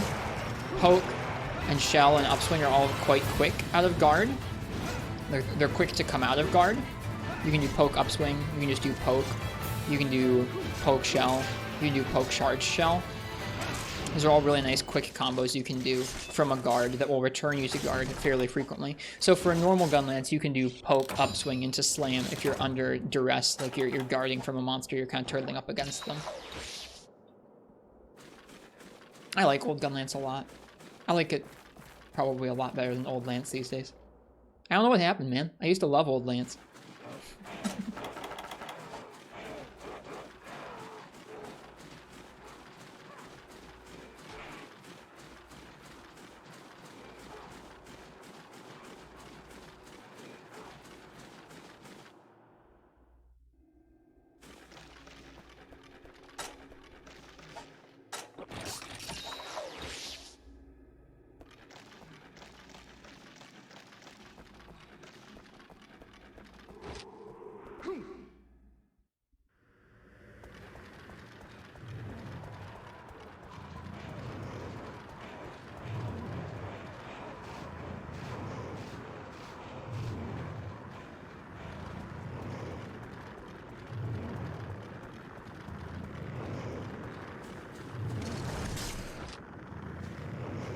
Oh shoot.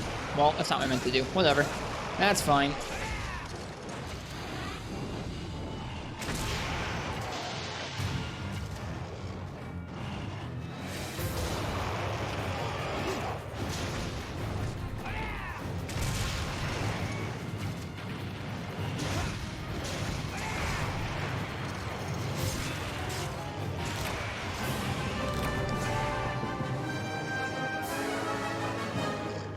Gunlance v Barioth is fun. No tail cut, but I wasn't really trying for it super hard. Cheers, lass.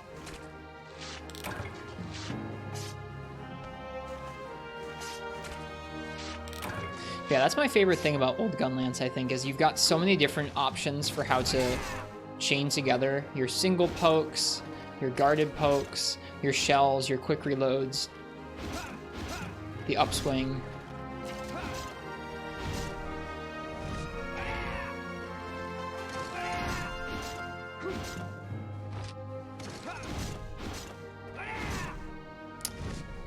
So that's another combo you can do, is upswing into up poke into upswing into slam. That one's weird. That's probably one of the weirder ones. It won't let you do it the first time. If you do upswing and then XX, it'll do 2 pokes and not a slam instead. So odd. There are some weird combo trees in old Gunlance.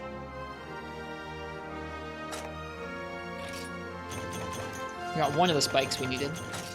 Better than nothing. Transporter plus 8, I'll take it. Jank Lance, I love it.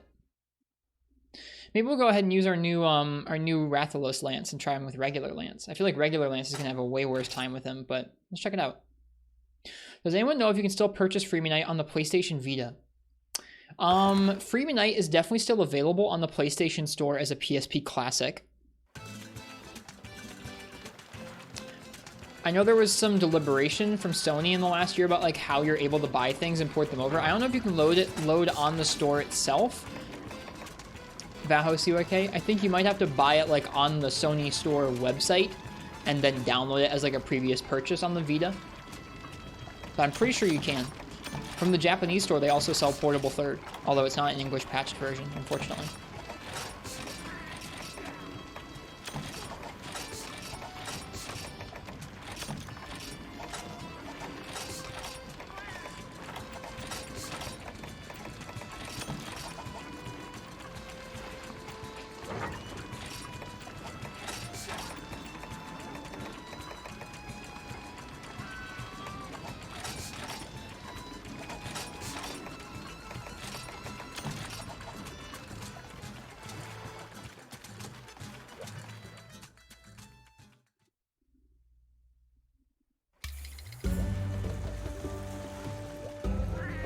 Yep. If you have a PSP and you have game backups from your PSP games, like if you have copies of like Freedom Unite and Freedom 1 and Portable Third on your PSP, you can back them up to ROM dumps, and then you can actually play those on a custom firmware Vita. A custom firmware Vita can play any and all PSP games. Sony only sells some of them on the store as PSP Classics, but if you have PSP backups, you can play them. As long as you have custom firmware on your Vita. It has actually a MIPS CPU core, just like the PSP does, so it actually has really, really accurate backwards compatibility. I use a Vita when I stream the PSP versions of the games. Yo, my late Bowgun's coming in with a raid. Hello, folks. Hello, Tepelin. Hello, folks from my stream. Welcome to the Slow Run stream.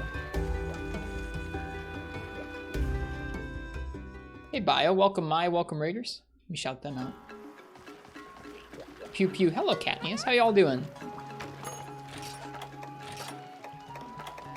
We are super duper slowly playing through 3 Ultimate, enjoying low rank a lot by collecting all the different weapon types. Well, not all of the weapons, but a lot of the weapons. Is this on real hardware? It is on a 3DS, yeah. I was doing another Frontier stream. One of the few to be showing off that game right now.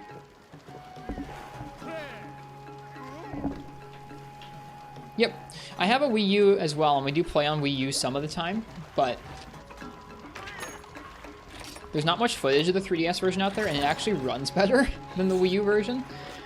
We were streaming the Wii U version the other day for when we were playing multiplayer with our friend, and the area where you fight like Royal Ludroth, they're not the main area, Area 5 of Deserted Island, right? You go out there and it's the version with like the large pool of water. You don't dive in there, but it's, you know, Area 5. It's one of the main areas of Desert Island. It just runs super stuttery on the Wii U for no good reason.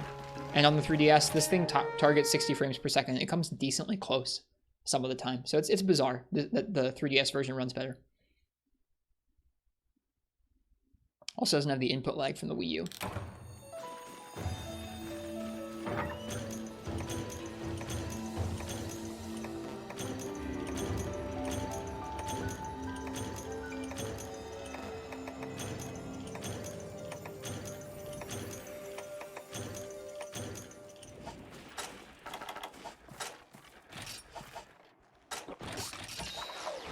Well, I hope my stream was good. Hope you guys enjoyed it. We did a little bit of light bowgun earlier today. I want to do more. It's actually what we're working on right now. Is we're farming up Barioth spikes for the Barioth light bowgun, which is supposed to be a decent ice and pierce bowgun, I think, in this game. Said you don't have multiplayer. It is a bummer. At the time that the 3DS version of 3U came out, that was just the norm for portable Monster Hunter titles.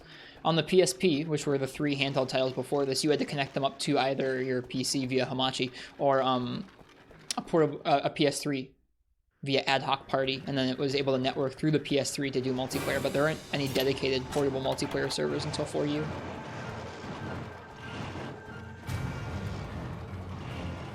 Well, cheers, Mike. Thanks for the raid. Enjoy the rest of your night. I hope you had a good stream today. I don't know if you were streaming Frontier or not. It says so, but I hope you had a nice stream.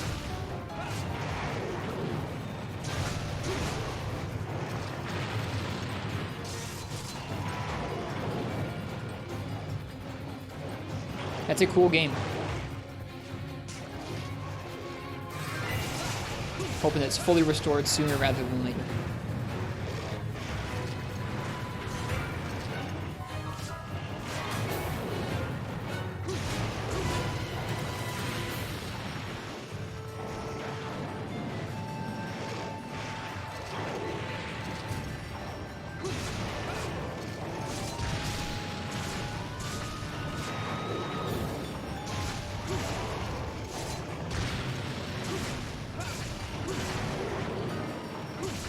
I can't remember which ones of Barioth's moves we can safely counter without any guard skills. Actually, we should go for the arms instead of the teeth. Ah.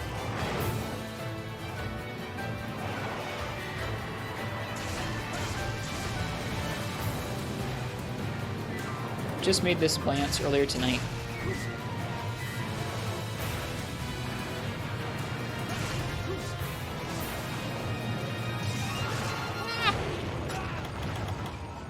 Yeah, like I said when folks came in, welcome to the slow run.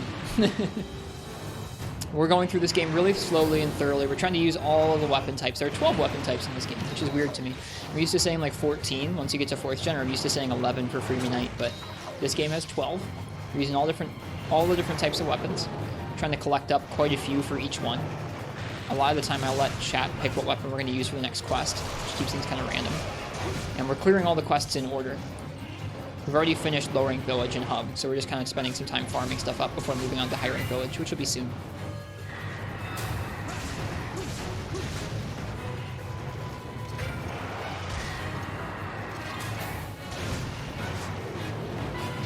Ah! No! Is that super weak in this game? It doesn't feel super weak to me. Not more than any other weapons, really. I think it's easy to feel that way about Sword and Shield in some of the games, but especially if you're bringing the right element for the job, it can be really potent.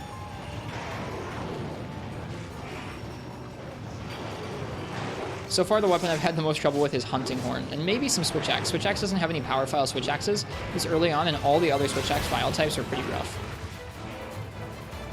Hello, Nestor. Dude, this Barioth is kicking my butt. All the freaking baggy, too.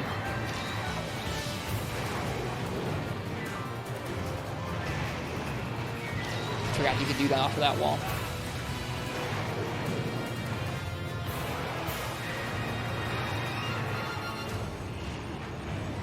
Is he leaving? I think he is. Thank goodness. I hate fighting on this lower level. There's so many freaking baggy. So claustrophobic.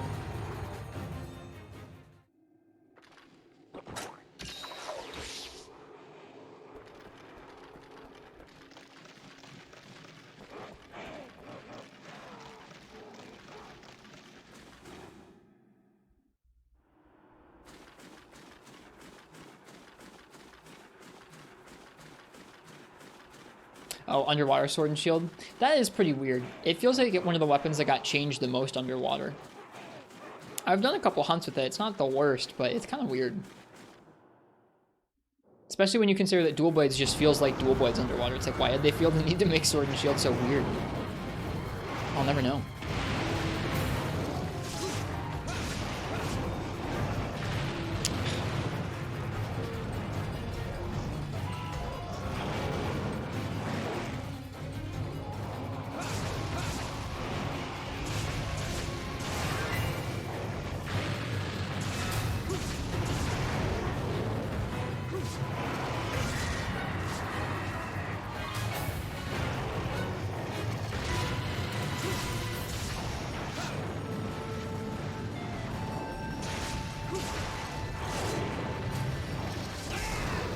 Oh, that almost worked out nicely.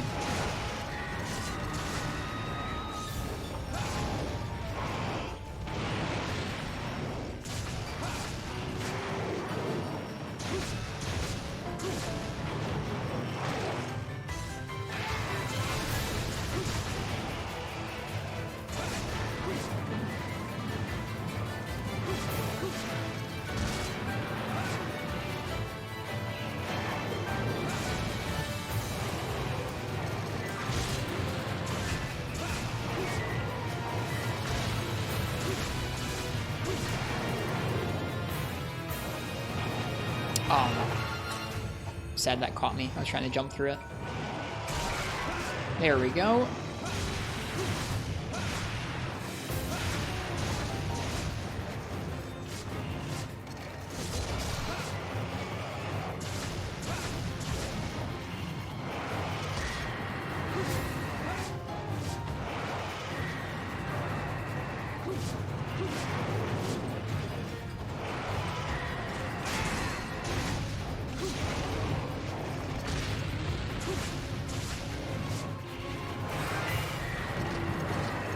Wonder if the Barioth hip check in 60 frames per second would zoom across the map. I don't know.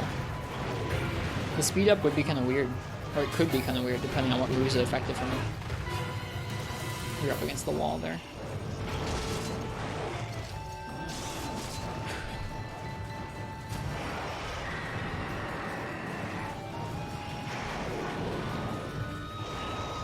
Unfortunately, it doesn't. Oh. It'd be interesting to go through and see what moves get affected by that speed up. Someday, when I'm not like just focusing on playing through the game, we'll goof around with some of that speed up stuff and see what it does.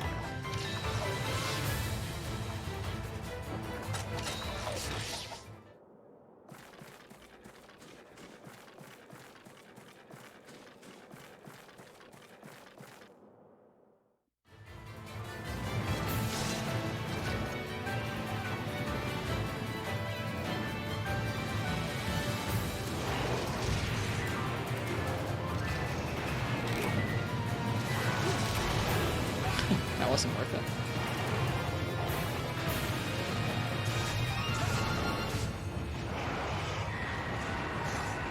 Surprised that didn't hit me from behind.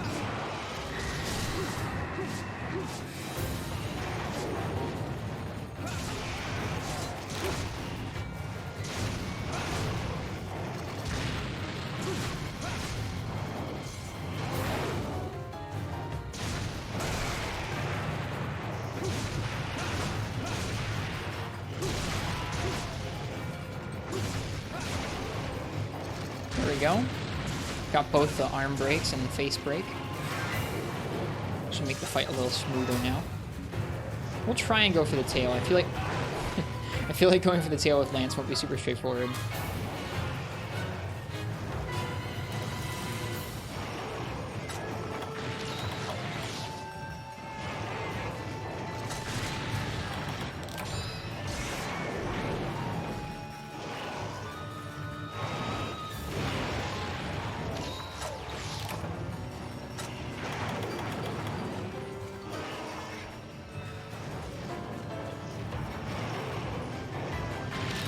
This is the part of the fight where we just eat stuff.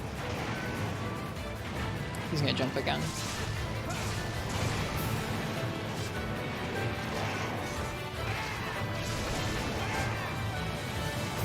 Poorly aimed lance charge.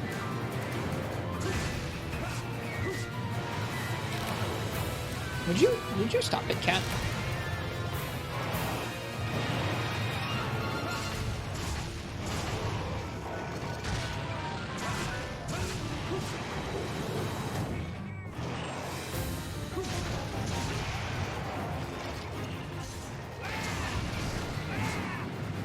This lance is really cool looking. When you look at the tip of that, so neat.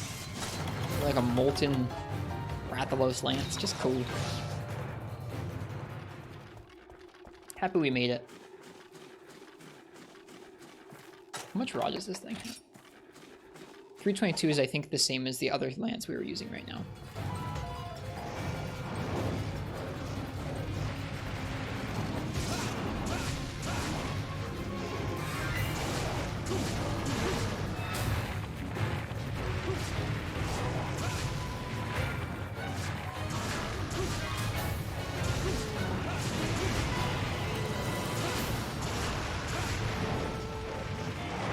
Ooh, he's so fast when he's raged.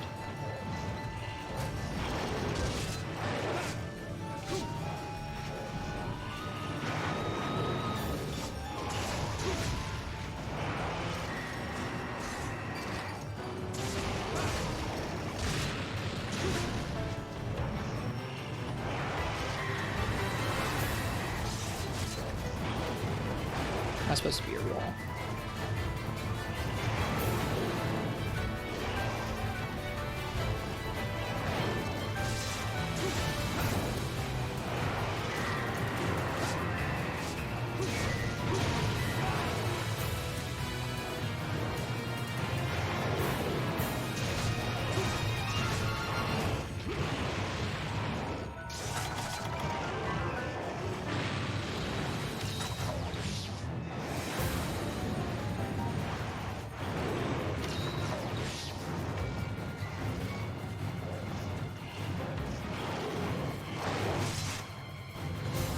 Dang it.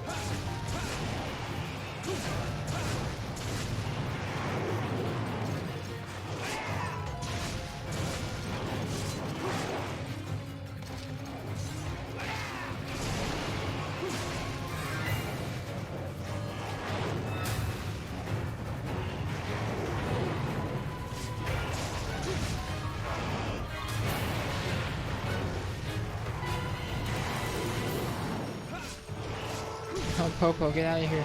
Save yourself. No.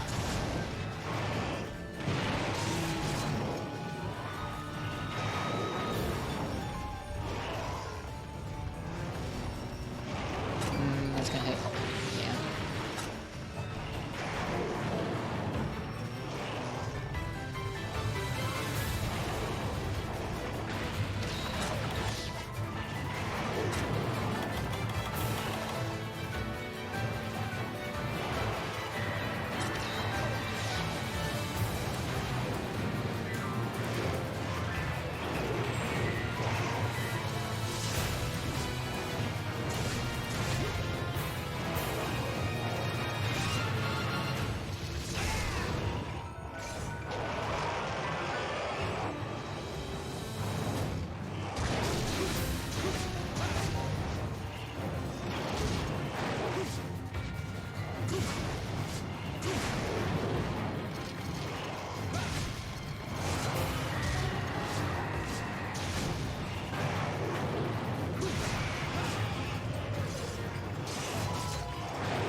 I just want the tail. He really makes it difficult for Lance.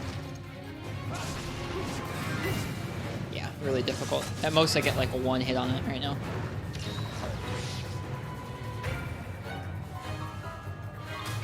Let's see, off that direction is going to be area 2 or 4, I think.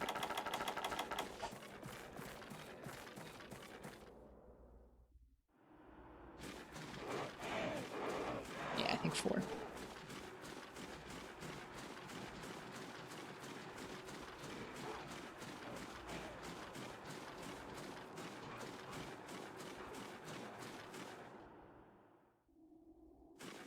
Huh, I was wrong. He must have gone to 3. Weird. Totally looked like 4, but I guess they're in the same direction. Yeah, here he is.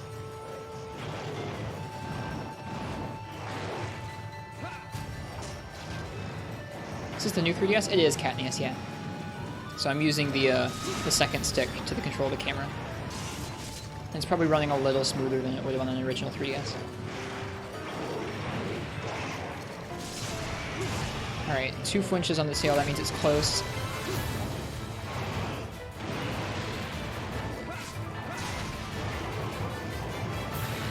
Whoops. Frame rate looks smoother. Yeah, even if you... So, we found out that there are some options when you're running a 3DS with custom firmware. There's some options to force every game to explicitly take use of the new 3DS's improved cache and CPU speed, which sometimes makes games run a little wonky. With it turned on, this game freaks out. Not everything does, like the whole game doesn't run twice as fast, but just certain moves that must be measured in some time by frame rate are affected by it. Like Arzuros will do a spin in place instead of just turning, and hammer, like the hammer upswing takes you like 4 rolls of distance instead of like 1. It's kind of nuts. But even without those boosts turned on, like right now I don't have those boosts turned on, this game is still targeting 60 frames per second and getting decently close to it some of the time. So in some way this game was already running unlocked, even on the original 3DS, so that the new 3DS can take advantage of it. It runs pretty nice. Both the 3DS and the Wii U versions target 60, and the Wii U does put out 60 frames per second, but it's got like a weird judder where a random subset of the frames are duplicates. It's not just like every other frame or every like 10 frames there's a duplicate frame. It's just a random subset of them. I've done some admittedly amateur frame rate analysis on the different third generation Monster Hunter games.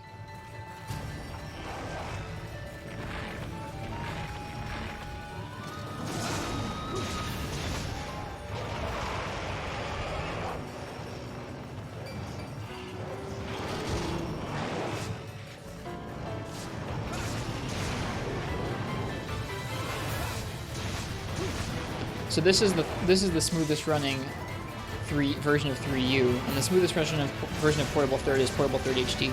Portable Third HD is like locked 30 frames per second, perfectly paced the entire time. Whereas on the 3DS, Portable Third runs at 30 frames per second, but sometimes has some judder because it will make a frame come out a little too early or a little too late.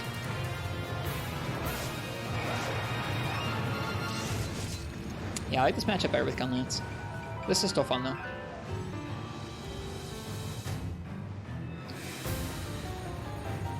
He's head to 6 now.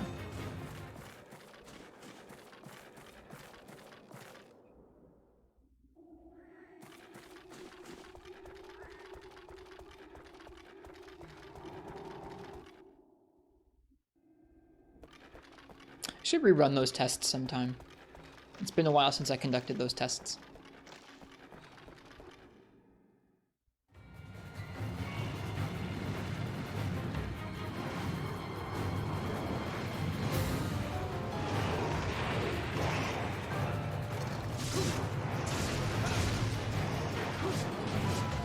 Yeah, the Wii U is in a rough spot.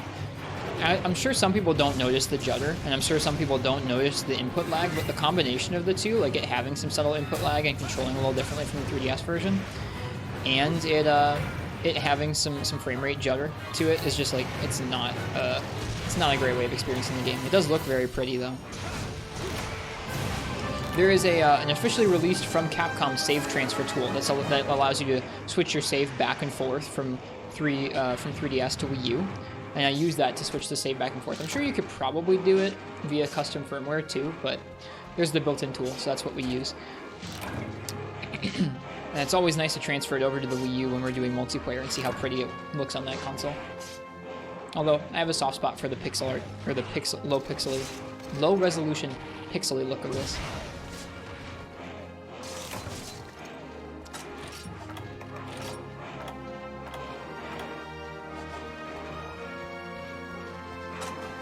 If I try using input direction on custom firmware, is that where you can basically use a controller attached to another computer, or attached to your 3DS to control the 3DS instead of its controls?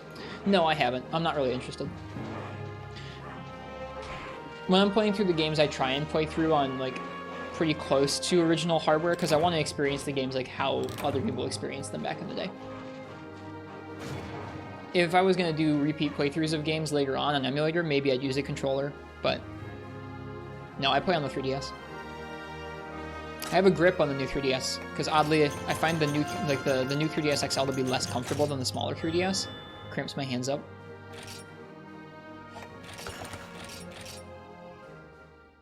But yeah, I play on the 3DS and I play on the Vita when I'm streaming PSP games. Did I change out the C-Stick with a PSP 1000 one? I did, yeah. Let me see if this cord will reach long enough. Yeah, you can see that's the that's a PSP 1000 cap on top of there. It's not the whole stick. It's not like a whole stick. It doesn't move around still, but it's a much wider surface area. It's nice. We did not get any Barioth spikes there, which is frustrating.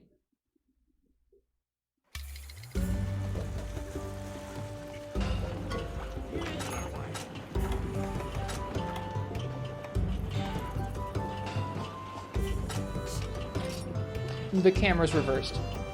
The camera's reversed. This camera feed that you're looking at right now. It's on the same side as the new 2DS XL. Or are you talking about like on the? Yeah. You're all good. You're all good.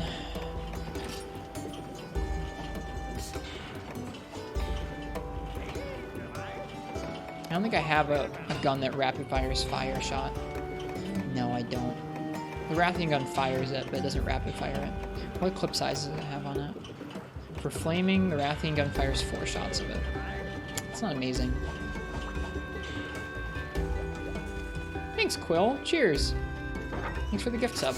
Sorry for no jingle. My sound is all messed up tonight. Never thought of changing the C-Stick. It is a very easy mod. You pry up the rubber tip a little bit on the regular C-Stick and you like use some small scissors and you just kind of snip at the little ties of rubber that hold it down. You take off the C-Stick, like the rubber C-Stick, and you could even cram it back in there if you wanted it back. And you take the PSP stick and you just press it on top of a little nub that's in there. And it fits basically perfectly. Not a very difficult mod. Yeah, it works the same way as the C-Stick, where like with the rubber C-Stick on the 3DS, you don't like actually physically move it back and forth. You just kind of push it a little bit, and it registers that pressure. The C-Stick is the same, or the PSP cap is the same way, except it's a wide surface area, so it's a little easier to press it one way or another.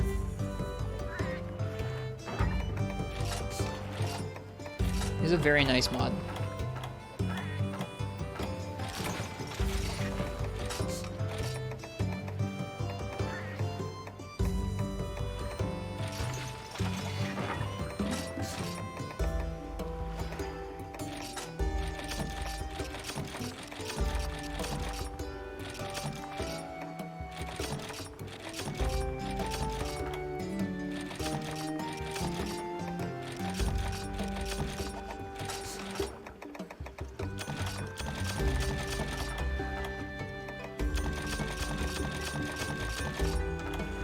I probably couldn't enjoy the 3DS entries without a second camera stick. With the PSP I can, because I can claw. There's no, I mean, unless you can claw on the 3DS, but then you're using your thumb for the camera controls and you're using your like weird clawed over index finger to move your character, and I can't hack that. I can't do that.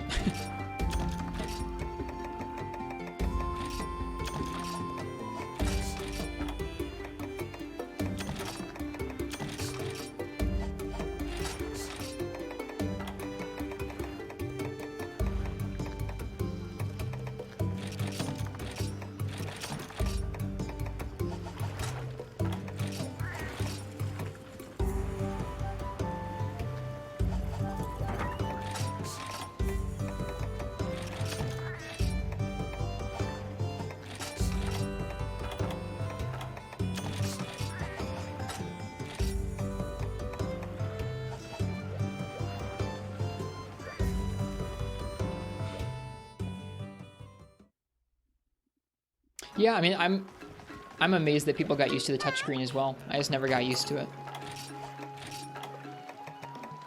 I forget if I ever did. I think when I first learned Monster Hunter, it was on like one of the Wedge 2DSs. That was my first console I played Monster Hunter on. But pretty quickly into getting into Monster Hunter, I got a new 2DS. or a new 3DS rather, just for that. So I don't know. I don't know what I did. It was 5+ years ago now.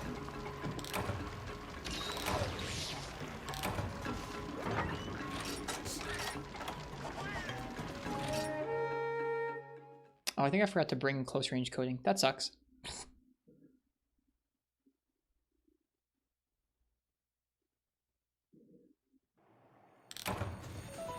No, I did. Never mind. We're good.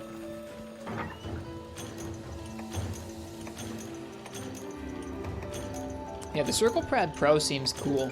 I don't own an original 3DS, but if I ever do, I'd like to track down one of those as well. There's a couple weird accessories like that. There's actually one where there's a Monster Hunter grip. I've showed this on stream before. Let me see if I can pull up a picture of it. There's a Monster Hunter grip that has a slide, like a circle pad, where the back trigger normally is.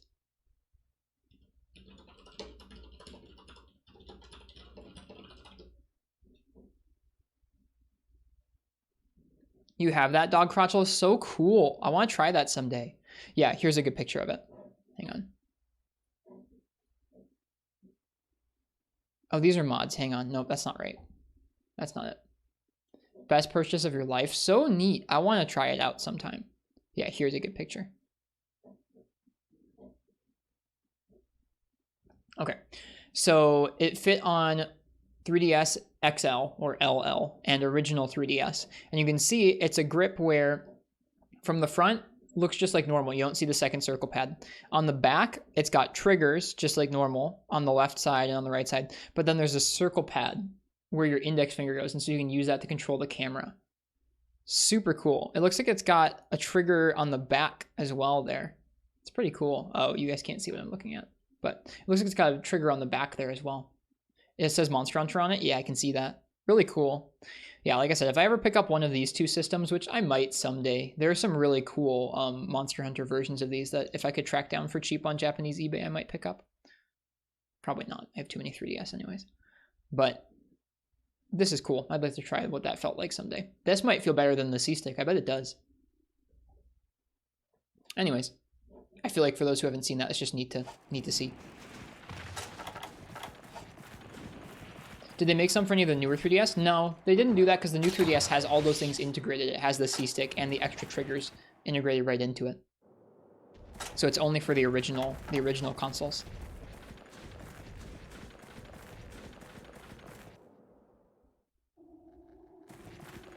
There's some really cool special edition 3DS though. We got the nub. I don't mind the nub that much. It's not amazing, but I don't know. It's not like you're actually, I mean, for bowgun aiming, it's kind of rough, but for everything else, it's like, it's fine.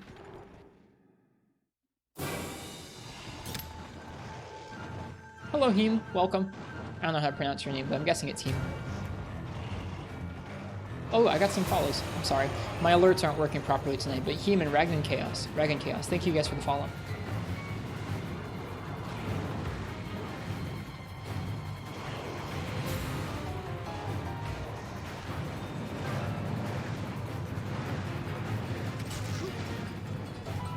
Normally I have sound alerts, but our computer's having some issues tonight.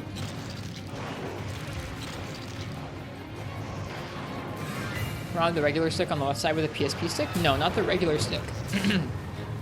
I modded the C stick with a PSP stick. And it's not a PSP stick, it's just the cap. It's just the top part of the PSP stick.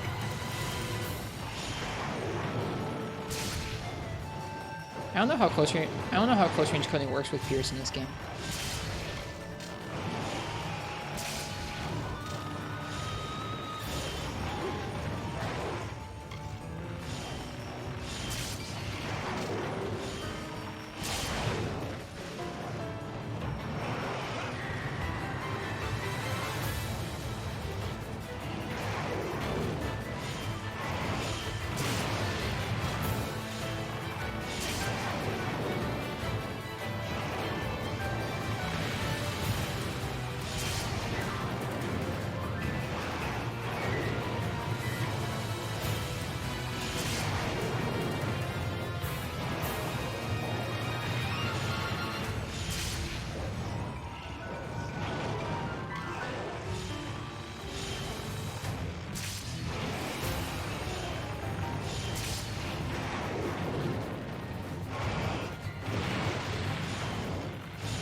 Pierce bow on a pseudo wyvern's kind of weird. Ouch, I dodged straight into that.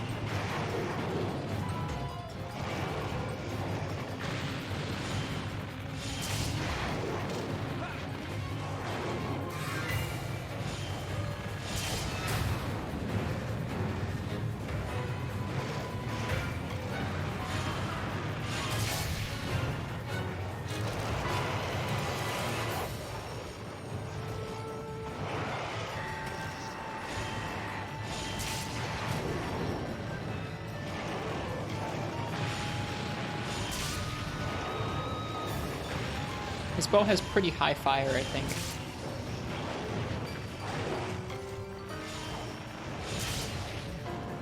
Yeah. Saw some crits go off there. Yeah, look at those crits. That's satisfying. What's the affinity like? 5% affinity, 14 fire. That's not very much fire. Never mind. I was thinking of one of the other bug bows that has actually good element at this point in the game. Oh well. At least it's pierced, so it hits a bunch of times.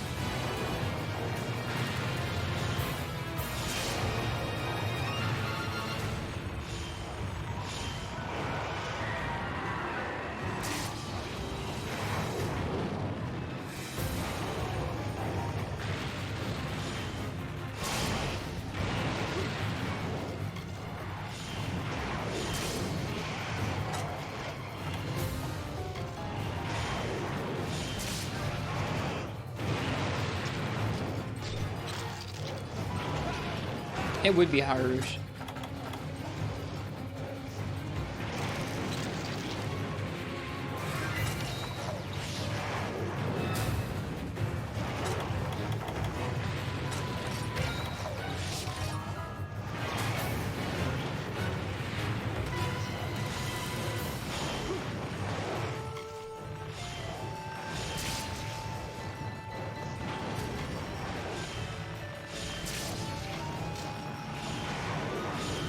Oh gosh.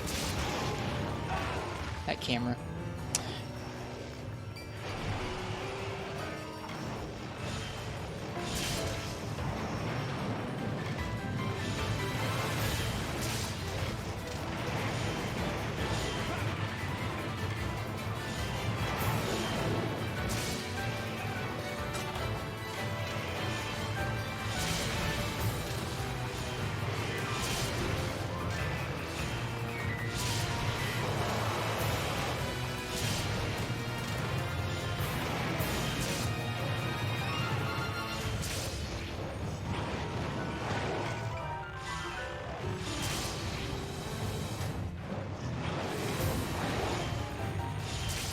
Hello, Namitori.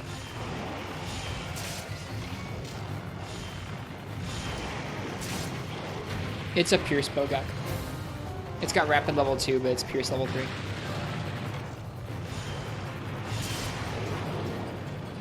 I don't know how good Pierce, especially, there's not that much fire on it. It's 14 fire. I don't actually know how good of a matchup this is, but it's my one fire bow, and I wanted to do Barioth. I guess he's also weak to lightning, so I could have brought like a stronger lightning bow. I think I just made the Lagiacrus one, but oh well. This will be fine, especially once we break his arms. I think we'll be able to pepper him with a lot of stuff.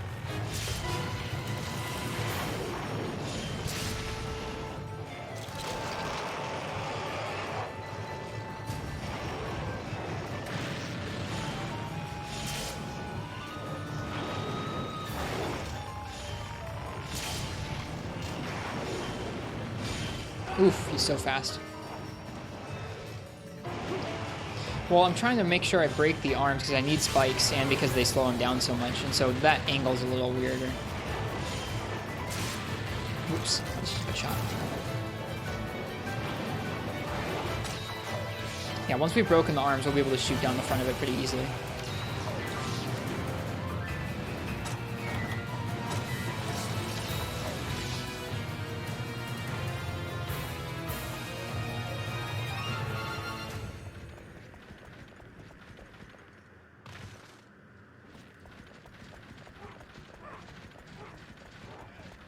Arc shots to your friend, then.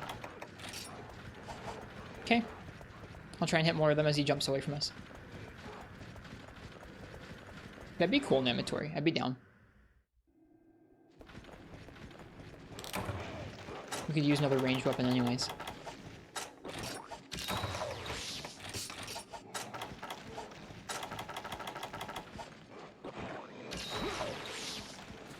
Yeah.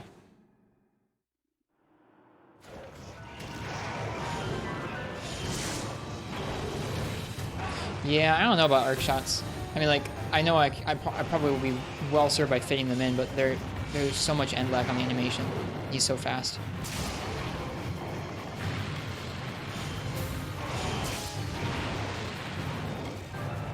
That was a fun back hop.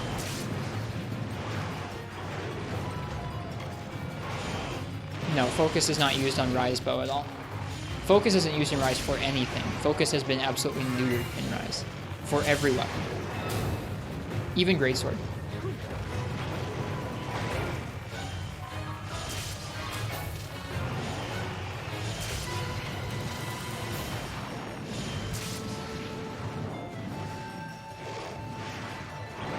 Use Focus Gunlance, then you are unfortunately mistaken. Go look up Cowslayer's video about it. You don't need Focus to quick shell at all. Use it for Charge Blade? What do you use it for on Charge Blade?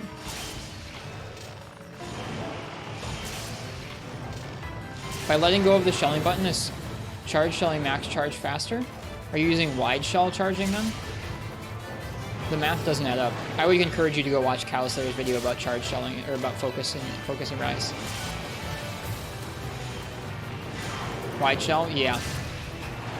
You should go watch some videos about it if you care about like using it optimally. If you enjoy your charge shelling plate style with focus, that's fine. But focus in general provides a less perceptible increase to speed of things in Rise, whether it is bow charging or greatsword charging. It's a really expensive skill because it's a 2-slot decoration.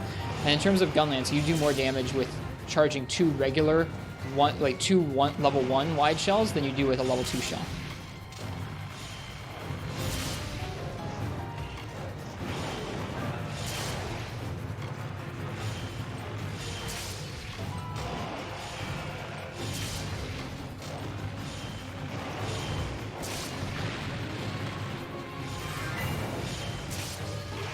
People generally charge files for Charge Blade in a slightly different way in Rise that doesn't involve attacking. More of a counter thing.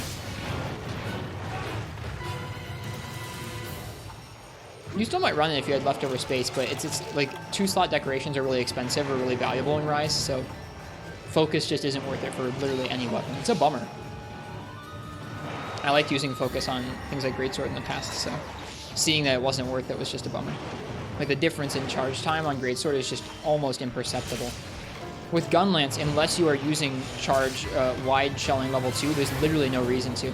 The moment you start a charged shell in Rise, like the moment you pass the regular shelling animation, you're starting to charge the shell, you can release the button and it'll still count as a charged shell. You don't have to charge it up all the way. So literally the only reason you would use focus for it is if you were trying to get to the level 2 shelling charge on wide better, but the amount of damage you get from 2 level 1 wide shells is more than a single level 2, and it comes out almost as quickly. So it's like it doesn't make any sense. Oof. Like focus has just been destroyed. They have levels just wide as 2 levels for charge shells.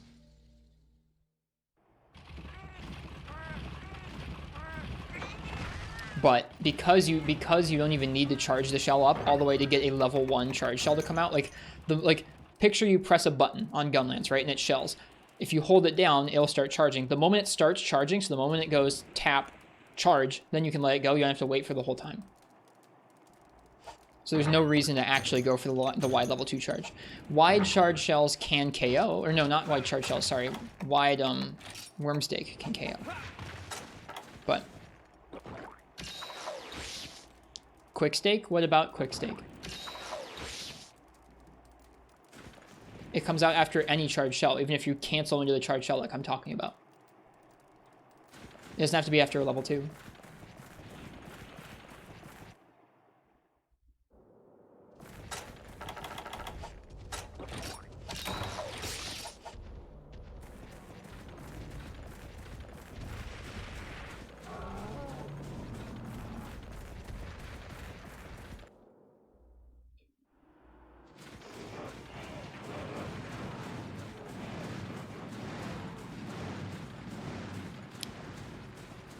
You can cancel into a quick stake from any...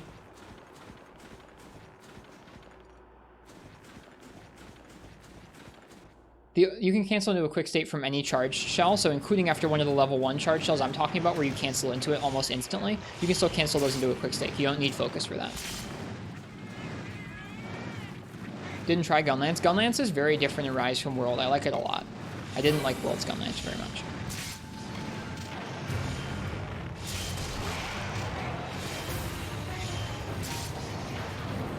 It's satisfying for that 120 single shell damage. I mean, that's fair. You, like I said, if you don't care about damage, you can do it just fine. But I'm sure it's not that much of a difference whether you prefer doing it that way or prefer doing 2 level 1 charged shells in almost instantly.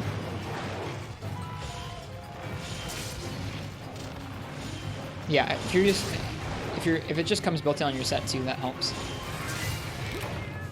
See a tap one.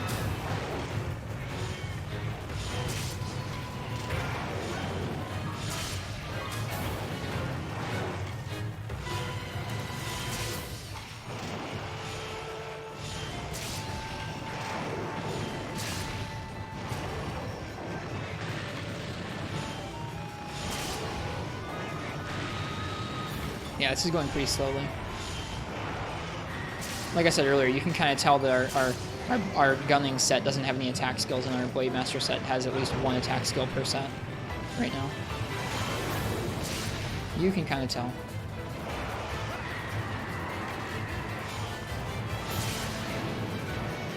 We knocked him out of the air, sort of.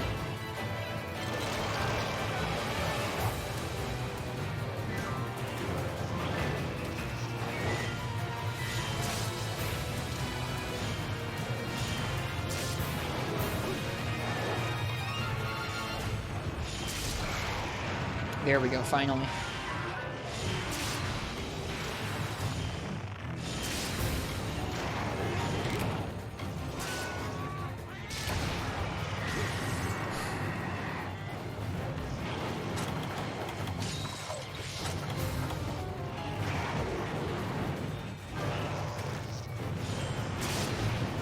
Huh, thought he was gonna hit us for sure there.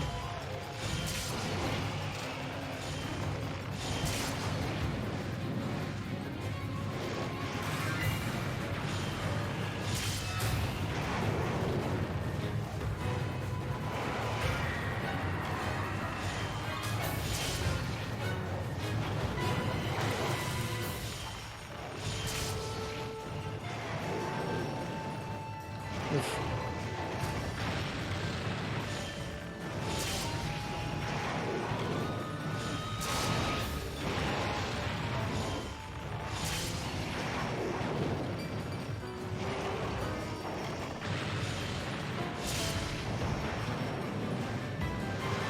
Gonna get that second windbreak eventually.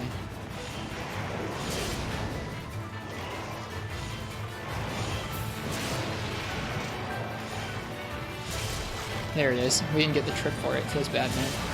Alright, now we just get to shoot down his front, so now it should be a little easier. We get lots of nice openings to do that, too.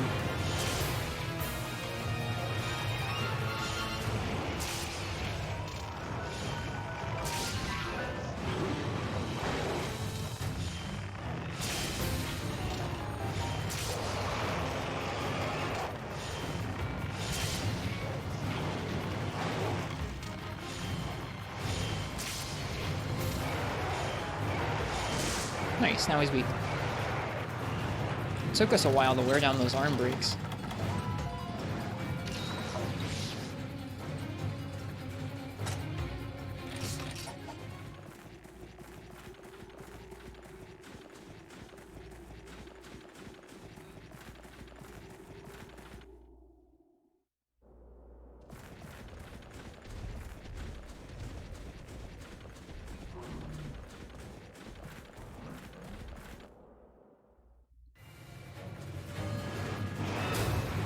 Oh, hello.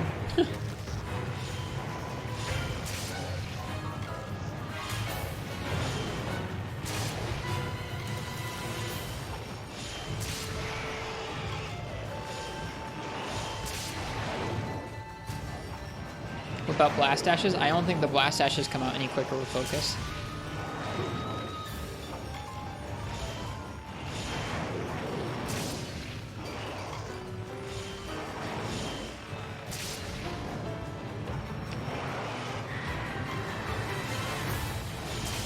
It's not like you're charging up to a certain level for Blast Dash. It's just like once you start charging, it just comes out. I don't believe it shortens that animation up.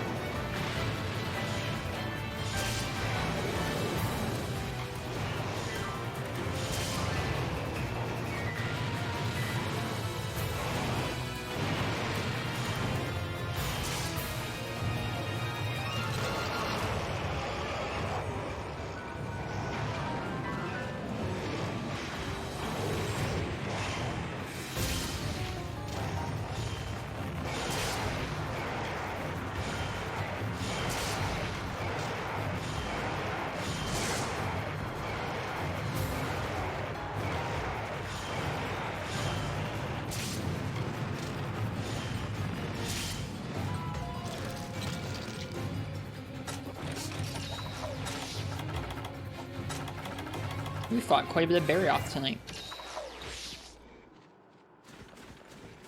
Quite a bit.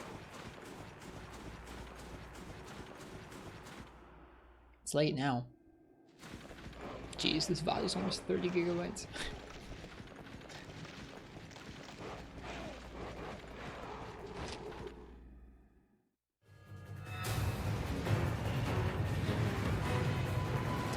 I don't know what percentage drop they are, but we do need quite a few for a weapon. Right now we're making the Barioth light bowgun. Already made the Barioth lance, sword and shield. Ouch. Yeah, that's it. Oh, I hate these baggies so much. I should probably heal. Yeah, let's heal.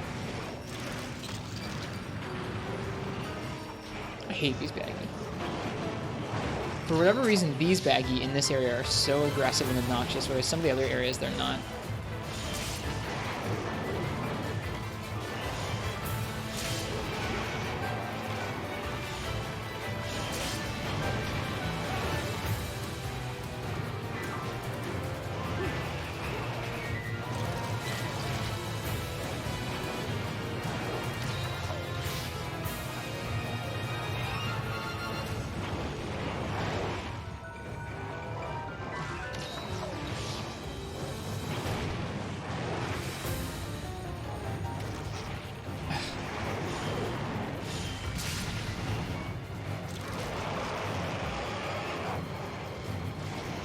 Stop! Fuck, I hate these things so much.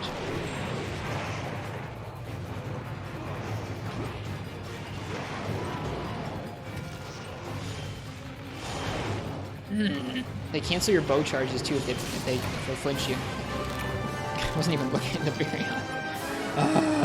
I hate these baggies so much. I don't know what it is about specifically these baggy, but man, screw these particular baggy. The Area 6 baggy pack strikes again.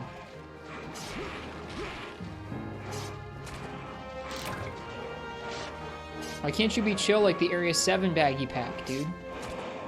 Alright.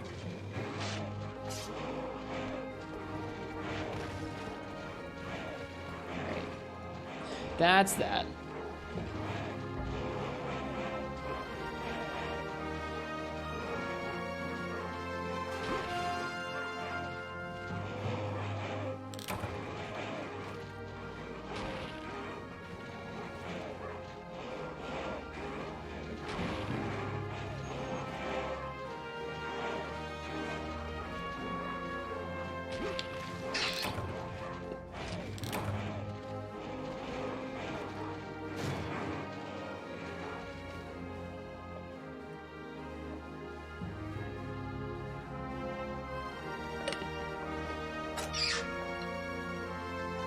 Is that 3 spikes?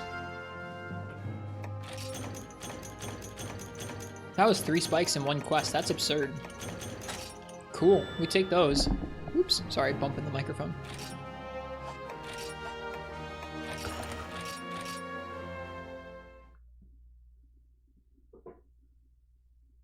Let's see if that was enough for the bowgun. Streamer luck. Yep. Still haven't gotten a Rathalos plate. Got a couple Rathian ones, I think.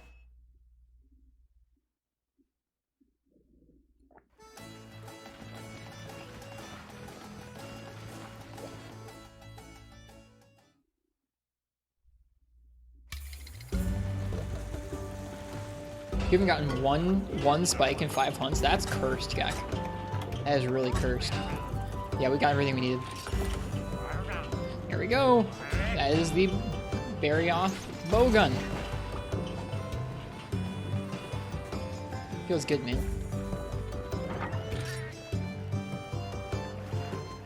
Nice you. Alright, well, let's update our list.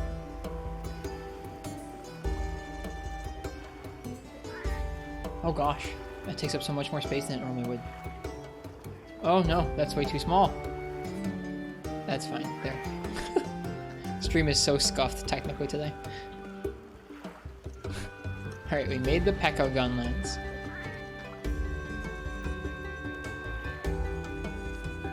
We made the Barioth light bowgun.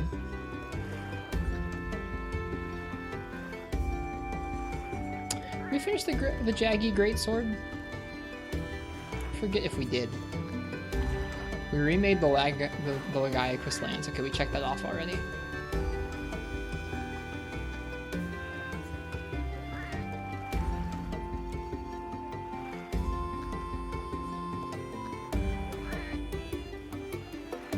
Let me see here. Did we finish that Great Jaggi Greatsword? I think we did. I think we got the beaks we needed from Roggy, but I could be wrong. Yeah, I need one more beak. Never mind. Alright, well, we're getting there. We made a handful of weapons tonight. I am going to call it there for the night. We're going to sleep on the boat here with Neko. If it's anyone's first time by and you liked our slow-paced, slow run through this game where we're playing gradually, taking our time, making lots of weapons, feel free to leave a follow and stick around. We'll be back here tomorrow night with some more Monster Hunter 3 Ultimate for you guys. As for tonight, there are some links in the chat you can check out if you'd like to check out our Discord or our YouTube channel or our Twitter. And the last thing I'm going to do here is pull up Twitch, and we're going to give somebody a raid and just keep the Monster Hunter feels going. Let's see who's on.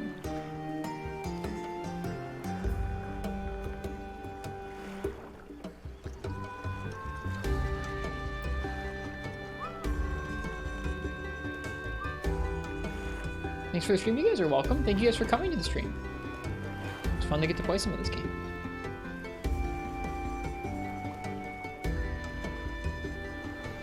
Checking out some of the older Monster Hunter categories, seeing who's playing what. Oh, Mega Radar is playing 3 Ultimate. Hell yeah, we're rating them. We're gonna keep the 3U vibes going. Pretty sure they play Greatsword most of the time. So if you want to watch somebody be actually good at 3U Greatsword, go ahead and stick around. Check out Mega Radar stream. Never mind, they're playing Hunting Horn. If you want to see someone play Hunting Horn, stick around. Alright, I hope you guys have a nice night or a good day, whatever time it is where you are. Happy hunting if you're going to play Monster Hunter, and cheers. I'll see you guys again soon. Good night.